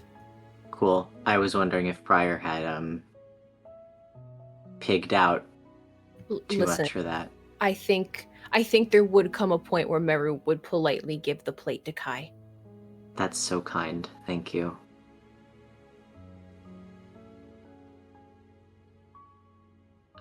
And yes, Kai will enjoy his slightly smaller second serving of pancakes. I think as Meru's watching, he will he briefly does get reminded of when he last made seconds for people back when it was, him, Pryor, and Berg.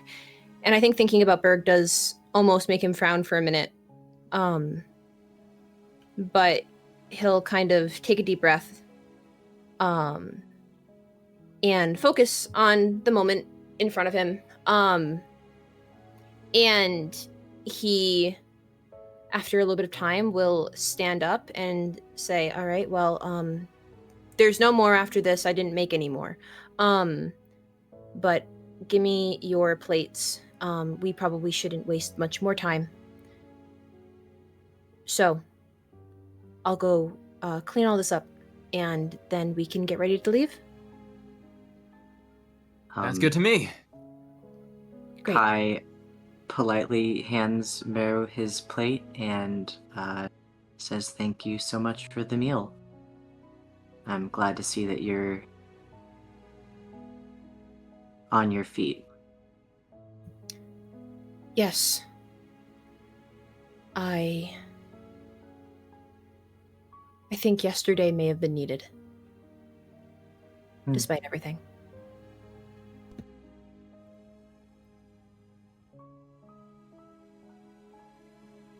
And managers, having had your breakfast, are you all ready to leave the RV once you arrive to the facility and prepare? Are there any final preparations or any final things all of you would like to do before getting ready to depart? Pryor's all good.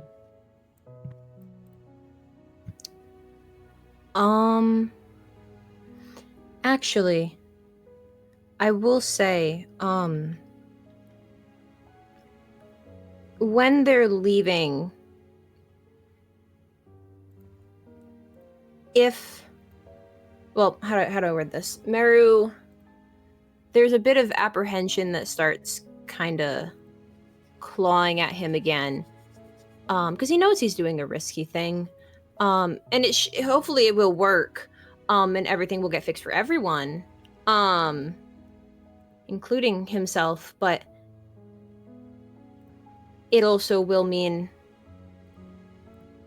that he won't really be him anymore.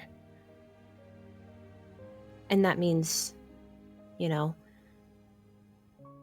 he won't get this anymore.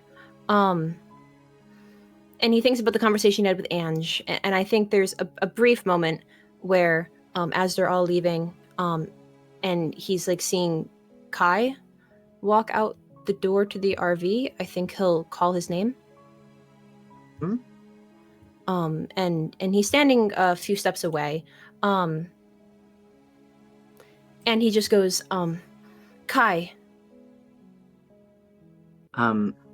Kai's rhinophores immediately perk up upon hearing Merru's voice, and he turns around and tilts his head. Did you need something? Or are you Well, okay? and Merru almost, I think there's a moment where Merru almost tells Kai about the contract right then and there. He almost does. He almost tells him about the contract and about the abnormality he read about and the pendant and his plan to find a loophole to the contract so he doesn't have to fall to it and no one else has to get hurt from it. But I think he knows Kai, and I think he's a bit worried that Kai will maybe try to stop their mission altogether. And so I think he'll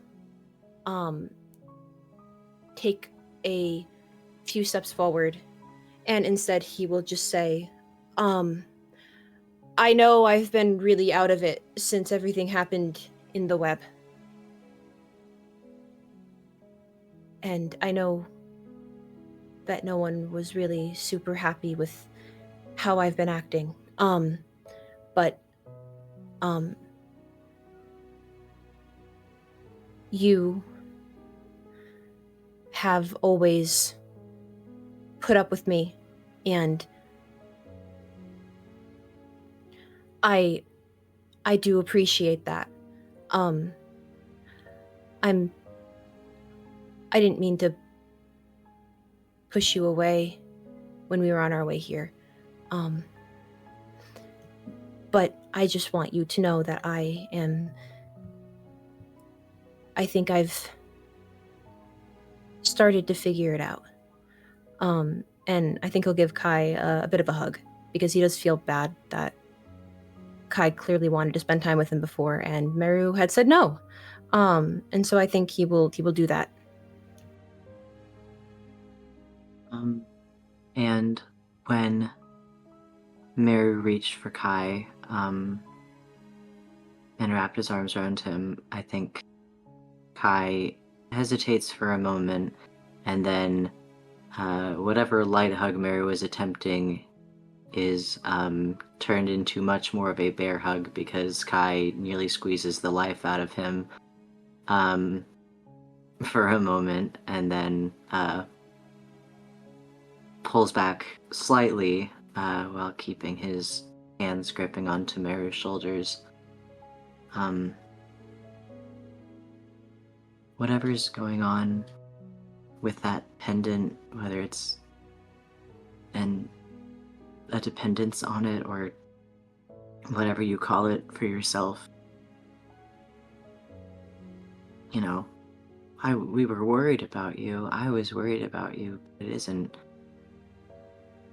a crime to be addicted to something, and whatever it is you've been going through, we've all been our worst selves around each other. It was never. Oh. I know. I know. It was never putting up with you.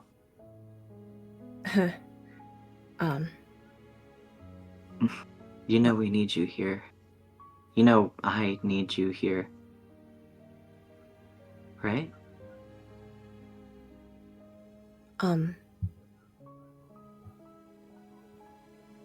Yeah.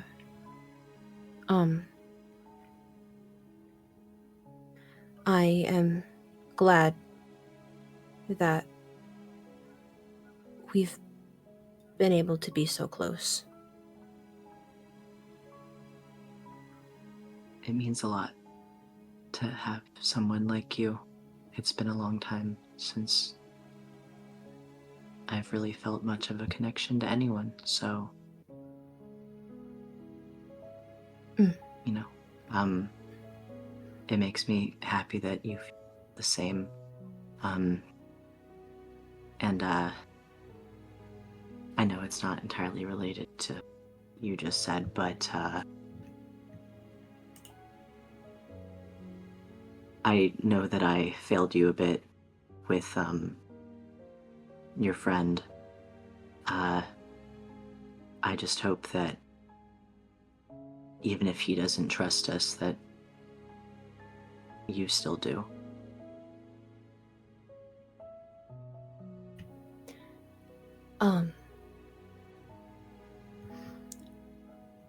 I admit, back then, before all of this, before everything happened with my pack, Jackson never, he wasn't nearly as bad, I will say. But I don't think he hates you or anything like that. And I just want what's best for everyone, you know? I trust you guys. But we probably shouldn't waste more time. I feel like any moment now, Pryor might poke his head through the door and tell us that we're wasting daylight or something. Because I'm sure he does not want to have to come face to face with Jackson again. I don't think they like each other very much. Just a hunch. Something felt a little bit off about those two. Yeah. But, thank you for talking to me. It means a lot. And, unless Merru planned on leaving first, I think Kai will let go of Merru with a gentle squeeze to his arm, before going ahead to leave him with his thoughts, because Kai thinks he looks like he needs the time. Yeah. No, I think Merru, he does take a moment after Kai walks away, and he thinks about it. But the good news is that if he can do this, then it's not like any of them are exactly going to... How do I word this? Worry about him, because it's not like they're gonna... It's not really gonna be an issue. So, they're not exactly gonna remember, I think. So, with that in mind, I think he's going to step out of the RV. Absolutely. And as you do, Merru, and join the others, all of you can enter into the facility. You see that this place looks like a standard, destroyed, and buried L Corp branch. The red lights are turned on in here. You can see shattered glass. It looks as if this first floor here has been mostly cleared out of anything useful. And are there any thoughts that you all have as you enter in, or anything you say to each other as you all prepare to descend?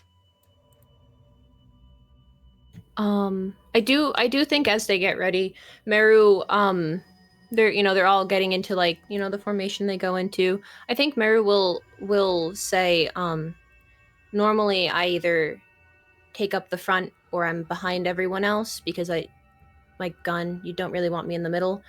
I know my reaction time hasn't exactly been the best to be in the front. So I can, at the very least, I can take up the back. I just don't want a repeat of... I remember there was a time in the facility before where I didn't react as fast. But I think it's easier if I'm in the back.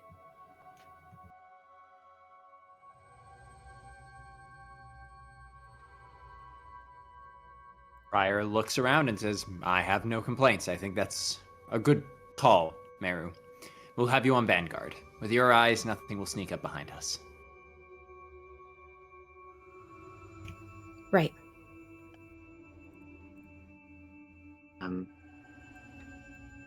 Prior, do you want to lead? That I will. I think that for this one, it's best if I take the lead. As I said, of all of us, I'm the one who has the best hardwire knowledge of how these facilities are put together, so I'll keep an eye out, especially with the emergency lights on, for any faulty cracks or anything else. Don't worry, I'll lead the way. All right. We know our orders. We know which way we're marching. Let's get this facility cleared and get back to Ange. Once more onto the breach. And Right. you can lead the way forward, Prior. As you all go along, I will let you know now that nothing at first comes out to you all. Would any of you like to make an awareness check? Well, yeah, sure. Yeah. Absolutely. You Prior can would all- love to assist anyone who would take his assist die. Oh, I was gonna ask which one of us had the most dice, so... I believe you and... No, Merru still has the most awareness. Okay. Give it to Merru, give him a better shot. Absolutely. Okay. And Miix does actually have a dot of awareness now, so Merru can get a +3 to this. You also do get affinity, so you all have an additional sin point, and I think I remembered to resolve the affinity that happened around intermission, but just in case, you can gain an extra infinity as well. Nice. And it's a scaling Alright. challenge. You can set it at 2 in this case. Oh.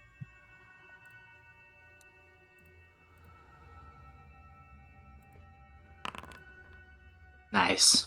Success crit.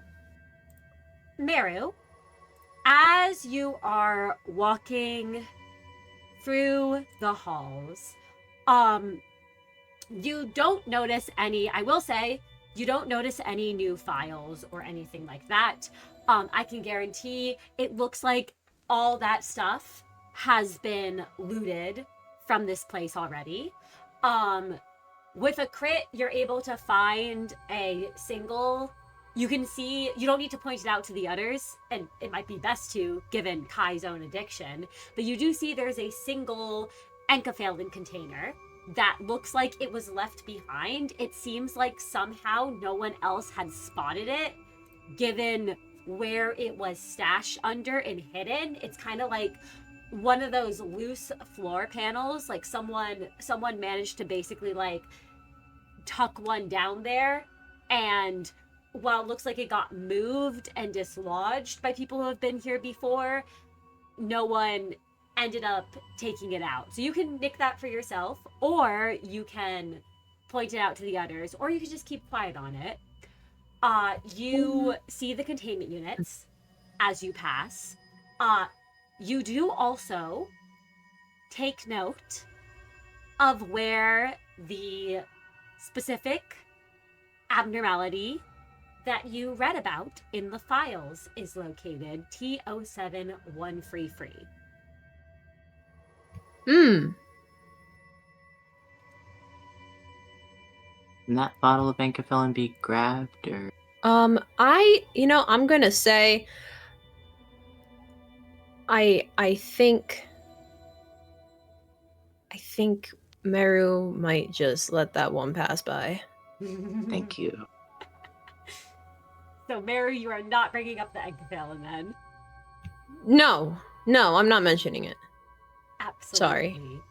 You do also find an area that looks like a panel of sorts where you all could, if you wanted to, connect Ange to the systems.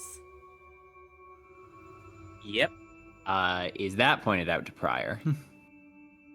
Yeah, I mean, I think in general, Meru's like pointing out the things that he sees, except for the Enkaphalen. Yeah. Perfect. Okay. Pryor does not waste any time. Pryor does not waste any time. He gets down on his knees. He pries open the panel. Would you like me to make a crafts roll to see if I can bring Ange into the system? Yes, please do. It will be an understanding craft roll at challenge free. Not a problem for me, but I will push just because I can. 7 successes. Easy enough. You're able to hook Ange up to the system with no issues. Facility connection established. Routing power. Putting continuous energy. Making sure there's no other permissions in the system. And it's all on you, Ange. And you all can hear Ange's voice as she says, "Managers, I now have access to this facility's system. I shall begin processing. Manual is present as well.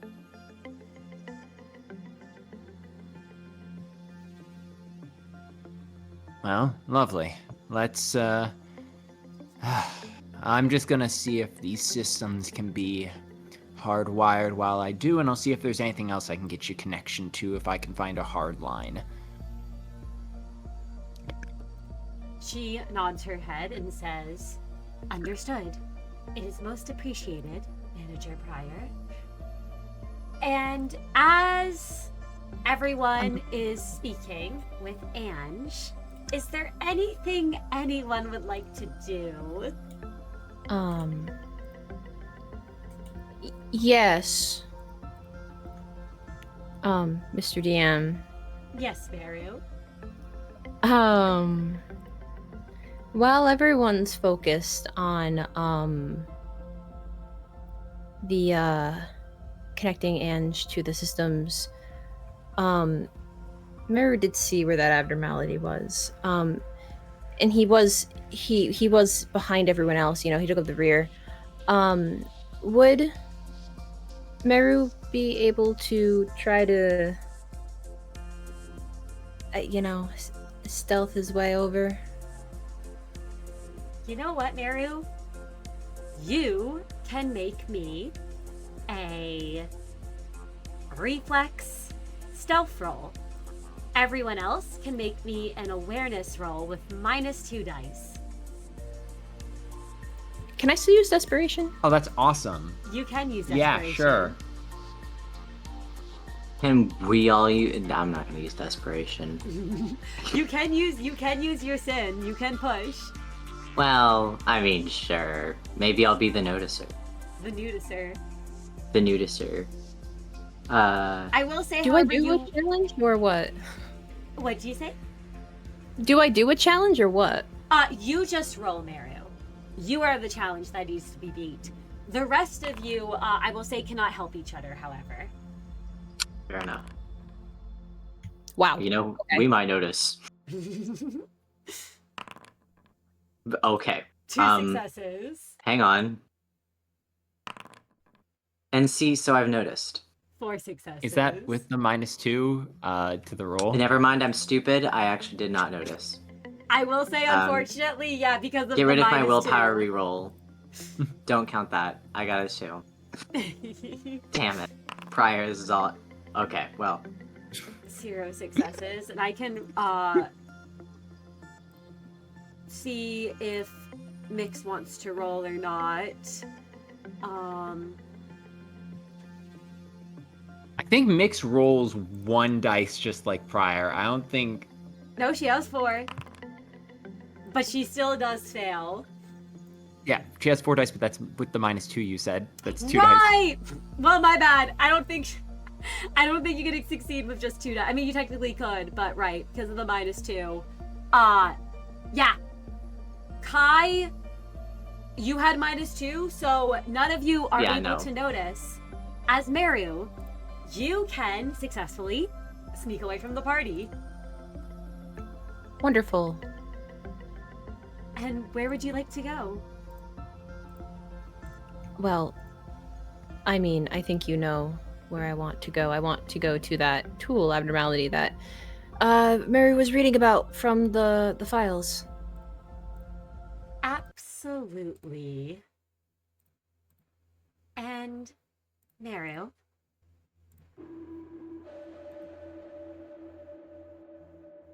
you know where to go. You know what you're looking for. You spotted it before, and you read its files. The containment unit of T07133, the Book of Truths. Do you enter the containment unit? You are currently standing outside the door, and you can see it through the little window, just as it looks in the picture. Yes. I think there's a moment of hesitation, before Merru, takes a deep breath and opens the door to the unit. Absolutely. Merru, there is a little library before you. The door is open, and inside is the aforementioned book. The one the researcher described. The one with the knowledge to recreate the experiments. Do you take the book? There's another moment where Merru just stares at it. Because he knows from what he read, the moment he picks up this book, he can't just put it back. He's basically got to go through with it.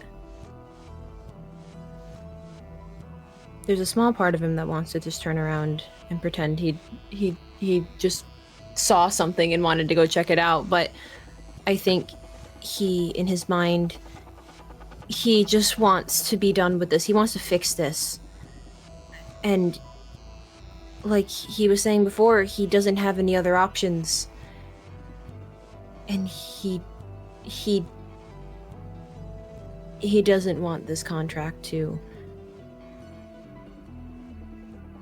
do anything more than it's already done.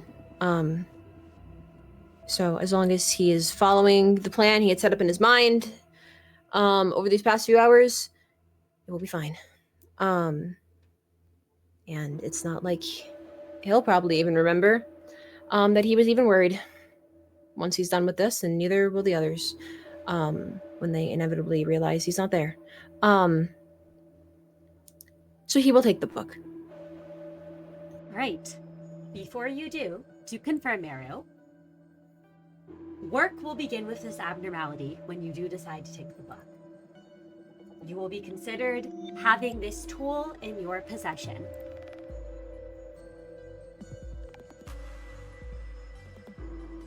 Would you still like to go through with it, based on the information you have been given? Yes, it's not even about the fact that he necessarily... I mean, he does want to, but it's also the fact that he feels like he has to. This is the only solution he's got right now. And he doesn't want to just sit around and wait. So, yeah. Wonderful. The doors swing shut. You have the tool in your hands. And Merru, what do you do now? Well, I think Merru, he takes a good look at it, as you know the pages begin to flip a little bit, and as he does that, he with his other hand he will take his pendant off of his from around his neck, and he will briefly flick it open. give it a glance, stuff it into the pages of the book. And then he will do his best to kind of like hook it onto his belt. And after doing that, I think, I mean, there's a little bit of that, how do I word it? It's not necessarily dizziness, but it's more just like disorientation that comes from how often he's used that pendant, but he pushes through it. Even though it doesn't necessarily let up. And as he's gonna leave the unit, and after making sure that there's no confused managers on the other side of the door waiting for him, he will take one last look in their direction. Probably can, in the distance, hear them a little bit, and then he's going to go in the opposite direction. Absolutely. Merru, you are able to do so. And I think this here is the perfect place to end the session. Thank you all so much for coming. Thank you for joining us, and thank you to my wonderful players for being here. Please, everyone, go give them lots of love and support. Merru, I will need to have a conversation with you after the decompression. Yes. As you have not discovered all of the logs of what this abnormality does. Well,